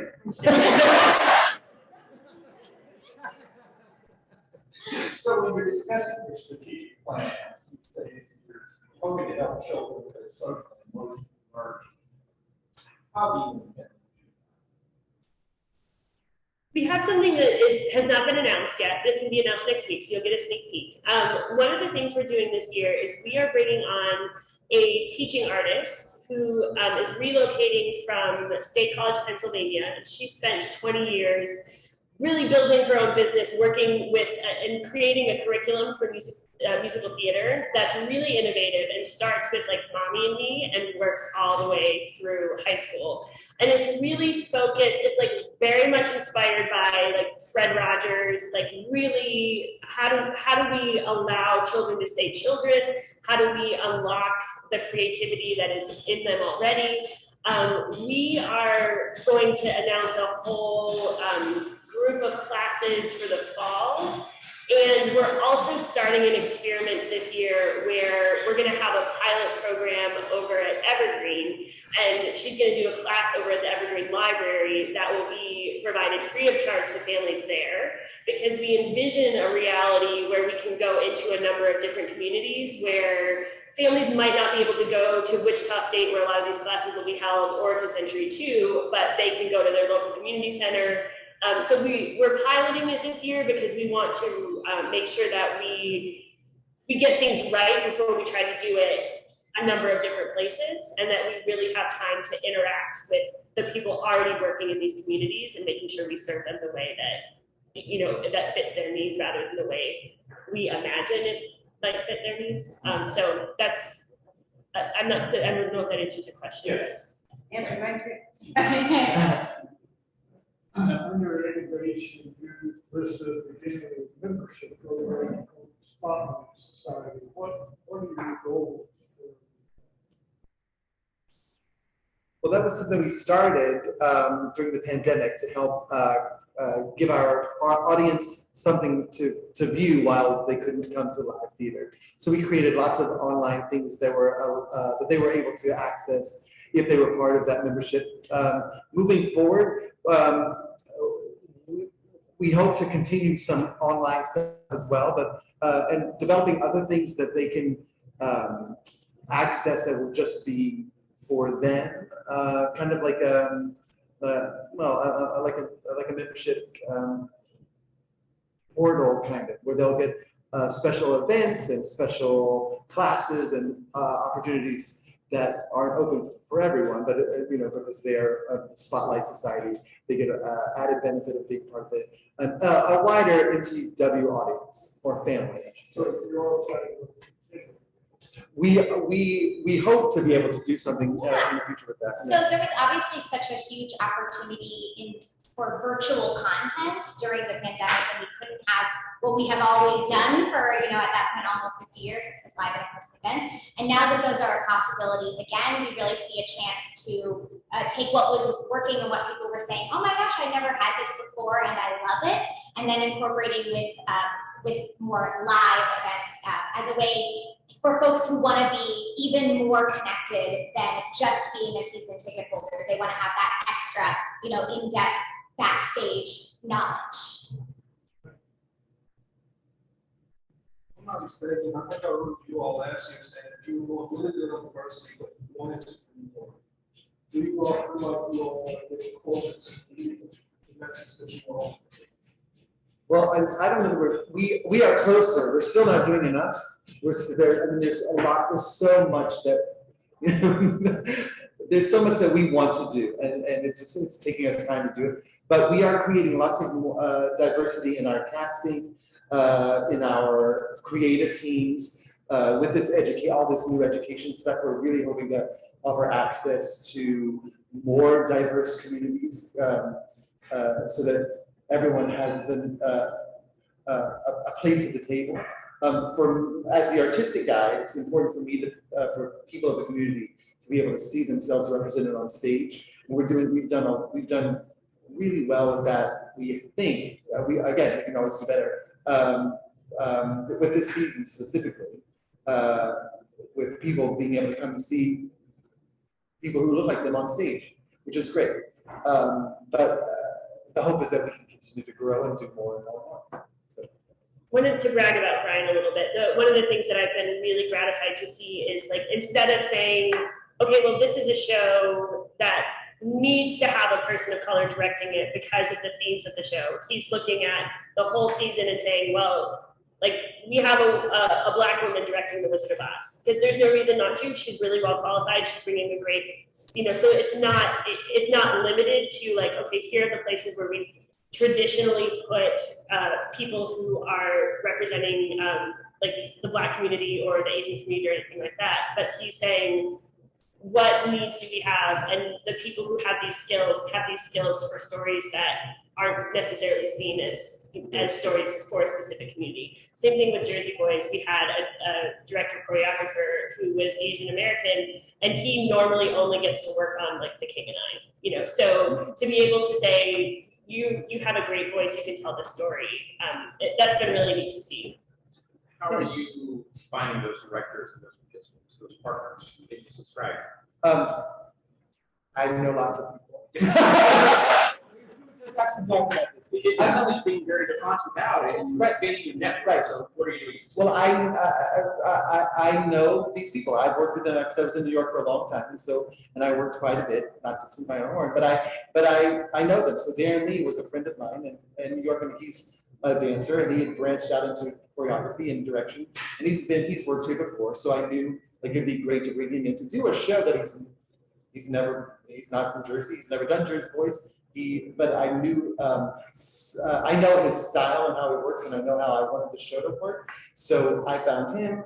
Deb Walton, who's doing Wizard of Oz, was here many years ago, and as a performer, she was here last year on our 50th anniversary show, and then she went to New York to be the associate director on Broadway of a play called Thoughts of a Colored Man. And so I knew that she's branching into more directing, so I thought, you know, what better place to have her come back home and kind of spread her wings to get her feet wet in a place where she feels comfortable. We can support her in that way, and she's doing a great job. Come see the show. Into which.org. Yeah. You see any indication that it's more difficult to recruit kids who have been to an entire summer? No, we had our resident ensemble this year is about, depending on which show it is, it's about 30 kids. So we had 800 to 900 kids around the country who auditioned for those roles, and most of them, there are a few that are here all 5 shows, Jersey Boys to The Drowsy Chaperone, and then most of them were 4 shows, 42nd, or 3 shows, 42nd Street through Wizard of Oz. But no, they all want to work. And we have a reputation around the country, so they all want to come and work here. So, and they love it when they get here, and they're overwhelmed when they get here and they see what we do. They've heard of us, but they don't know exactly how big we are and how Broadway-ish we can be. And they're really, this year specifically, they're really great kids, spectacular. So. You indicate in the application that you work with consultants to identify tactics that would be effective for targeting audience participation and expansion. So how is that going, and can you expand a little bit on what efforts there might be to reach more diverse audiences? Because I know, bring your average age down a little bit, but not much. So anything you could add to that? Sure, yeah, that's a relationship that started pre-pandemic, and we were really grateful to be able to continue it through the pandemic, because having the access to what is happening across the industry, that has been really invaluable. And also just helping with messaging has been incredibly helpful as we've gone through really difficult conversations with subscribers. Like we're not having a season, here are all the changes. There's been a lot of back and forth, so that's been very helpful. In terms of really, so one of the big challenges that we knew was coming and that lays ahead of us is that in 2020, we had nobody coming into the pipeline. Right? Like we really were able to take care of subscribers somewhat through online content. In 2021, we were really able to take care of subscribers through all of the different productions that we did, but we weren't getting a lot of new people into the pool as single ticket holders. And those tend to be younger groups, more diverse groups, tend to start as single ticket holders. So we had 2 years of them not coming into our pipeline. And so that means we have to work really hard to try to get new people in. We've done some zip code targeting this year in terms of specific tactics. We've done some geofencing. We do a lot of measurable, less newspaper ads and more postcards going to specific purchase lists. So we're trying to do the things that are measurable and that we can then test and tweak and repeat. That's been pretty successful so far this year, especially with titles like Kinky Boots. We had really great response from the segment that is like the new to file segment, or people that have only been one time before. We had less great response from that particular segment with 42nd Street. So I think we will be sort of leaning into, here are the titles where we're going to get new people in the door for the first time, and here are the titles where we're going to be re-engaging lapsed audiences. We'll probably lean on that a little bit more in the next couple of years. Sorry, I was just going to add, to speak to particularly bringing in the younger audiences, the next generation of patrons of musical theater and MTW specifically. We're really excited ever since we took music theater for young people under the umbrella of MTYP, and we have all this new educational programming, which Angela was talking about earlier, which we're piloting. We're now saying, and then how can we invite those families? A child that becomes interested in musical theater in their youth, well, now the whole family maybe wants to come and see what the professional level, they got to see their child perform in our youth production of Frozen Junior, and now come and see our professional production of Kinky Boots and see kind of where that can take you and really start to foster a lifetime love of musical theater and kind of patronage of our organization. I love that you all talk about the talent that you bring in, and people that have done things here before, you have to bring them back. Do you see success also in exporting talent? Like people here getting opportunities somewhere else because of that? Yeah, I mean, we do bring lots of people in from out of town, but this year specifically, I wanted to really focus on some using more local talent too. So Jersey Boys had 2 local females in the show, and then a local gentleman who were just spectacular. And it was nice for me as the new guy too, because I know the people out in the world that come here, but I didn't know the local talent, so it was nice to have them have a specific audition just for local people. And we had a nice turnout. I'd still like there to be more people, but they were great. We used Enjoy Fountain in 42nd Street, and she's a local person here, and she was this, she's known for the voice and her voice and being on The Voice and being a popstress. But 42nd Street is like a classic Broadway old-timey show, and she jumped right into that style and was brilliant. And so it was nice to see someone who you pull them out of their comfort zone, who's doing the things in town here, and then ask them to do something totally different out of their wheelhouse, and she was spectacular. So it is nice to be able to uplift local people here too. And we use a lot of local designers who do our sets and lights and costumes, and their work is spectacular. So it is nice we have a nice mix of Wichitanians, as my daughter calls all of us, and local and out of towners too. So yeah. What about that time of getting opportunities in other states? Well, I mean, that's kind of, if they leave us and go to New York, that's great, or to go, we don't really have we can help them propel them, but we don't push them that way. I mean, we don't really help them. I mean, there's not much that we can do outside of them. Oh, what does that mean?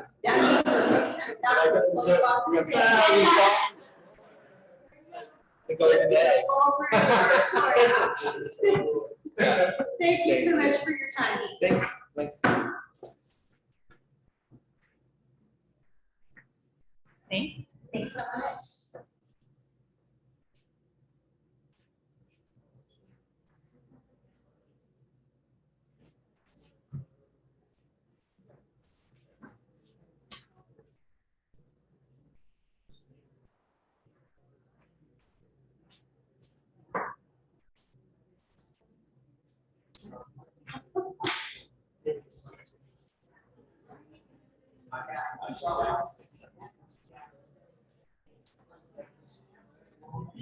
Yeah.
Just a public service announcement that Silver City classes have begun for the enjoy that smooth sound of campus.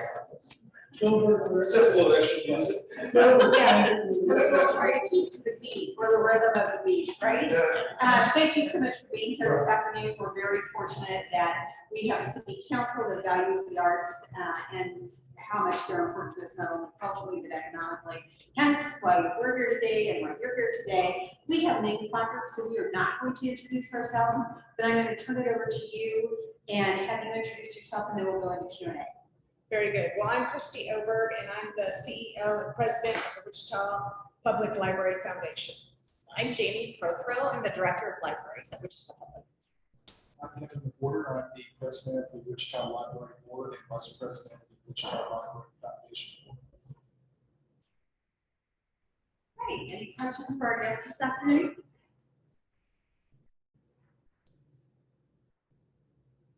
On your financial statements, you show a long-term liability. Yes. For $1.2 million currently. Yes. What is that? That is a loan that they, bridge loan that they gave us for the amount of money that will take for a 10-year pledge to be paid down. So the Wallace Foundation pays us $300,000 every year, and we just give that right over to the city. It was a 10-year pledge, and so it's $3 million originally, and it's just been paid down every year. So the city advanced money. Correct. You bet.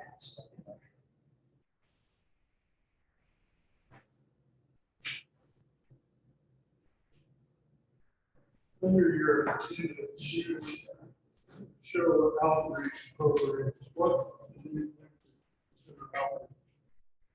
So our outreach looks a lot differently. It depends on the age of who we're serving. It could look like a presentation that we provide that's based on an interest that a group has. It could look like bringing a program out to a group. We span all ages, so we see babies all the way through seniors. So the form and fashion may look different, but we customize what we bring to the table for each ask that's made. Our librarians do a lot of school outreach, and they are working really hard to make sure that there's alignment and understanding of all of the public library services available to schools. So one of the partnerships that we've just struck up with the USD 259 is to issue e-cards to all of our middle and high school students as just part of the open enrollment process that's happening this year. So for clarification, if you, the library, are doing that, not the library foundation. Well, I think it's mutual, I should say. Thanks for that clarification. I think there have been a number of opportunities where we've partnered with the foundation, or the foundation has brought a number of opportunities for us. For example, recently we did outreach collaboratively for the funder for the Wichita Wind Surge, and we're looking for all sorts of different opportunities as the mix is right for both agencies to be. However, the operational support that the foundation provides to the library allows us to have the additional bandwidth and supplies to be able to have quality outreach. Outreach is something that is an area of opportunity for the library. It isn't typically funded on an annual operating capacity. So what we need for those to fulfill the requests for outreach, we are funded through the foundation. You guys did an amazing job funding the Advanced Wing Library with individual donors. obviously as time wanes, those big donors aren't giving. What are your efforts to engage them again to get your individual donors? Maybe not to the $1 million range again, but raise it beyond like $4,000. Oh my goodness, what a great question, and one that I can easily answer. So we are right now in the middle of gearing up for a campaign, which is going to look at the literacy and engaging families, the literacy issues that we have in our community for children, and also we feel like the best way to help with early literacy is through the engagement of families. And we're also doing some renovations to the Westlake branch and a couple of our other branches. And so what our goal is to be able to put in place, and we also talk about that our job is to create a margin of excellence. So one of the things that we're going to fund in the Westlake branch is a automatic book return, so that staff don't have to spend time checking in and out books. They can spend time on cultural arts programming, family engagement, etc. So that campaign, we hope to, we're in the very, very silent phase of that, but we're hoping to be able to launch that in the next 6 months. So I'm hearing it's easier for you guys to pursue those individual donors when you have a project or something that's tangible that they can get behind. Well, another thing that we have done through our annual giving, and it doesn't show as much in our financials as far as our donor giving for last year, because we had a significant project that we helped with the Evergreen Community Center and Library, and that brought in, as you'll look at our fundraising data, that brought in $569,000 of that. Close to $400,000 of that was for the Evergreen project.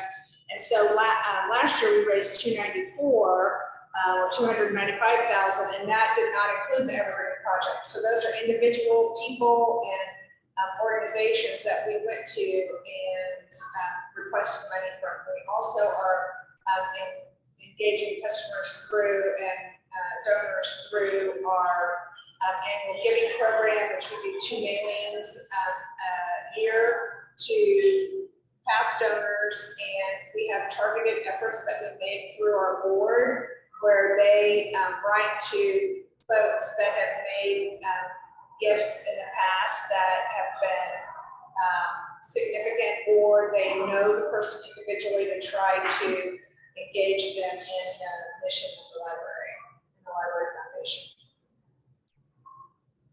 So along those lines, you indicate under performance benchmarks in your application that you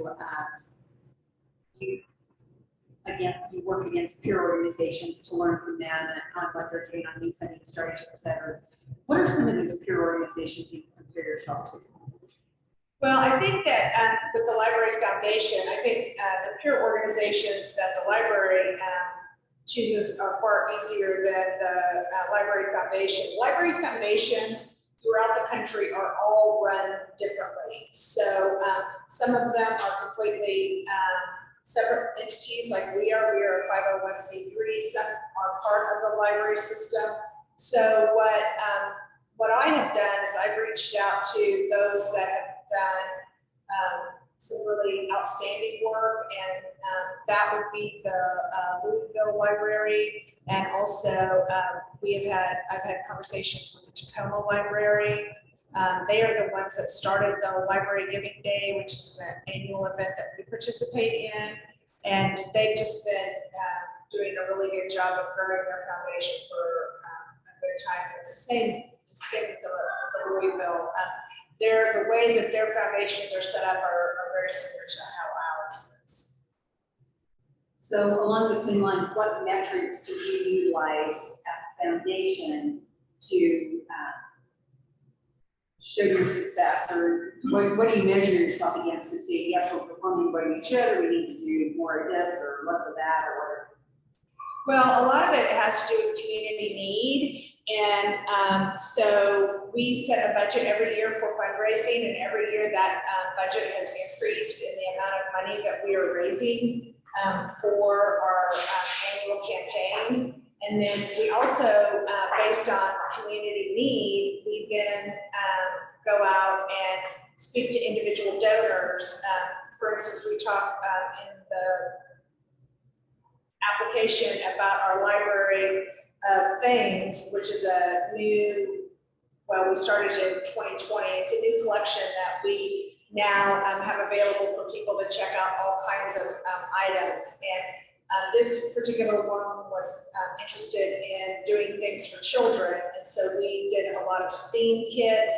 We did a variety of different types of take-home activities for the family and the children. And so, and then we look again at the how those program dollars were used and by who in the community.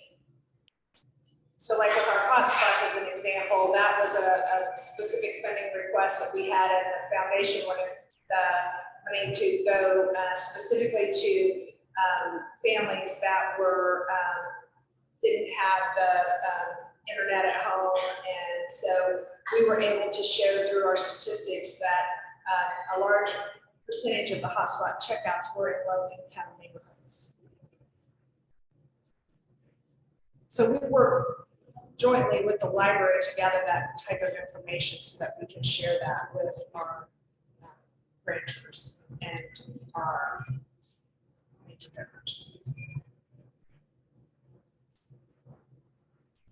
Seem to have a little bit of trouble locating it out. I thought we were somewhere in here involved, and I take a bigger focus on some of the smaller libraries. Is that correct? That's the right here. Can you explain to me what that looks like? So I think perhaps this is what you're recalling. We have renovations happening at 4 of our locations. Westland's going to be doubled in size. Angelo, Alfred, and Rothwell will receive interior remodels as part of the CIP over the next couple of years. And part of the vision that we have for those spaces isn't just a simple refresh of carpet and paint, but really placemaking. And so at each of those locations, as part of our family engagement endeavors, we'll be working on creative engagement design activities that can be in our library spaces that help with developmental needs, help create art, the things that people don't have at home, things that we can then over time kind of repackage, and that they would reflect the interests of each community. So across the city, we would have 7 destinations that are pretty unique and inspiring.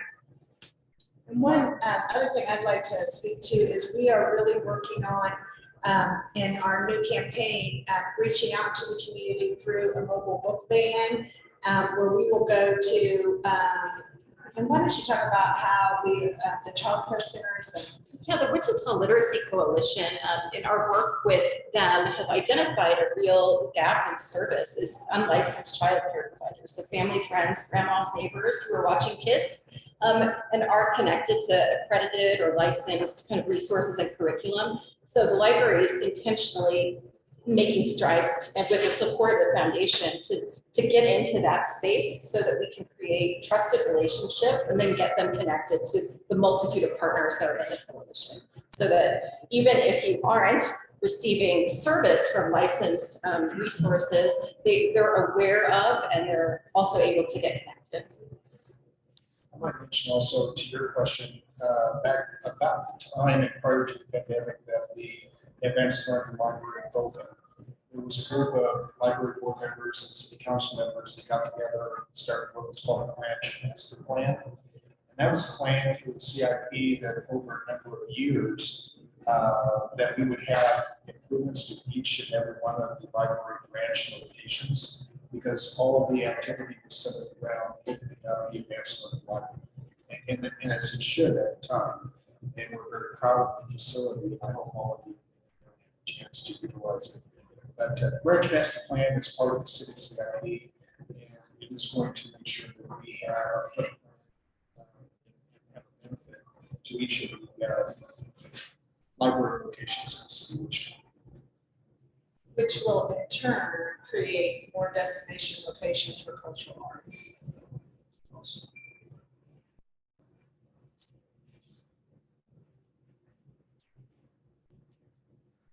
Questions?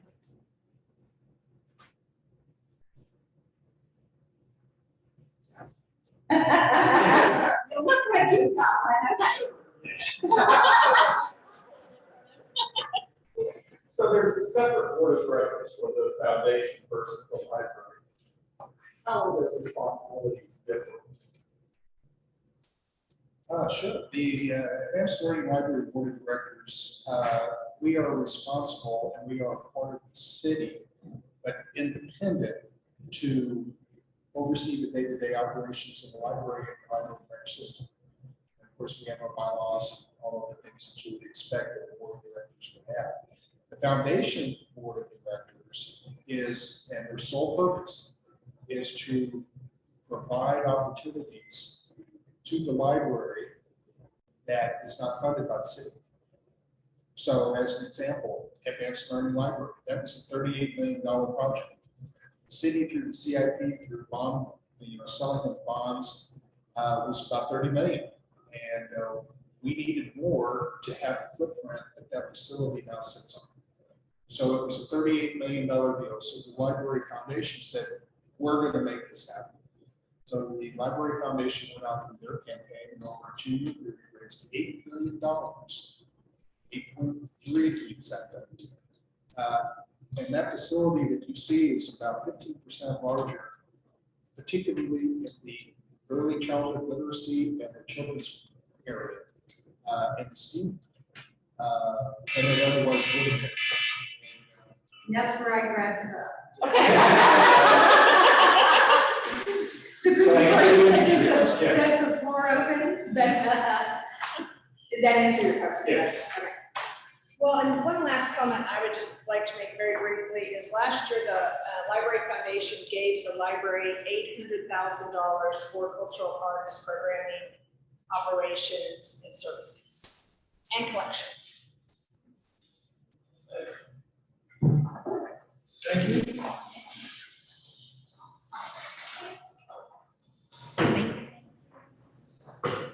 Hi. Have a good day, everyone. Thank Yes.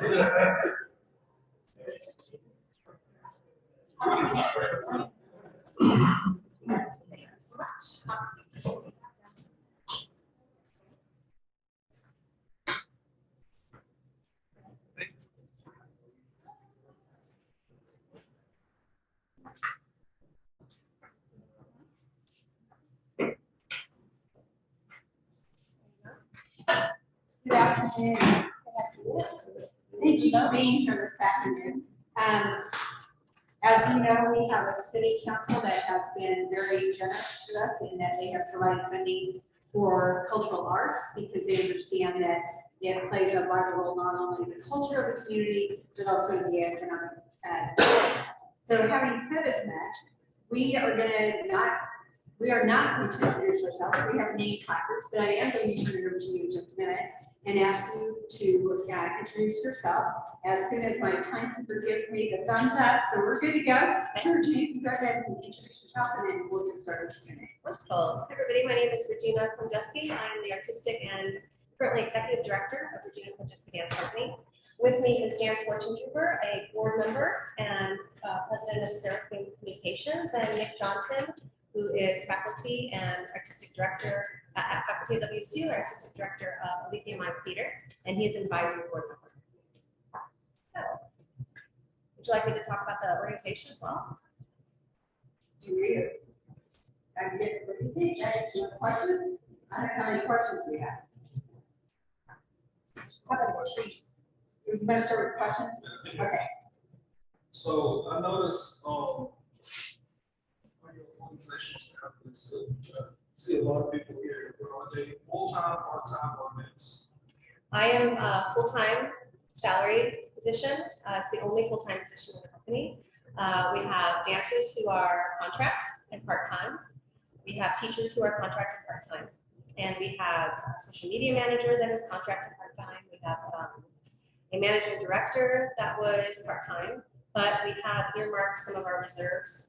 Currently, we're in the process of looking for a full-time executive director. We hope to have in place in 4 to 8 weeks. That will be a full-time position. And one other question. So, I know last year there was a question about whether or not you were gonna have, more board members from Wichita. And I noticed you did add someone else who's from Wichita. Are you still looking to have more that are here in the city? Absolutely. We're looking to add, we're so grateful that Jan joined our board. We're also going to be adding one more member by the end of the year. It's something I like participating as well. An ex officio right now, but as I get done with WSU, I think it would be that. We are recording this, so. we can be committed to that. Well, I'm ex officio right now. I think I started as ex officio. Right. You get old enough, everybody asks you to be on the board. Explain, you have the advisory board as well as the board. What's the different role? Sure, the board members are voting, so they're able to make decisions and weigh in on the direction of the organization or financial decisions, programming. The advisory board is members that have certain specialties or that are that have, for instance, Nick is very versed in dance, and he is very connected here in the Wichita community. So he doesn't have time to be a full board member, but as an advisory board member, he does attend our meetings, he does offer advice, he does make connections for the organization, he does, he's an ambassador for our PDC. So the difference really comes down to the vote, the official being able to vote out. Could you elaborate a little bit on your marketing plan to sustain the donors and build the audience? So, absolutely, yeah. Marketing plan? Marketing plan, yeah. Well, what I came in to say is that I waited many years. I've been at WSU for 25 years, and there was no professional dance in Wichita. Lots of community ballet, lots of studio dance. Those are not what I was looking for because I'd come out of Chicago and New York. And when Regina arrived, it was the first time I had a glimmer of hope. Dance went from, when I started, from being totally invisible, where students on the campus didn't even know we had a dance program at WSU, to fairly visible. And we did about 15 to 20 shows at Century 2 with professional top-notch dance companies, and got a lot of momentum going. And it was just such a slow start to see who was going to stay in Wichita and make art. And then Regina came in, and we all noticed right away quality, talent, innovation. And we pulled her in for dance faculty. She's dance faculty at WSU as well. We've worked together on many projects over the years. And our students, of the 6 people in her company, 4 of them are from us. And, you know, they don't look like the same dancers that when they left us. They left us in good shape. They were ready to enter the professional arena. But they have grown so much, and we laugh because we say, of course, because they're dancing 5 to 6 times a week, depending on the process that they're going through. And so they're so strong, and they have arrived. Regina's work is mesmerizing sometimes. It's sometimes fun and laughter, but oftentimes it's deep and profound and making a social statement that I think is attracting people in the community. What's important is that people are seeing the work and becoming interested in dance. So there's kids who are becoming interested in dance through contact with this company and talking to us about going to dance, becoming a dance program at WSU. After WSU, obviously there's a channel that they can go back into the company to impact more children. And this synergy, circular synergy of feeding on itself is incredibly important to me. Yeah. And the partnership with WSU is one of our strongest partnerships. And so when you ask about marketing, it is such an integrated approach. So we have a strong reach out into the community through our partners, like Wichita State, which is one of our strongest partners, like Andover Dance Academy, which is another really strong partner that supports and sponsors our programming rehearsals. And through those partnerships, we do a lot of outreach, a lot of engagement for the constituents of those partners. those are just two of the partnerships. We're at Park Arts tomorrow night. We have partnered with Wichita Art Museum, with Knoxford Park, with arts partners coming up here. So that is one aspect of the marketing, but to be a little bit more administrative, we are bringing on Bark Media to work with us for our marketing in the coming year. And part of that relationship, if we're bringing them in to work with us monthly, so for a long-term 12-month contract to see how it goes, part of that is not just audience development and really fine-tuning who our target audiences are, which tend to be youth, the general public for performances, youth for our educational programming and our engaging activities, but more so for every performance that we do, it always has a theme. For instance, the upcoming performance for the year is the Golden Apple, based on a Macedonian fairy tale, but really deals with themes of stewardship of our Earth's resources. So we're really working with the Environmental Science Department at Wichita State, a target audience for that performance is older adults and youth, and trying to bring the two populations together in dialogue about their environment, their thoughts on the environment, what their ideas are on it, and share dialogue between them. So marketing is not just literally social media and flyers and the things that our media is going to help us with. It's also these outreach programs that we do going into the community and developing deeper relationships. And from those relationships, we source out, people who are interested in volunteering, people who are interested in donating. Jan's a perfect example of that. That's how we connected. She came to an event, fell in love with the work, became a donor, and then became a board member. And also helped us market our Far From Home performance a few years ago to the immigrant and refugee community in Wichita. So go away into that. But yeah, those are different ways that we reach out to find audiences and connect with our community. So we are actually going to hire someone who's an expert at all these areas of marketing. But in the meantime, I would say that the pandemic was good for us because we had to innovate and film our productions and have people watch them by signing up online and paying the ticket price and then having access to watch the dance performance from your home computer or cell phone. And I would also say that the dancers themselves, since they're 20-somethings, they know about social media, and they've been filming it really nicely on their Instagram account and the Facebook page that we have. So reaching younger audiences. Yeah, I like the way they're doing it so far, but I think it's a really smart move to get someone who does it for a living, so to speak, but that's their profession. It's gonna help the company. But yeah, I would just say, I think Nick did not grow up in Kansas, and I know that you did. Her parents are Macedonian. She was 2 when she came to Ohio. But I grew up in Hudson, Kansas. I was born in Mount Rich, Kansas. I'm a Mennonite. I was born to dance, but you couldn't dance in Hudson, Kansas. It just didn't exist.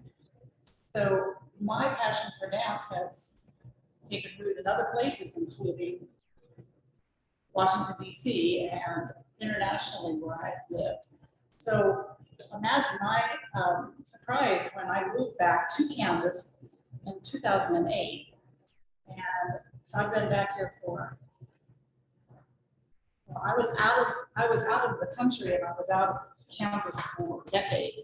And when I came back here, one of the first things that I happened to see was a production by Nick Johnson and his wife's Mime Troupe, which blew my socks off. And this is coming from a perspective of living in the DC area, watching performances of international dance troupes at Kennedy Center and also at George Mason University Center for Cultural Arts.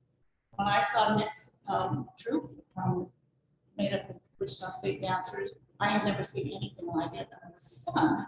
When I saw Regina's work as one of their faculty members, I was stunned. So I'm just speaking as a Kansan that I find that this city is really lucky, and it's very unusual to have this level of talent that we have here. That's why I'm on the board. It's not because I'm rich. I have very little money, but I have always been a huge fan.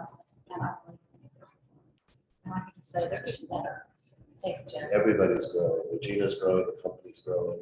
We're trying to get dance into the schools. We can use Regina's company as an example of what we're talking about when we put students to create dance classes in the school system. We find that it's going to happen. It's just taking longer than I wanted it to.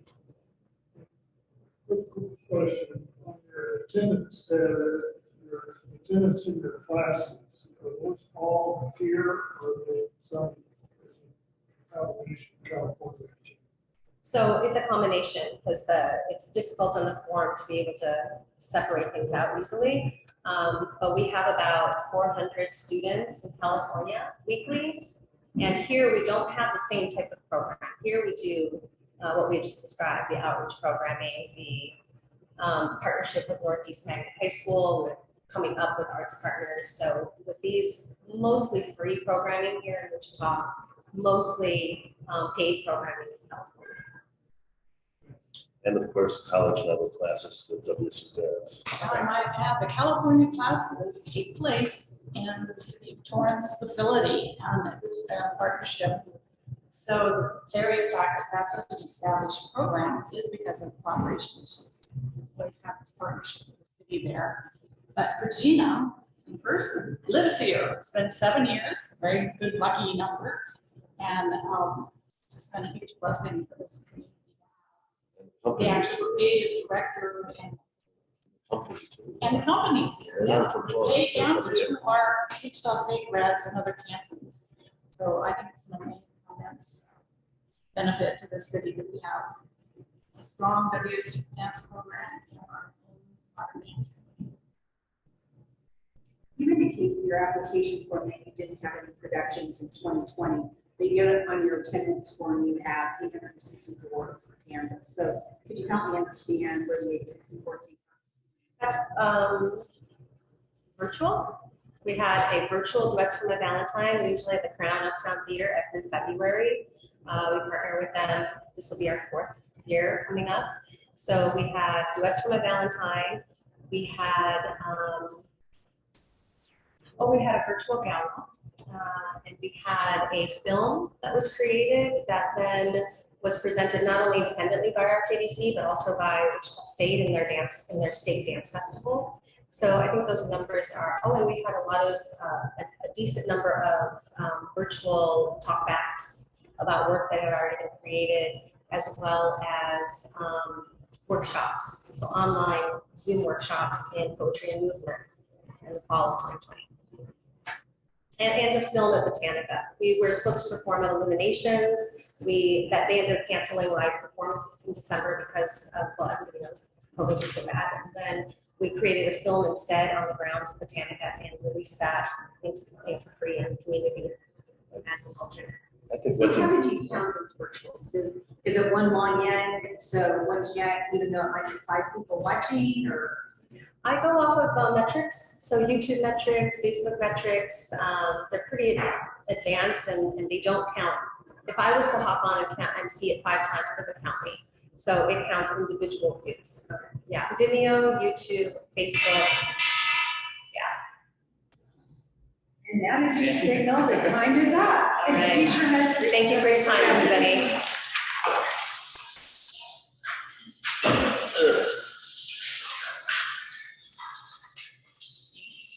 One more and then a break.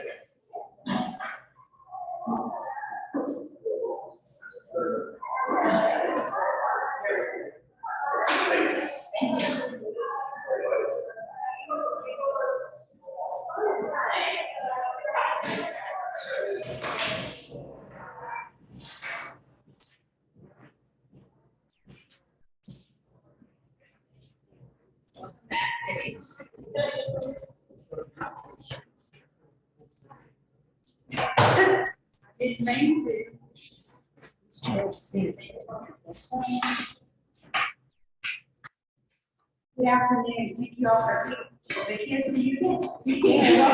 You're going to do this part now for what, the 4th time? That's just the 3rd. Well done. Thank you all for being here this afternoon. We're very fortunate that we live in a city where the city council is recognizing the importance of arts both as culturally giving to the community and also from an economic perspective. So with that, that's why we're here today, why you're here today. We have name placards, so we are not going to go around and introduce ourselves. We're going to give you 15 minutes. I think my timekeeper's ready, and so I'm going to turn it over to you, Krista, and we'll get ready to go. Introduce yourself then. Okay, my name is Krista Barnes. I'm founder and CEO of Storytime Village. Vicky Klein, here again.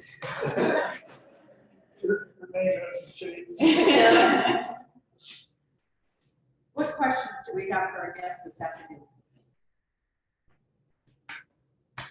I apologize, Kristen, it's a math question. On the attendance data, in 2019, we had 100 paid admissions for $500. In 2021, you had 150 paid admissions for $15,000.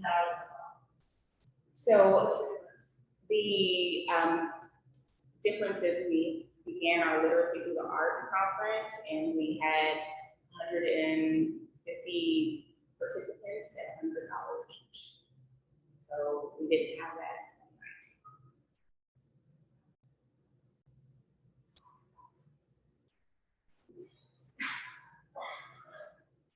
You were doing events at the free lunch sites last year, or what year was in the application? Are you still continuing that? So we're going to do that before the school year begins. We have been focusing our efforts on our LEAP program, so the literacy through the arts, not literacy through the arts, literacy, entrepreneurship, and the arts project. So we have a group of students that are writing, illustrating, and they'll be publishing their own children's books. And then once that is complete, then everyone's going to place their attention on more outreach. You've been very successful about bringing high-profile people to the market. What do you attribute that success to? So we love to find awesome published authors. Children's literacy is our thing, and so we find authors, and we find them a lot of times when they're on the road, when they're going into lots of communities because they have a new book out, or we prick their hearts because they have a book that may not be out currently, but we know we're going to reach a lot of students, and so we draw them in that way. And then we reach out to some friends and folks that may know somebody and say, hey, you know how to get in touch with them, and then we make it happen. And then how do you capitalize on that? I mean, obviously, you have big names coming in this year. How do you plan to maximize that type of exposure?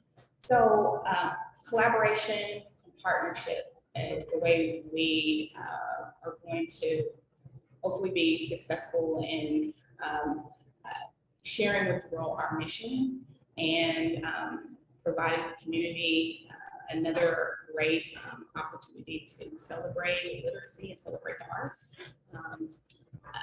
And so partnering is one of our key.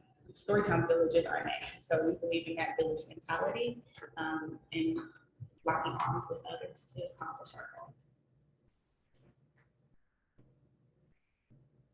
So Chris, I have a question. When did LEAP and Taste of Storytime and Storytime Village, what years? You know, it was me, I'm like, I don't know when this one started. But can you give me an idea of when those all started as programs? So going back, the organization began in 2009. 2014 is when we began a lot of our programming, a lot of listening sessions, things of that nature. 2016 is when the Kansas Literacy Festival began. We began we did a program that was similar in 2017, but LEAP began in 2018. Taste of Storytime came about around the same time. During that time, around 2017 is when we started Storytime Village the show. It was a partnership with PBS Kansas, and Taste of Storytime began to take shape during that time as well.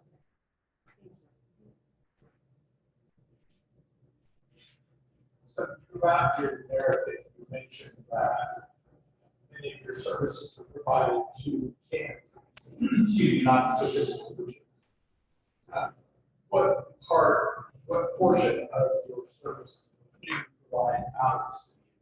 So Wichita is our base. Wichita is where the majority of our work takes place, and we're just starting to fulfill our Kansas mission. We received a grant through the Kansas Hope Foundation in 2021.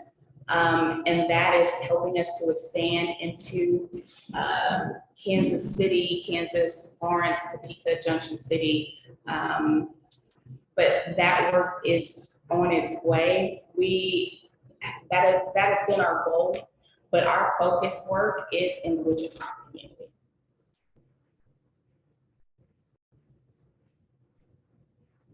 This is probably geared towards you. On the financial statements, there's a entry called reconciled discrepancies. Could you give me an idea what that means?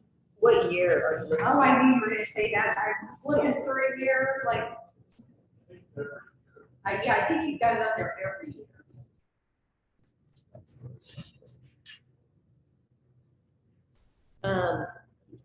Because I just started working with Chris Gavin Financials about a year ago, so in 2021. Prior to that, there was activity that neither of us could really account for or explain. She was using a QuickBooks, what's it called, the line bookkeeping thing. Anyway, we had some cleanup to do, but there were some things like that we just left. The first one I found, I'm sure there's others, but if I look at 2020, I don't know what page number that is. It's like, I don't know. It has reconciliation discrepancies of about $8,500, almost $8,600. So. And that was before my time, so we just left it. I started, like I said, in 2021, and we cleaned up those issues, adjustments in 2021. So let's say it's financial information. 2021, your return profit loss shows revenue of $201,000. If your Form 990 shows revenue of $738,000. Why the huge discrepancy? Do you want to talk about the in-kind funding? So we are AmeriCorps grant funded program. We have monetary funding that comes from AmeriCorps, and then we also have in-kind funding that comes from AmeriCorps that we have to account for because they provide us with staffing that we don't pay for out of our own budget. They handle all of that through direct deposits to the AmeriCorps members. And so it is, we show it in our financials, but it is an in-kind. We show it as in-kind, and it's about $477,000 per year. So you didn't show it on your profit loss internal statements, but you did show it on. Correct. Same. Correct. So I think you should, so if that's the case for let's see, let me get it more current. Because I think you're showing in-kind expenses that revenues, but I didn't find the offset in expenses. And so it should have been run through salaries because it's all salary expense. Again, do you know which year you're looking at? You're looking at 2021. The 2022 budget shows up as revenue expense. right. And I thought maybe I would find it under salaries, but salaries weren't large enough to offset the in-kind. Trying to get there quickly. That's my idea.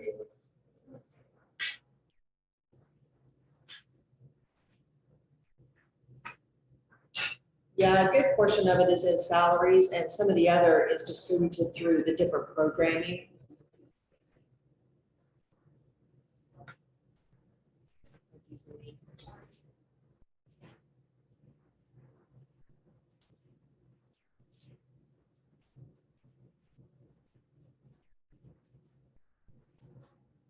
So I guess to follow up on that, of that $225,000 in salaries, how much of that, to Joe's point, is actually cash, and how much of that do you believe would be the AmeriCorps? I think salaries are about 150.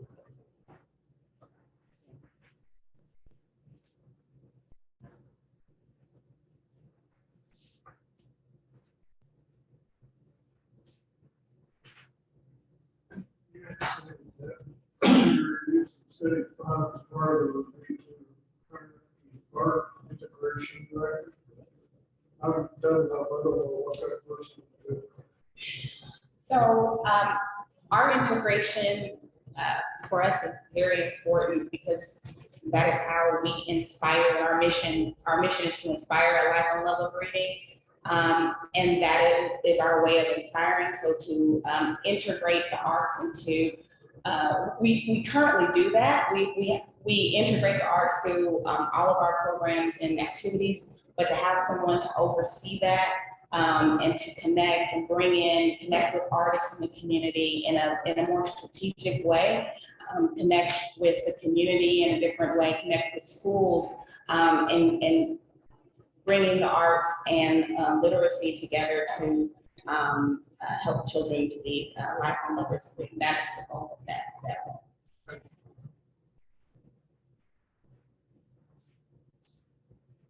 What age do you focus on specific age? Our mission focuses on 0 to 8.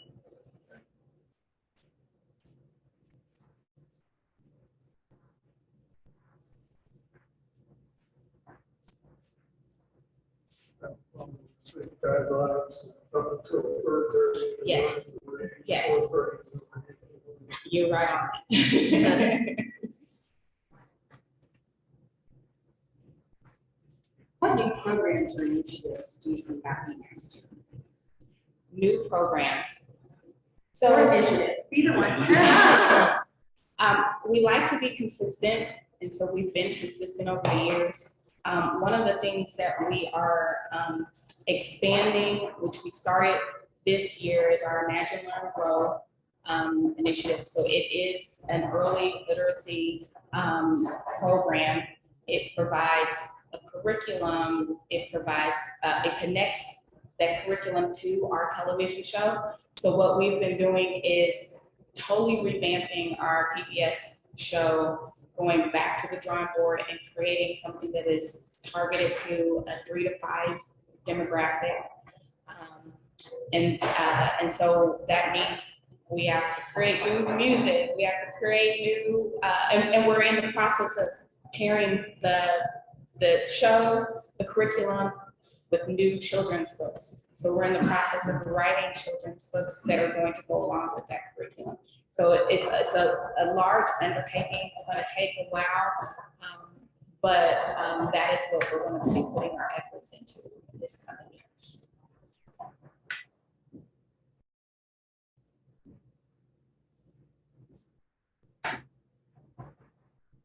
How many free books do you have? Oh, golly. Well, I should know that. Thousands, but I don't, we'll come back and give you an exact number. I should know that off the top of my head, but I mean, yes, we distribute thousands of books annually. Sure, count.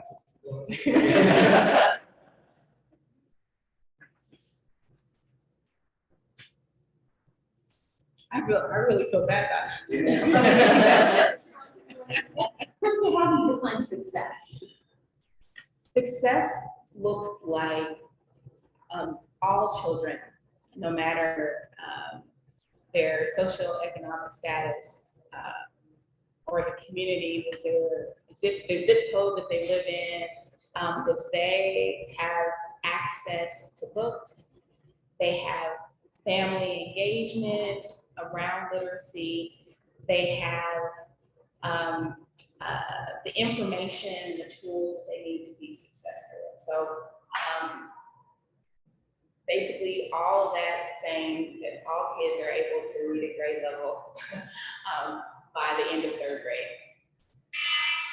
Oh, we really Thank you. Thank you.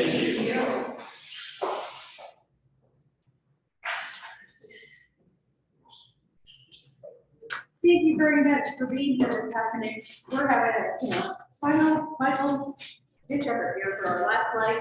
So thank you all for being here this afternoon. We're very fortunate. We have city council that understands the role arts plays not only in the culture of our community, but also in the economic development. So hence the reason why we're here today and why you're here today. We have name placards in front of us, so we are not going to introduce ourselves to you. But I have a handy dandy little timekeeper over here who's going to set the timer. I'm going to ask you to introduce yourselves and then we'll go into Q&A. So I'll turn it over to you.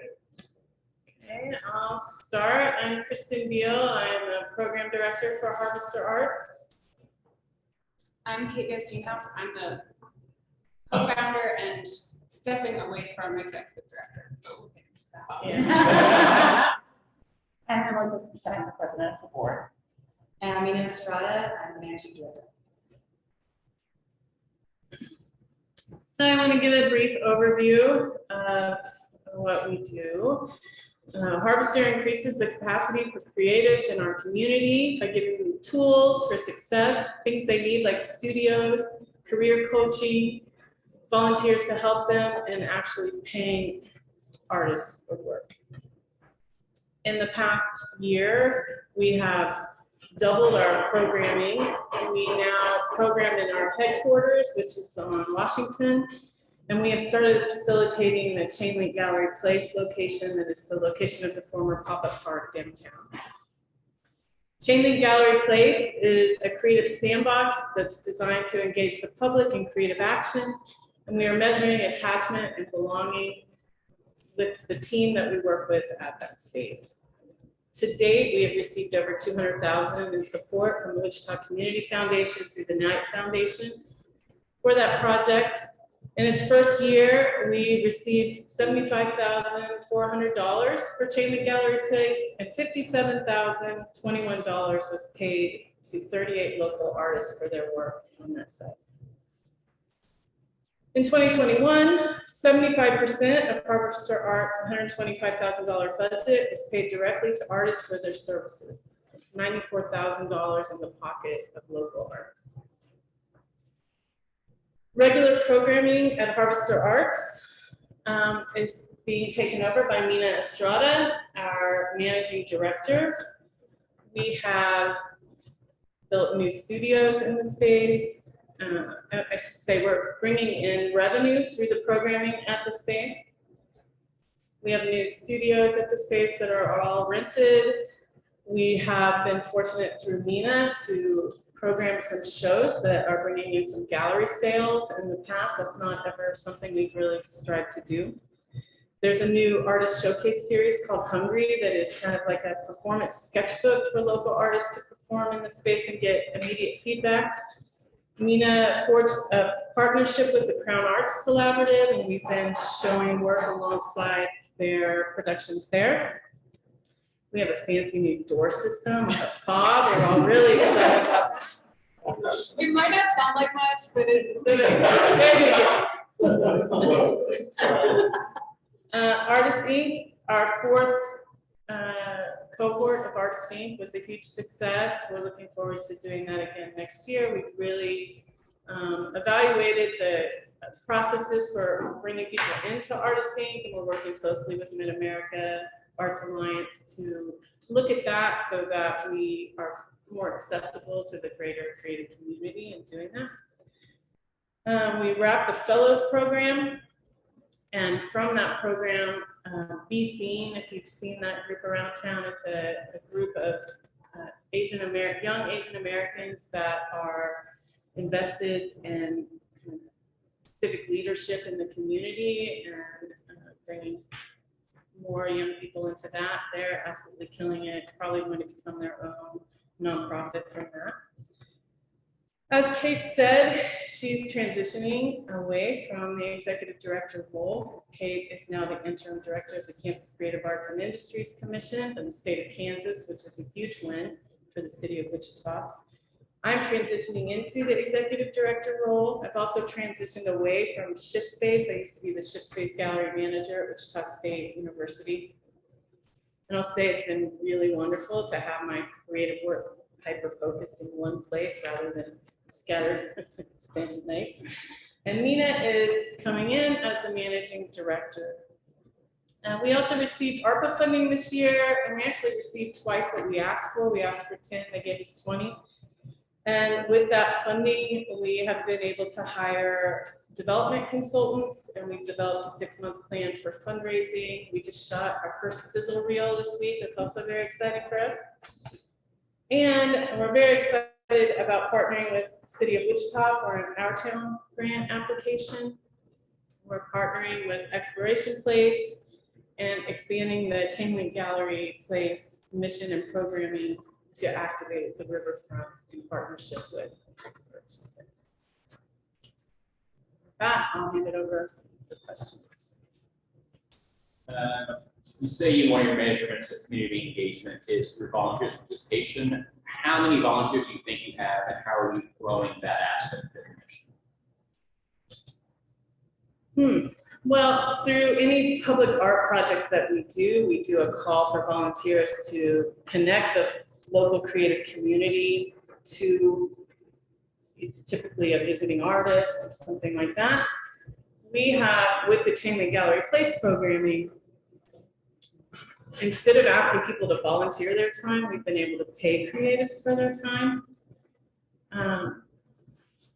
We're really hoping as we can mobilize the work we've been doing at Chainlink Gallery Place down to the riverfront in partnership with Exploration Place, we'll be intersecting lots of community that we've not yet worked with. So I think through that project, we will be able to spur lots more volunteers.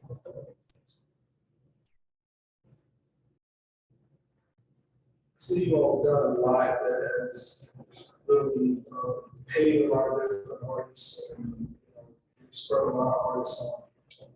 Have you all seen anything complement that investment in an artist when maybe these artists are going to start something or even assisted in that?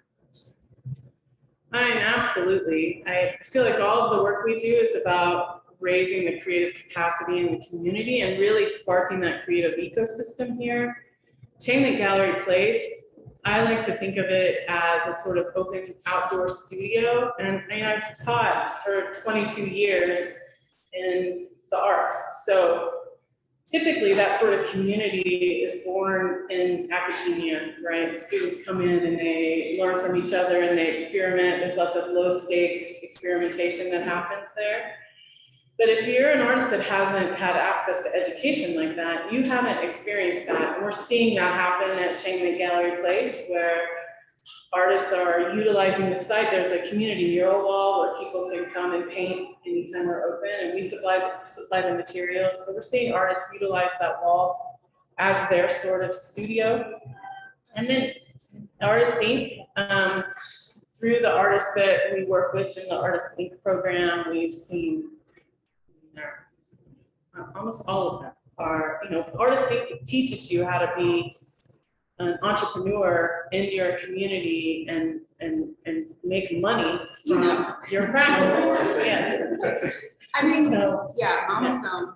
Leela conceived of Mama Film during Artist Inc. I don't know if you were thinking about Mulberry before you did Artist Inc., but we've definitely seen those scenes. Yes.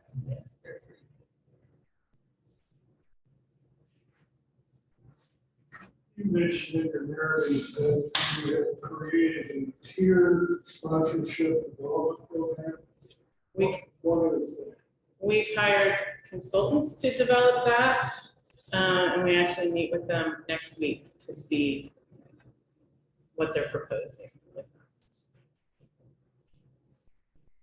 So you're telling me it's a little early for me to say, how is that gonna look in dollars and Yeah. cents to you all? Yes. Yes. So far, we've not gone after any corporate sponsorship. We've had limited donor support. Most of the funding that we brought through Harvest Arts is through grants.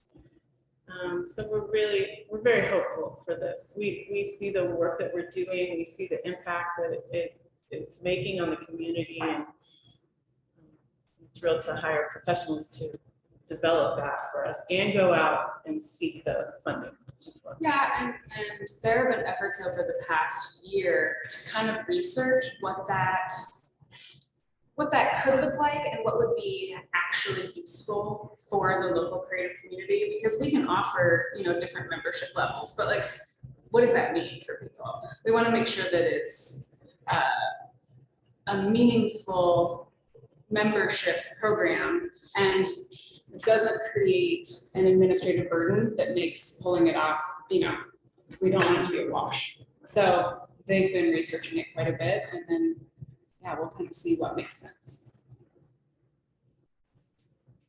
So last year you discussed your new operating structure. You briefly mentioned that here in the narrative. How is that going? Still going down the same path? Has it evolved since last year? I mean, I think it's going really well. There's lots of transition happening, but we feel confident in our transitioning. Mina has, I mean, I refer to her as a unicorn that has come into our lives. She's been tremendously helpful to the organization.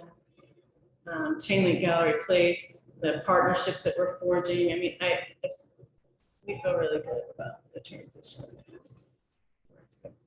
I mean, Kate and I started this in 2014, and she's been, I refer to her as half my brain. We have worked together very closely for years. But through the work that we've done, that has opened up the other opportunity for us. So we're feeling really great.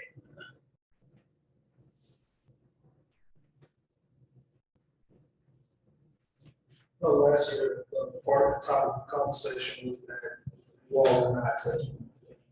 So, but I see in the application this year that that's going to change. So our own positions, whether you want to remain part-time and everybody get paid on.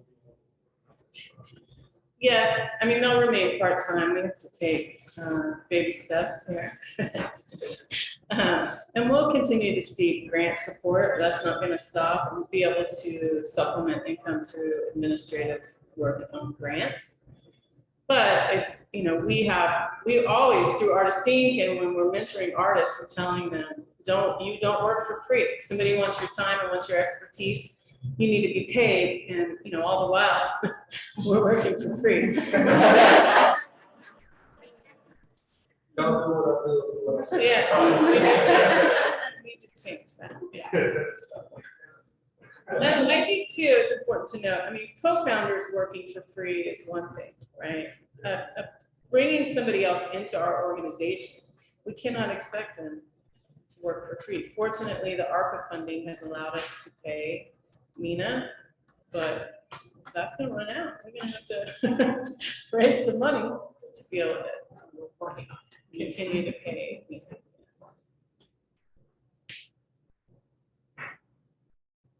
How are you? You have that $74,000 for which you push out Community Foundation. You've done a good job looking for grants. What strategy and how do you see that evolving going forward? Again, grants are the great one year, and the next it's. Sure. I mean, I think something to note is that Wichita is a night city. There are 17 night cities in the country, and Night has been very generous to us. I don't want to suggest that they haven't done anything, but in terms of cities our size and the kind of support that this city could receive from Night, we haven't seen that. So Night is also kind of guiding us in the way that we do our partnerships and whatnot, and they really want, you know, in order for them to continue to fund us, we have to forge partnerships. So we're going to do that. I mean, we don't have a guarantee. And earn income, yes, through gallery sales, through the studios at the space, through the partnership with Crown, consulting, yes.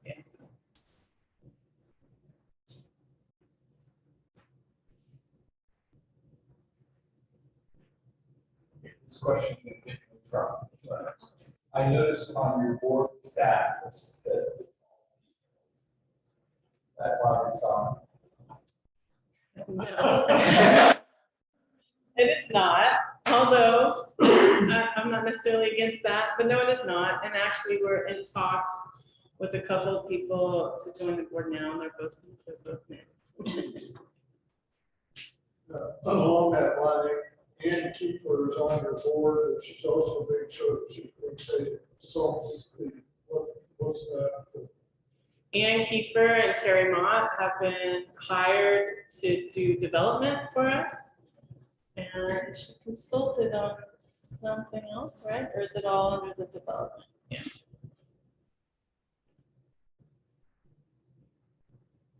Yes. Was there a second that the word girl man? I think so. I think most of the history of this country. And on that,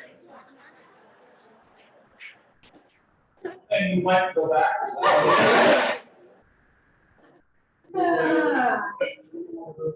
yeah, no, so perfect timing of the timekeeper extraordinaire. So. Makes for a better show. Thank you all for your time today. Thank you. Good luck with your energy levels. The rest of the day, there's chocolate and coffee, we're good. It's warm.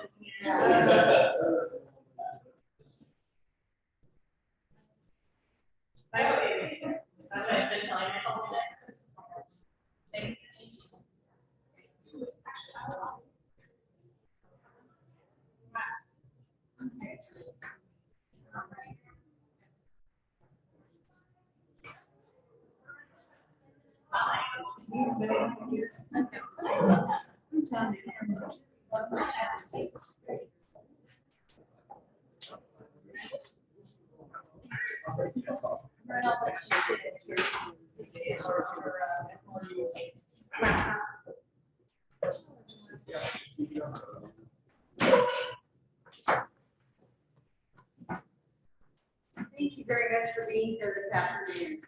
We're very fortunate that we live in a city where the city council, it's been a long day, and you can get to me, but city council that value the arts in our community, not only from a cultural aspect, but also from an economic aspect. That's why we are here today, and why you are here today. You'll notice that we all have a name placard, so we will not go around and introduce ourselves.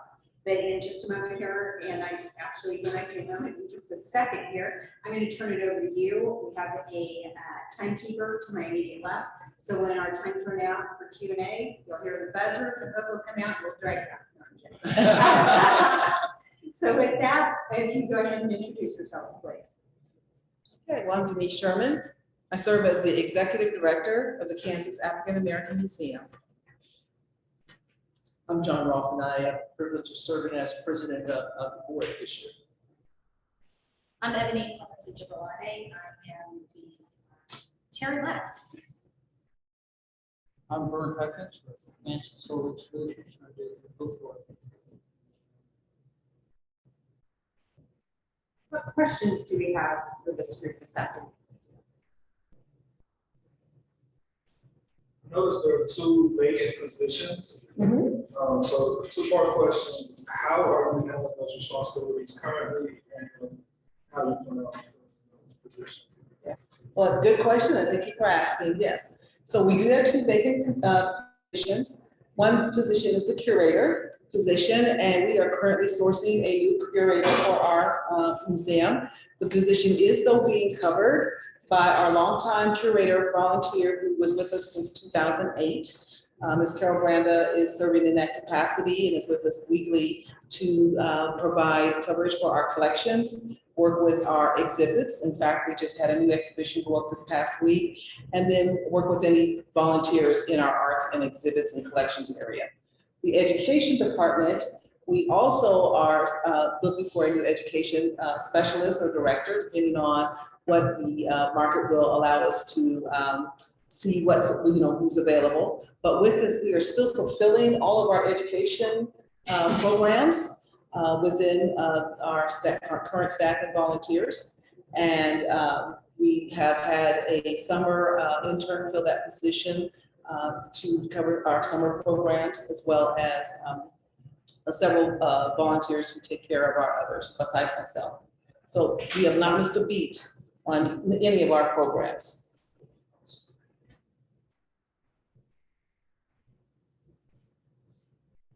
In your attendance data,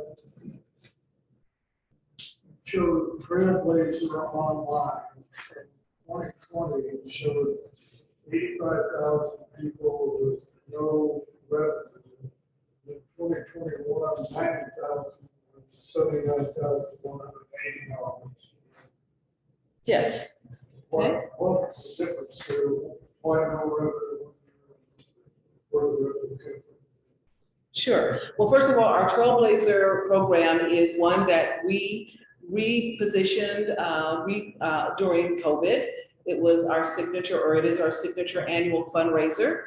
And it is one where we induct honorees each year from the African American community to celebrate their significant contributions along with their stories and present to the community. We also have an exhibition that we keep up for the entire year that talks about our Trailblazer honorees for the entire year. So we use that not only within the museum, but for educational purposes as well.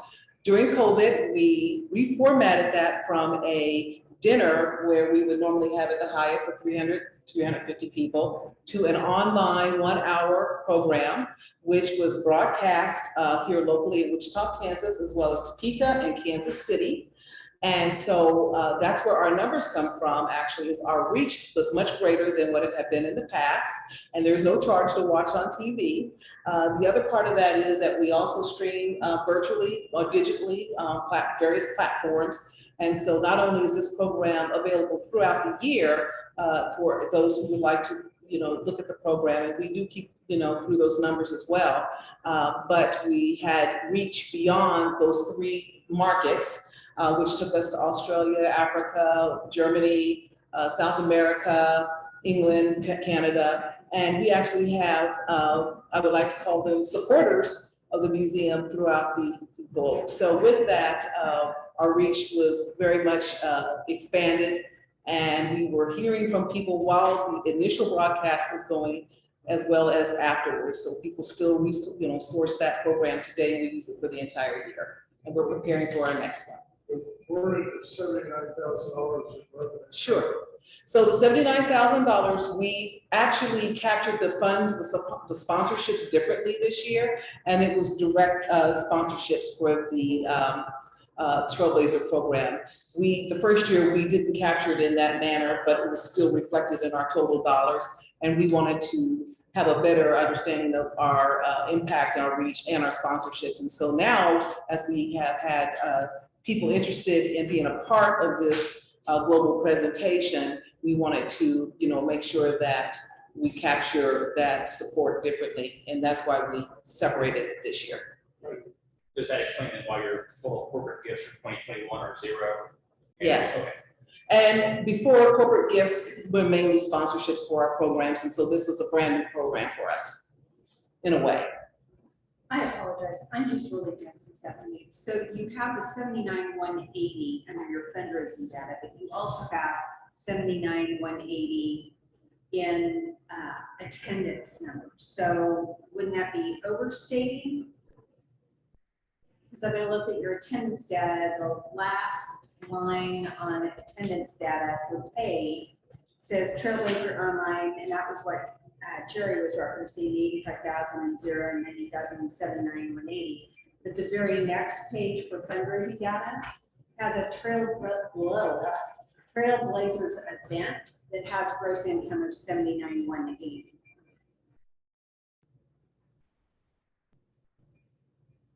So are those duplicate or are those two different things? Well, if I'm understanding correct, this last column is dollars, and then the 79,180 is also dollars, but for the attendance for Trailblazers, it was 90,000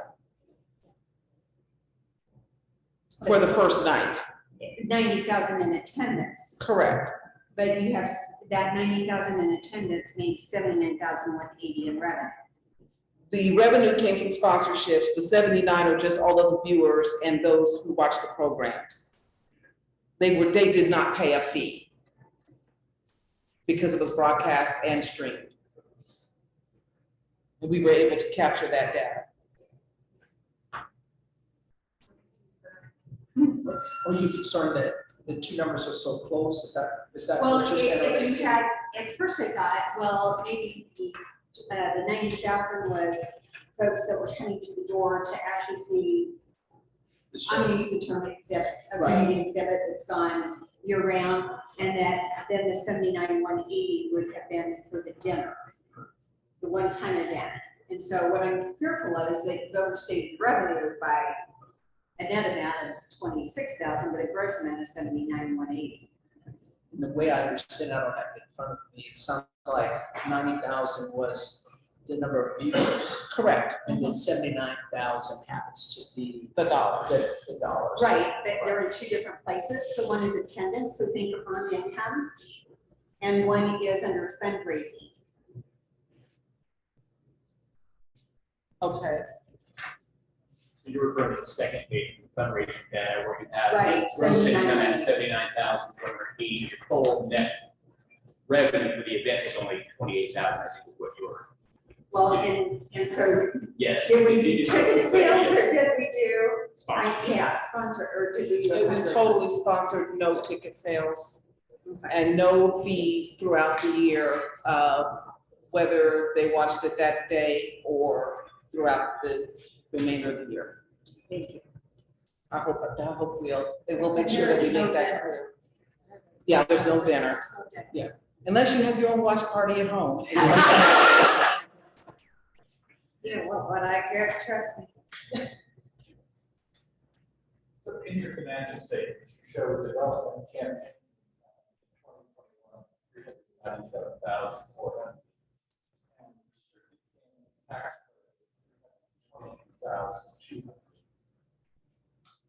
I didn't hear all of your question. Well, in 2021, you had development campaign income of Yes. 397,400. Restricted Kansas tax credits, 322,200. Were those for a specific purpose? Yes, we embarked on a capital campaign in 2021, and both those line items are development dollars for the future. They are not operating. For a specific purpose? Yes. Okay. Yes, so we are looking forward to expanding the museum in the future, and so we started our capital campaign. Okay. Well, congratulations. Well, thank you. And you raised all that in 21? Yes. Super, congratulations. Can you talk more about what that expansion was like? We will be having an Good, but we have announcement. to embargo you. So which do you want? No. Well, we actually will have a public announcement August the 4th. I hope that is okay. I'll let you talk about that. There are some exciting things about the museum that we are planning, as you just said, sharing more about that August 4th, but those, regarding your question, Mr. Miller, Joe, there, as it relates to those dollars are dollars that have been embarked on for that capital campaign, which will be very much more clear as we make that announcement, if that's okay with. Yes, sir. With the committee. Yeah, sorry. No, that's okay. I mean, it's all public. You need to ask those questions. We just totally understand, so no need to apologize. Well, I know the museum is that part of the capital campaign in the past, and much less successful. Yes, but we have been very motivated and very strategic this go round, and we are very confident that we're going to reach all our goals. How do you capture attendance events for some of those things that are your outdoor exhibits? So or are you attempting to capture that? So you've had the exhibit of African American scientists and the Annie McDaniel. Do you attempt to capture data on that? And well, how do you go about doing that? What are those numbers going to look like? Well, with the Hattie McDaniel, we actually had a ceremony over at the birthplace where Hattie McDaniel was born, and to honor her with a historical marker. And we actually had people there making a count of the crowd. And we had several groups that joined us that we were pretty surprised, but we really had a robust showing. A couple students come up from McPherson and a couple of Mays, and it was really a grand event. Speaking of students, we only give you so much space to actually put some of the information in there. We ask about youth programming. Can you just go into details about one of your youth programs you have? You mentioned Art Partners, Holy Savior. Sure. Which public schools? Just kind of pick one and kind of define that. Okay. Well, before I pick one, I just want to share one thing. We operate all of our programs through 4 pillars, and our 4 pillars are art, artifacts, or collections. So it's through our art positioning. We do history, which is part of our heritage and our legacy. We have education, K through 12, higher ed, as well as community education, and then culture. And we focus all this under our umbrella, We Are Culture. I say all that to say that whether we're doing a program at Hyde Elementary, which was one that we did this past year. Hyde Elementary, their focus as an international school was Africa. And so we partner with them to come in and do some cultural and historical and some heritage work throughout the year with their students. And that program was based off of our Africa to Kansas collection. But we also do work with our Kansas African American History Trail, which takes us across the state with our other 7 partners.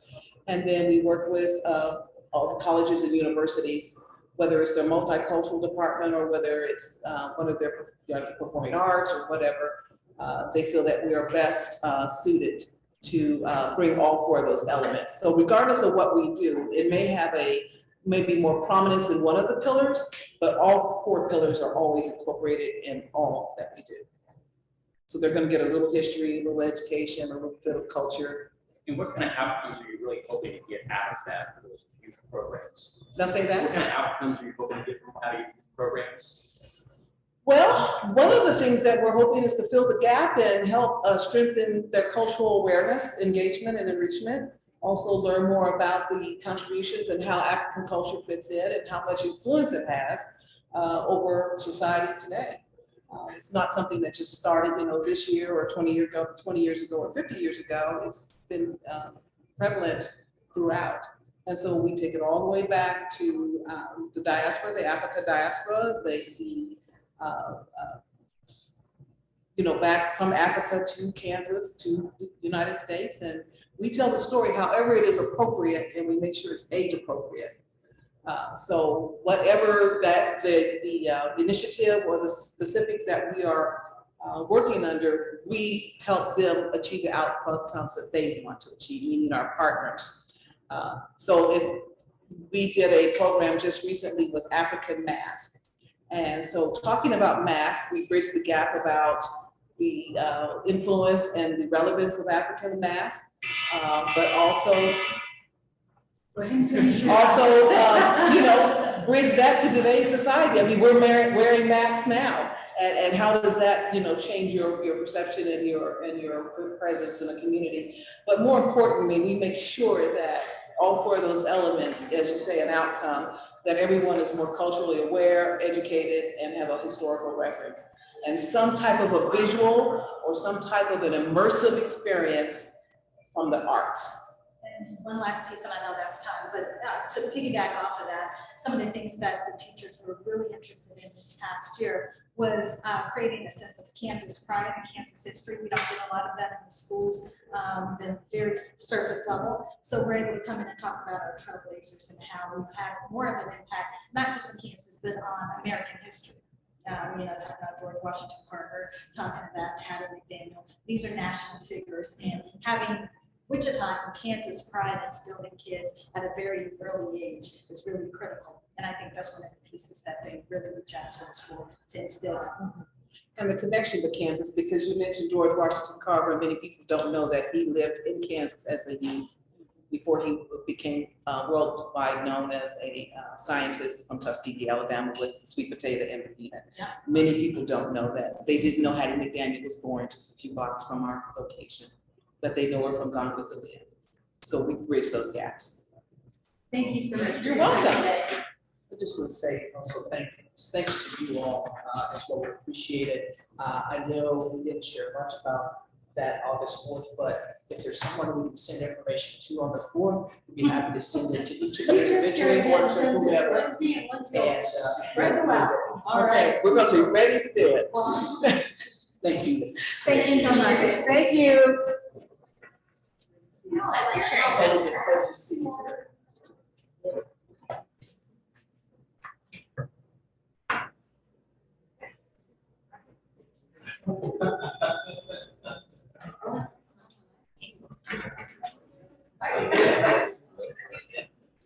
All right, last one.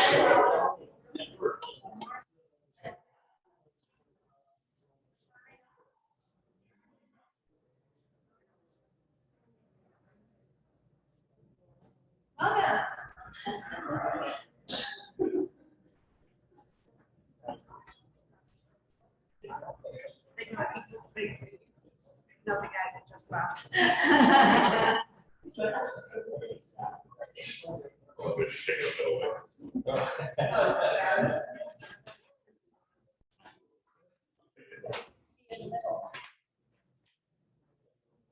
Thank you all for being here this afternoon. We fortunately whatever we do, we fortunately live in a city where the city council values the arts from a cultural aspect, but also from an economic viability aspect. So that's why we're here today. That's why you're here today. We have name placards, so we are not going to go forward with introducing ourselves. But I am going to turn this over to you in just a second here. I want you to go ahead and introduce yourself, and then we'll open it up to questions and answers regarding your application. We have a timekeeper here. They'll give it a obnoxious ring at the end. And so with that, we'll get started and turn it over to you all for introductions. Ladies first. Lisa Klaskin, I'm the Director of Finance. Whitney Reeder, General Music Director. Andrew Hernandez, Director of Operations. All right, what questions do we have for these folks this afternoon?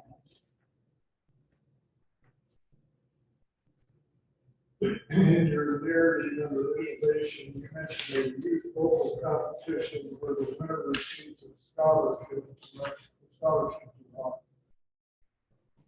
I don't remember the amount. Was it $500? We gave her, we brought her back. She went off to the University College Conservatory Cincinnati. So she came back and sang a gala concert during the pandemic year. And then I brought her back a year ago for a patriotic event with the orchestra. And then most recently we did a concert in February in Century 2 with orchestra, and she came back and sang for that. So we're trying to give her professional opportunities after she left Wichita. This is not really a scholarship, it was funding. There was a monetary scholarship that came along with it to help her further her studies. So I'm looking at your attendance figures, and there's quite a bit of fluctuation if I do the average cost per ticket.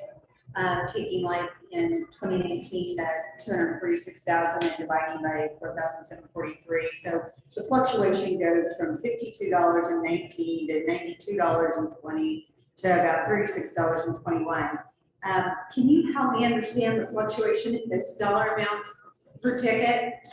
Yeah, I think so. I mean, the most recent thing we did was July 1st. It was a Latin night celebrating our Hispanic community. We had 3 tiers of tickets. $100 tickets. It was an outdoor conference. So we had a seating area. Then we had picnic seating for $75 and $50. Wound up giving a lot of comps away, about 100, but that's our primary source of revenue since we weren't able to. I just started in January, so we weren't able to find sponsorship for this. But we did not want to exclude anyone that couldn't afford it. And we did something similar in February, giving 90 tickets away to children, Heart Spring, Wichita's Littlest Heroes, and Big Brothers and Sisters. So we give away tickets where they can't be afforded, but we try to at least make up our costs in part with ticket sales. and welcome. Thank you. I hope we're your last candidates today, by the way. You are, because it's really getting toasty. Yeah.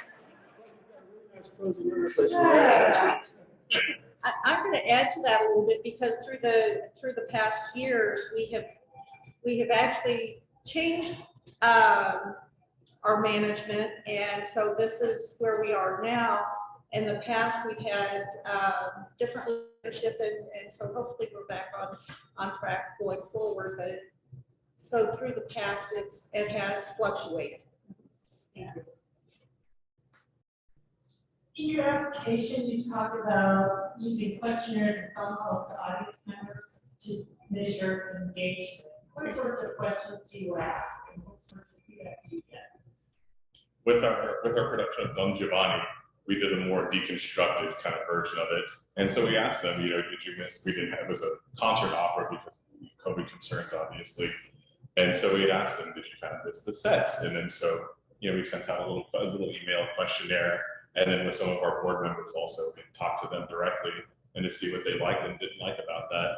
And so now we kind of realized that they want the big sets, they want the lights, they want the full spectacle. And so we're thankfully going to be bringing that back in this season.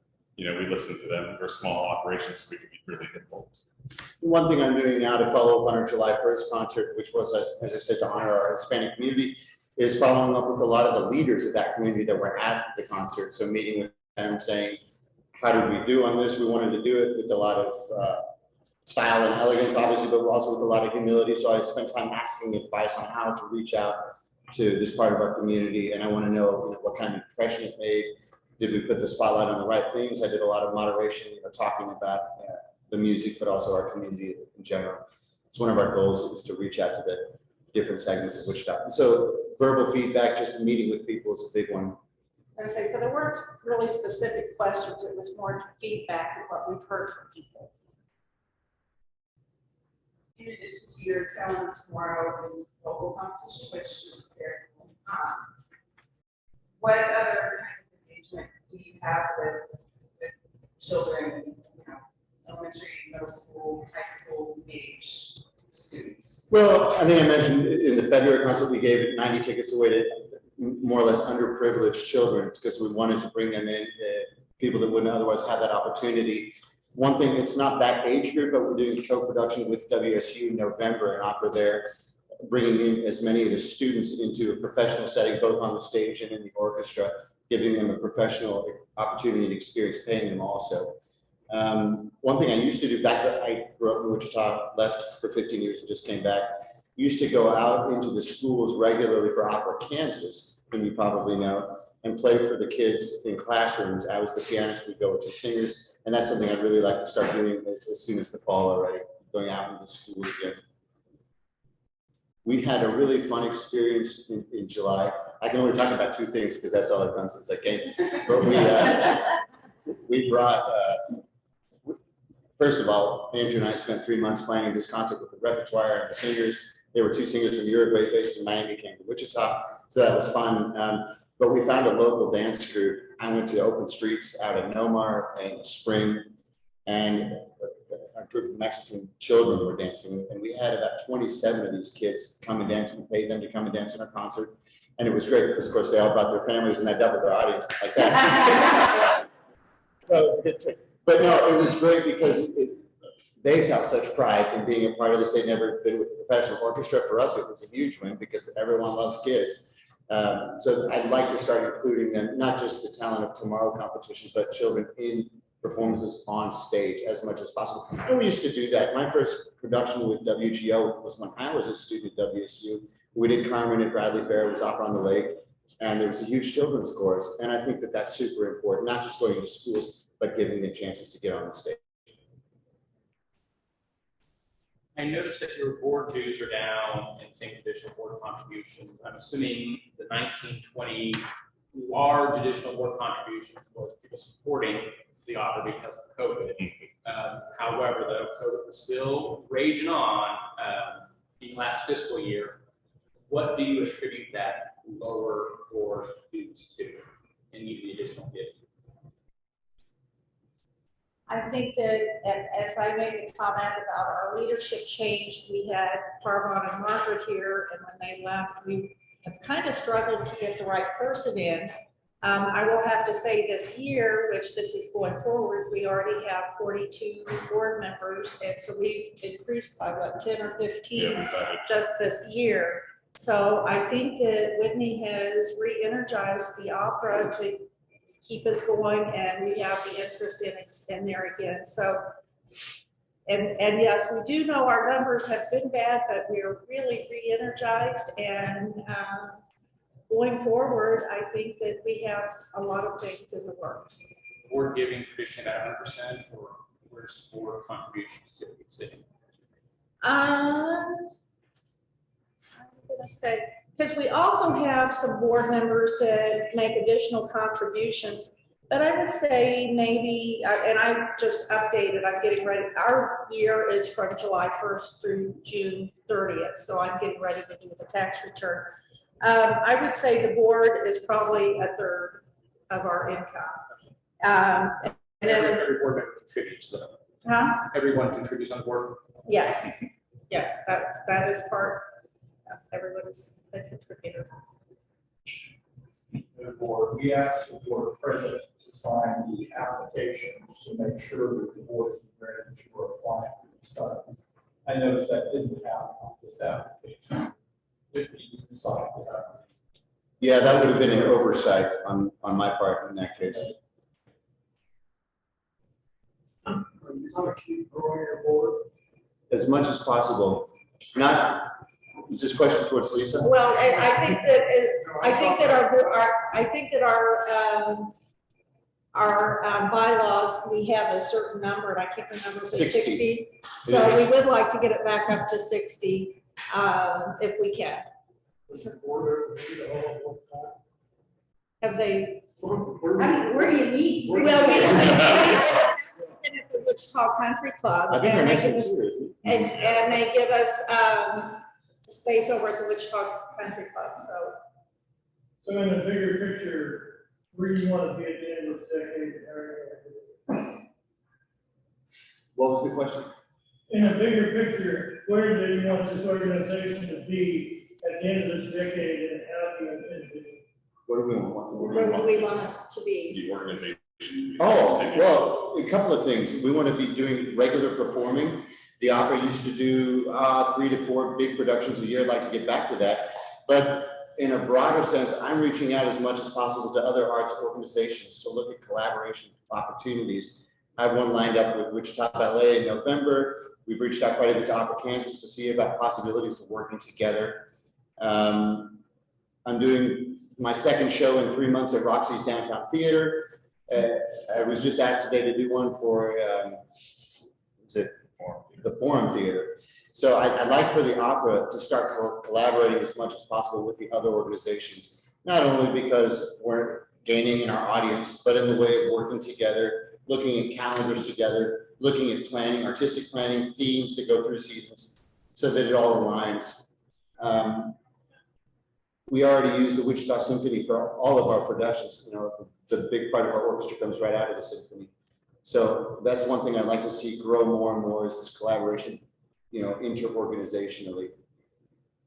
I think that as far as financially, at one time, we were, our budget, we were bringing in $1 million, and we'd like to get back to that, where we have to get our financials audited and get back where we can do big productions again, because I think that that's what we found our audience wants.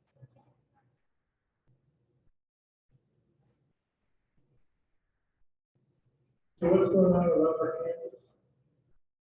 We've just had a lot of talks about moving forward together. As I said, I used to work for Upper Kansas. I had my first professional opportunities with them back when I was a student at WSU. And I have a lot of love and loyalty towards the organization. I remember working for WGO in its inception also when I was a student. And there was always a sense of them being the little brother, WGO being the big rich brother. I never liked that.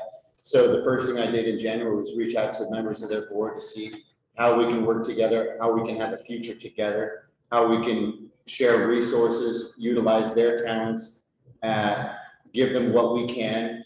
I know that these discussions have been happening for years now about a possibility of a merger or whatever.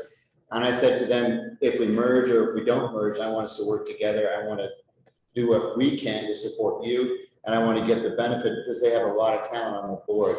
I happen to know a lot of those people from the past, and finding ways to work together on projects right now is a big one for me.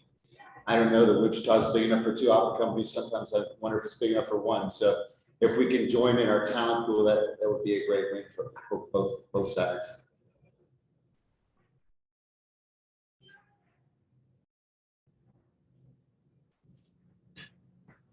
Other questions that we may have?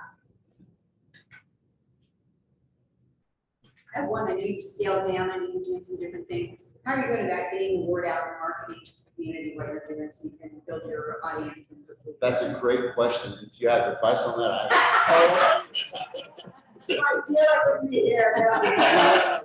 no, we've actually been struggling with that, whether it's email blasts, 4,000 to 8,000 emails at a time, Facebook, Instagram, all these things. For the Latin concert, what was the name of Marco's newspaper? The El Brudico. Yeah. And so we need to kind of market towards that. There's more targeted marketing to kind of what the show is, a Latin concert. So we wanted to look more towards the Latin kind of publications to kind of get the word out there. And then something that we do also is we've been staggering, I'll do a Facebook ad. I can check the analytics of that to see if that money is actually showing things on our website or if it's translating to ticket buys. Same thing when I put something out on East West News, I'll get calls from that. And so we kind of know where that money is. We're trying to figure out a way to find that magic kind of spot there. It's not easy though. I mean, we spent $5,000 marketing our February concert on TV ads, and I asked the whole board, did anyone see a single one? No one had. We spent money on TV ads. We did a Ukraine relief fundraiser a month and a half ago. Again, TV ads, PBS, no one saw anything. We've done radio, I've done radio interviews, Andrew's even done TV interviews. So it's hard to pinpoint what actually works. In the end, it seems so far that word of mouth still is the best and the oldest way. But I'd love to find that magic secret of getting, Shen Yun came to town, everybody knew, okay, they had billboards everywhere, Facebook, but everybody knew about it. So that's one area we're really wanting to grow. And the board's looking right now at marketing, hiring marketing firms to help us with that. Well, that sign is that your time is up. I want to thank you very much for your time with us this afternoon. Frozen yogurt. Thank you. Thank you. Thank you.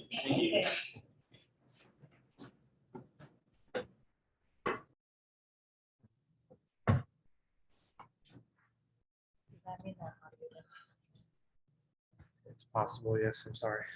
If we could just for the record, go back to those previous motions. We didn't capture the audio. Oh, sorry. Yes, for Jennifer Lawson, just to capture the motion. Can I get a motion to accept the subcommittee's recommendation for no voting? Second. All in favor? Aye. Can I get a motion to accept funding of $800 million from online courses?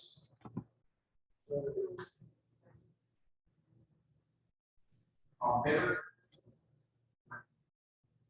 Aye. Opposed? Nay. Thank you. We'll move on to Amanda Heister. We recommend you have state that she receives for $1,000. This is what I wrote down with the one of the fire points. That you have secondary, that if I bring that back to students. Discussion.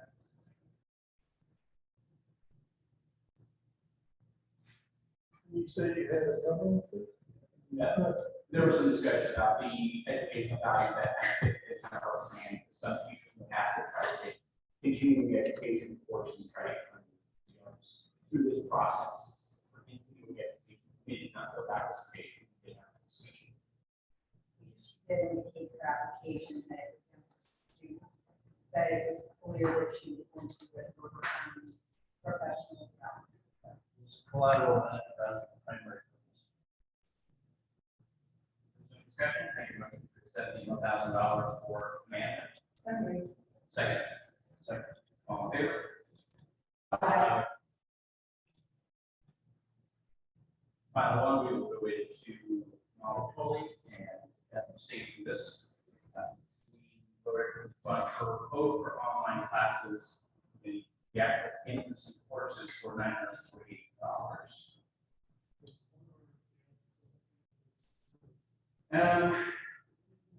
You can read it. It is, if you look at the application, it appears there is use and need of it in our community. It is more about me. The way I read it was, it is about establishing respectful and appropriate coaching for intimacy and theatrical.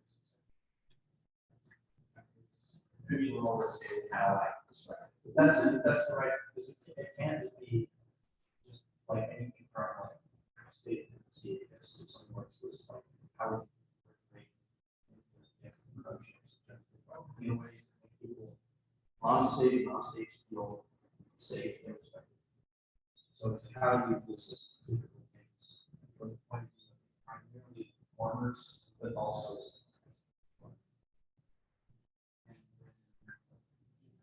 that there was a couple of cases of cheap marriage that can do that already in our community. Her resume.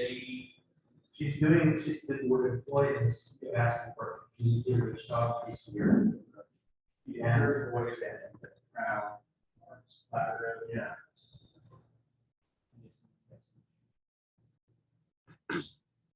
Any discussion?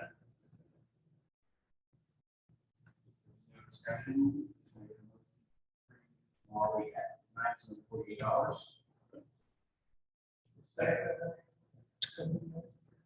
I recommend to approve.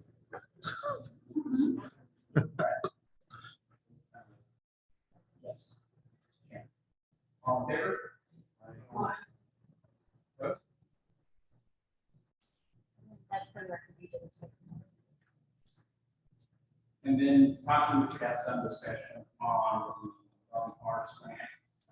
Use it on site, also apply for development funding on there. We recommended at $5,000, half what they're at, so 2-to-1 recommendation on that. There was discussion on if it was more programming as opposed to development for the development arts. Discussion on this.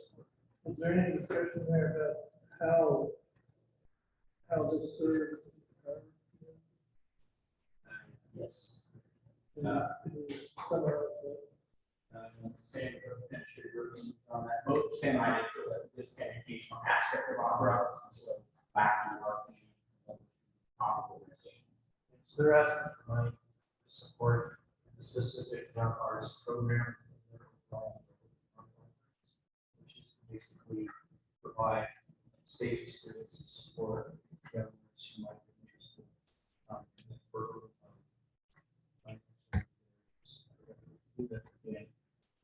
Also, there aren't other opportunities in the area, so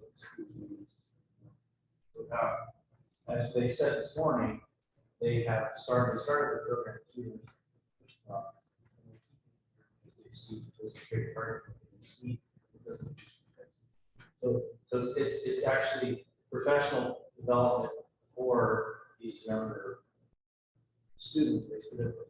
It's a program that's a vehicle for them, young kids to develop experience and interest on the stage. And I was the major. And so for two reasons. One, it's clearly, to me, it's clearly programmatic. It's developing the infrastructure or the organization itself. So that's one reason why I did it. The other is because the presence of the majority of the state and the tax dollars that go out of state. I would support it because of the still lacking that program aspect and we're growing. I think there's a developing one more from their program with this grant was passed with us as now strictly on the funding aspect.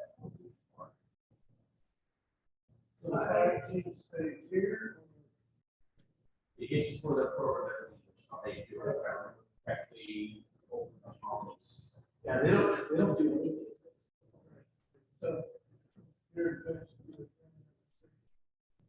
Because even though they are a campus operation, they are primarily out of state.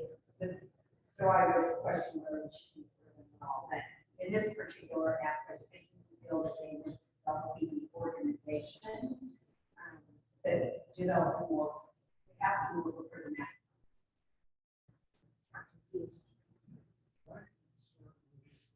What we're trying to do.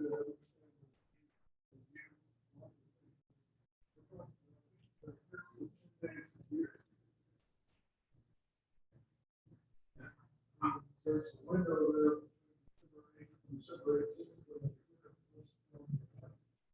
So I question. The taxpayer dollars. What they also.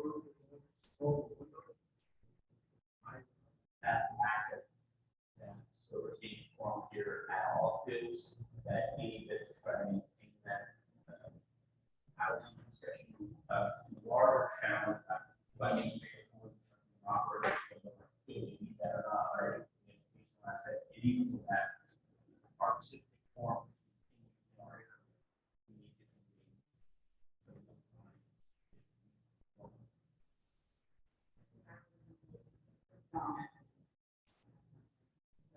It's definitely something that needs to be done. Here and offer that students are able to or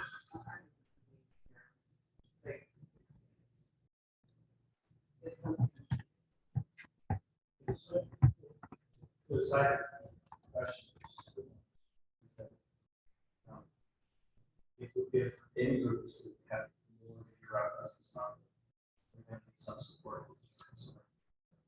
So, like, this, support this needs expand on that point. But like, grand opera is fine, like,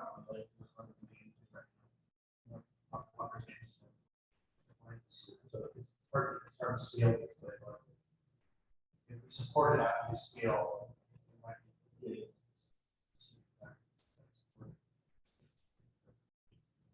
In that way, it's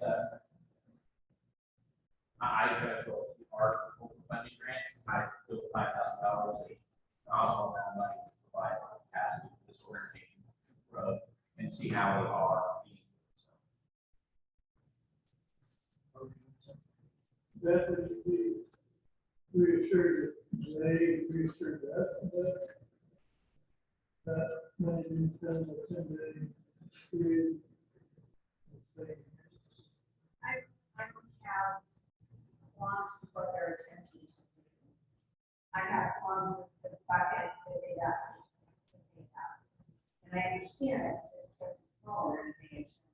When you look at what they've asked us in operating requests, they view this as a way to get additional funds.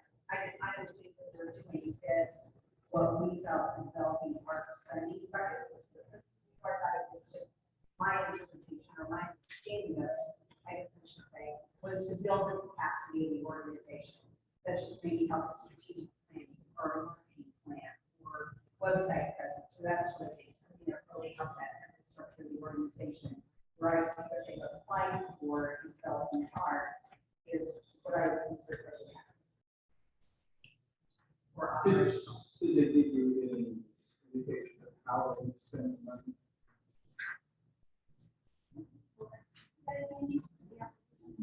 Basically, yes, it's basically to fund this young artist production effort. So it's almost like, think of it as like, yes, strictly speaking, it's programmatic response seriously, but in a larger sense, what they're doing is creating a container or shell for young artists to benefit from our dollars for their own professional development. These ones, what we're they're getting a professional development experience through their young artist program. We're funding that experience for those kids and their education through this. That's how I make the argument. Yes, it doesn't. If you take a literalist approach to the criteria, I think that's wins. But I'm advocating that we don't take it literally. And that's an original. Perhaps. We said we are.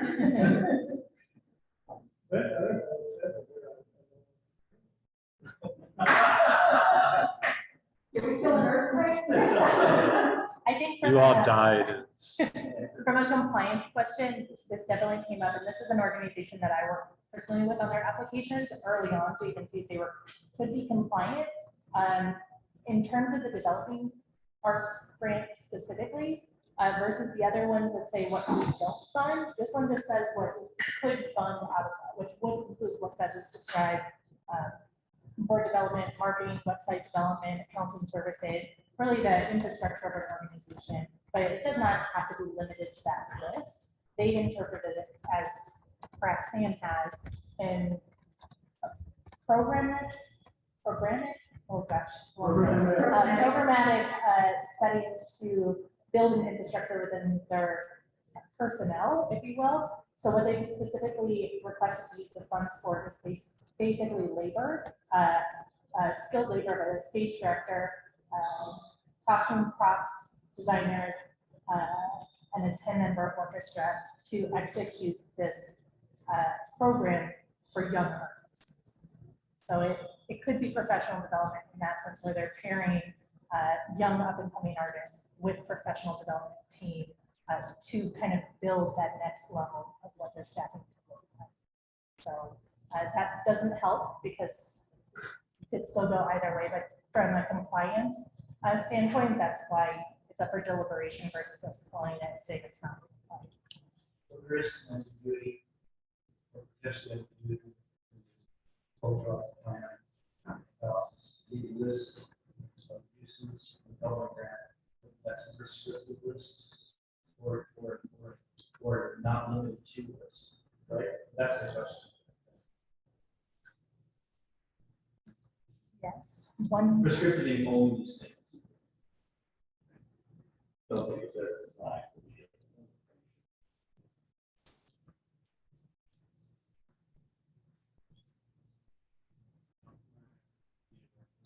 Further discussion, do we have a motion? Not pay a law. Second.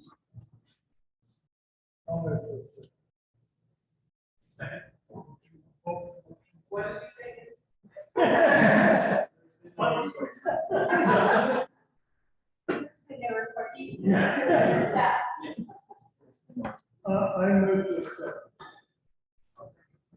All in favor? Should I get hand up the name? Did Nadine vote on that? Did you?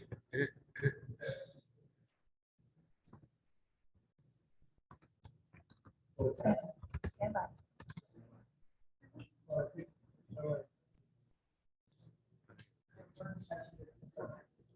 That's a test for the accountants in the room. Oh.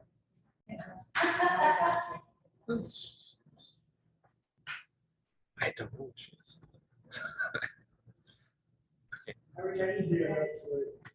Okay. She says, can I abstain? I can't hear the discussion at all.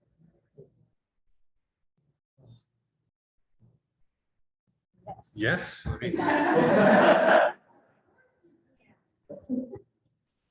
Oh, you have to. Okay, so quickly, I was doing some math over here, so you know we're gonna pass it. That would give us $424,921 that we have left for the operational grants. Let me double check. Yes. So 424. 424,921. That we need to do. So you need this one. So, Yes, reminder. you it's need to this have number your plus score 9,000. sheet and your dollar amount into Jesse by the close of business Monday, so we can turn everything so we're ready to go on Thursday, which now brings me to the Thursday agenda. I was asked to put the conversation or a question to this group today, where we look at the average scores, we look at those average scores, and we decide each year whether we want to draw a line where there's a common break or what have you, and say, no, we're not going to spend any money below that line. So my question is, do you want to do that, look to see if there's a common break? And if there's a common break and you don't want to spend below that, do you want to proceed that way? Last year, I think it was the first year in probably, I don't know, 6 or 7 years, that we have not used that process. So I'm putting it to the vote for the committee again. Do you want to use that process? Do you exclude them based on the average score? Or do you want to consider it? How does this beast continue to slouch towards our? How does it continue to slouch toward what? I'm sorry. How does this keep coming up? I like it. I think the executive level, having great staff is very, very helpful. We have limited funding and we have asked for over $700,000. I would rather give a greater amount of money to organizations that I feel are selling what they're doing, trying to spread the money around. Help us here. That's my opinion. I don't all and say, okay, this organization didn't meet the threshold that it was line. You called it powerless last year, but line over them up, I don't care. Having that agreed upon breaking point that we all decide on, I think it's rewarding. Well,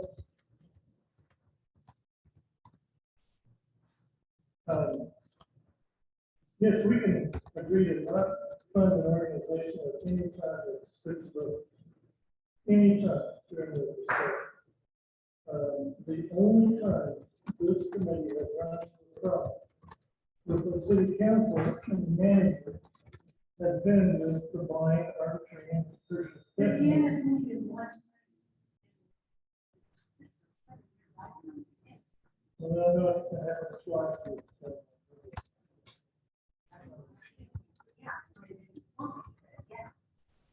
Well, so why would we do that when we don't have it? Because anytime in a discussion with 6 votes or a majority of who is present, we can say that an organization, we don't feel we wish to fund you, and we can then articulate with reason why we don't wish to fund them. A blind arbitrary purchase death penalty needs no explanation whatsoever. I have my scoring system set up, I have a point, you will not get done. And that's your scoring system, and we can all use our scoring systems in any way we wish to at home, as long as we produce a number. Right? But if we're trying to get objective, we have scoring numbers opposed to it, what value does it have? Now you reach the, are we doing formula funding or are we not? And we have always consistently said over and over, we do not formula fund. We are not going to fund according to the numbers, otherwise the Hugo Wall Center could do this for us and just give us the numbers and say yes or no. We're supposed to be exercising our stated, cogent, coherent, articulated reasons for what we're doing. And those reasons disappear, we have a blind arbitrary problem. So Dan, hypothetically, if we have someone who had an average score of 10 points, want to go through the pros and cons? I give them $10. No, Right, no, okay. obviously not, no, really not. That's where we can say, somebody can say, I believe we do not fund organization X, they are not providing a justifiable rationale or anybody at all. Okay. Sorry, actually, I'm not sorry. I don't wanna. The phrase rewarding excellence bothers me because what's the definition of excellence? How do you determine that? And I don't want to keep rewarding organizations that have $1 million in the bank and will survive with about $75,000 to ask for. It means another organization that is providing an excellent service and making an impact in our community. And maybe not make that minimum number for whatever reason, but to actually use that and would actually help them then the next year, especially after coming out of COVID. What the hell is gonna happen? 6 months or 12 months with resurgence and all of that stuff. I don't think that it's responsible of us. Arbitrary. So I agree with Dominic entirely, and I think that applications organizations that show excellence should be rewarded. But I agree with Dan too about having an arbitrary cutoff, because I think the difficulties comparing a small organization and a large organization makes it really tough. I mean, I've kind of done it at the same time. On mine, I have organizations that I would not recommend anybody. But I think my reasons for that, I just think should be based on. And they should be known, we should be able to articulate them to the council, to the manager, to the organization. Nadine has a comment as well, and I think Nadine, we could also probably unmute you, and the group might be able to hear you if you'd like to talk about it. We can try that. We can try it.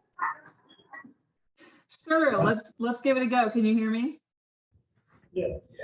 Yes. Okay. Hi, friends. I'm so sorry that I'm not able to be with you in person this afternoon. I appreciate the opportunity to weigh in, even just generally via Zoom. But just generally speaking, I can't really make out the discussion or conversation because of the acoustics in the room, but I would vote against an arbitrary benchmark where people who fall below that are eliminated. I think that takes out any notion of context, and I think context matters. I also feel like if we want to apply any kind of equity lens to this decision-making process, which I would be for, I think that, again, an arbitrary benchmark flies in the face of that. So that's why I would be against setting a benchmark. And that's my 2 cents. Thank you. Thank you. You want to do this through vote or consent?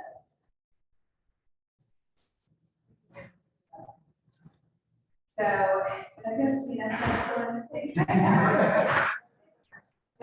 If I could give a point of clarification, just for understanding that this is not a needs-based grant application, nor is it an emergency. So not that that's where the discussion was going, but just to make sure we're all on the same page. you know, and that's appropriate to bring that because some of the criteria of local funding does require us to do something that maybe I personally don't agree with, but that's the criteria that we have to deal with. So with that, we don't have a motion, so I will take the motion from anyone on whether we want to establish a benchmark criteria or not for funding. Somebody like to make a motion? I motion we create a standard or benchmark.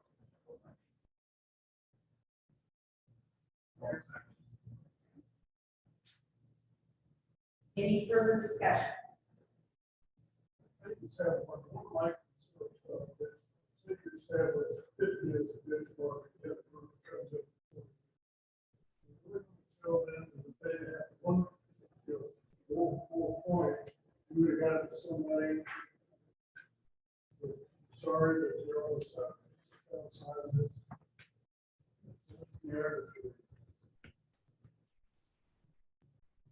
That's all.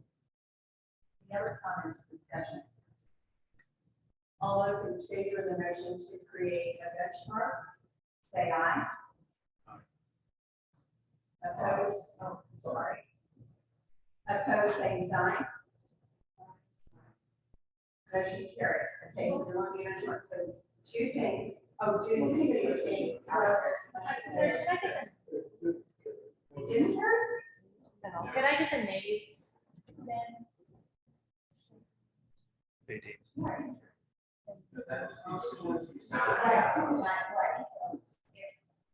If passed, it will do everything. That makes sense. The motion failed, so there won't be a standard. Let me know, yeah, motion failed, so there won't be a standard, so yes, we'll need greater rate. So just a couple of things.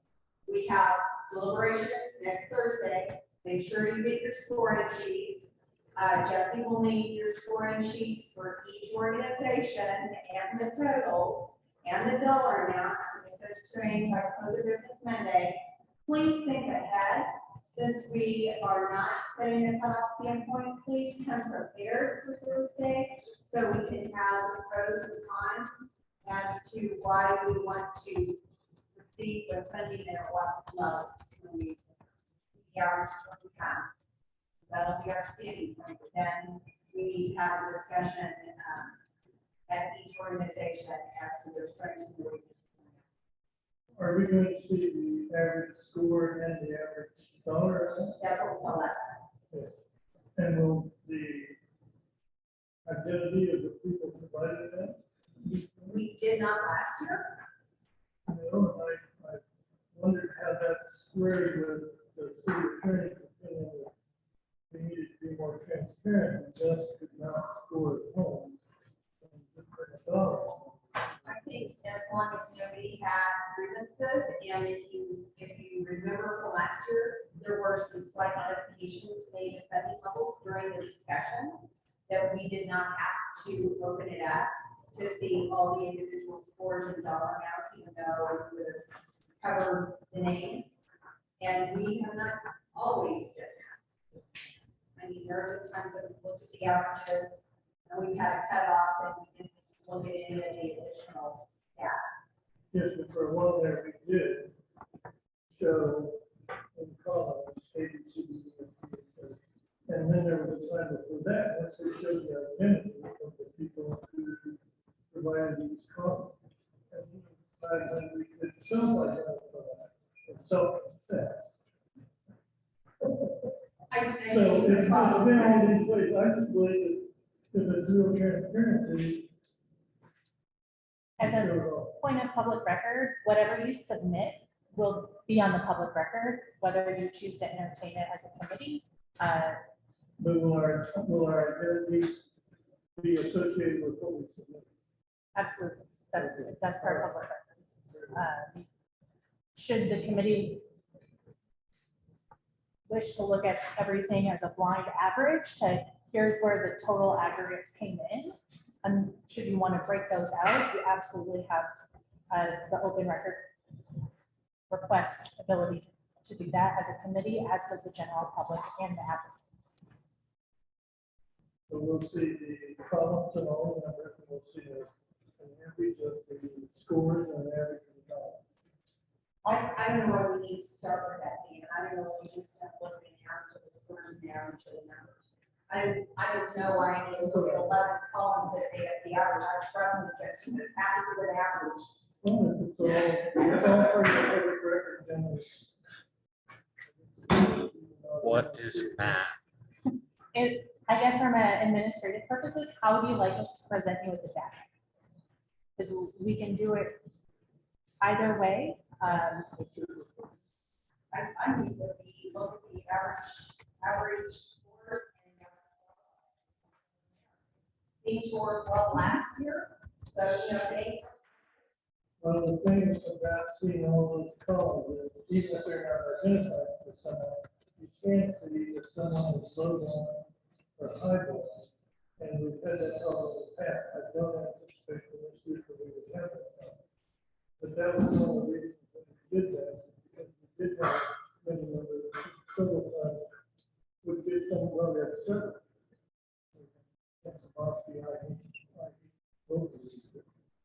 the speed where it looks far, and that's all. Well, if somebody can look on it and move it, not enough to make it look obvious, but you don't know that somebody's way out of step with everybody And else. so, Dan, what are you gonna do with that? I mean, you know. so When you turn to the person, you turn to the fence about, you say, what the hell is fences? Well, yeah, I'm gonna tell you, let's start with the average for the total average and the dollar amount. And if we think we cover it, then we need to open that up.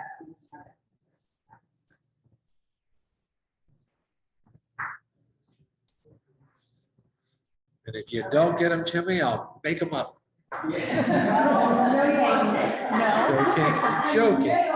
I will say, Dan, if I can address that point, administratively, we are looking at those averages, and if we see an appearance of conflict, we might choose to address that with the chair and then approach the committee member directly. This is an appointed body, and you're appointed based on your expertise and knowledge in this area. So City Council and Arts Council trust this group to have an objective viewpoint with their skill set. That being said, if we internally see that, oh, this committee member hates dance and all the dance organizations got 0, we might reach out and confirm that that's not an anti-dance statement, but it's based on the quality of application.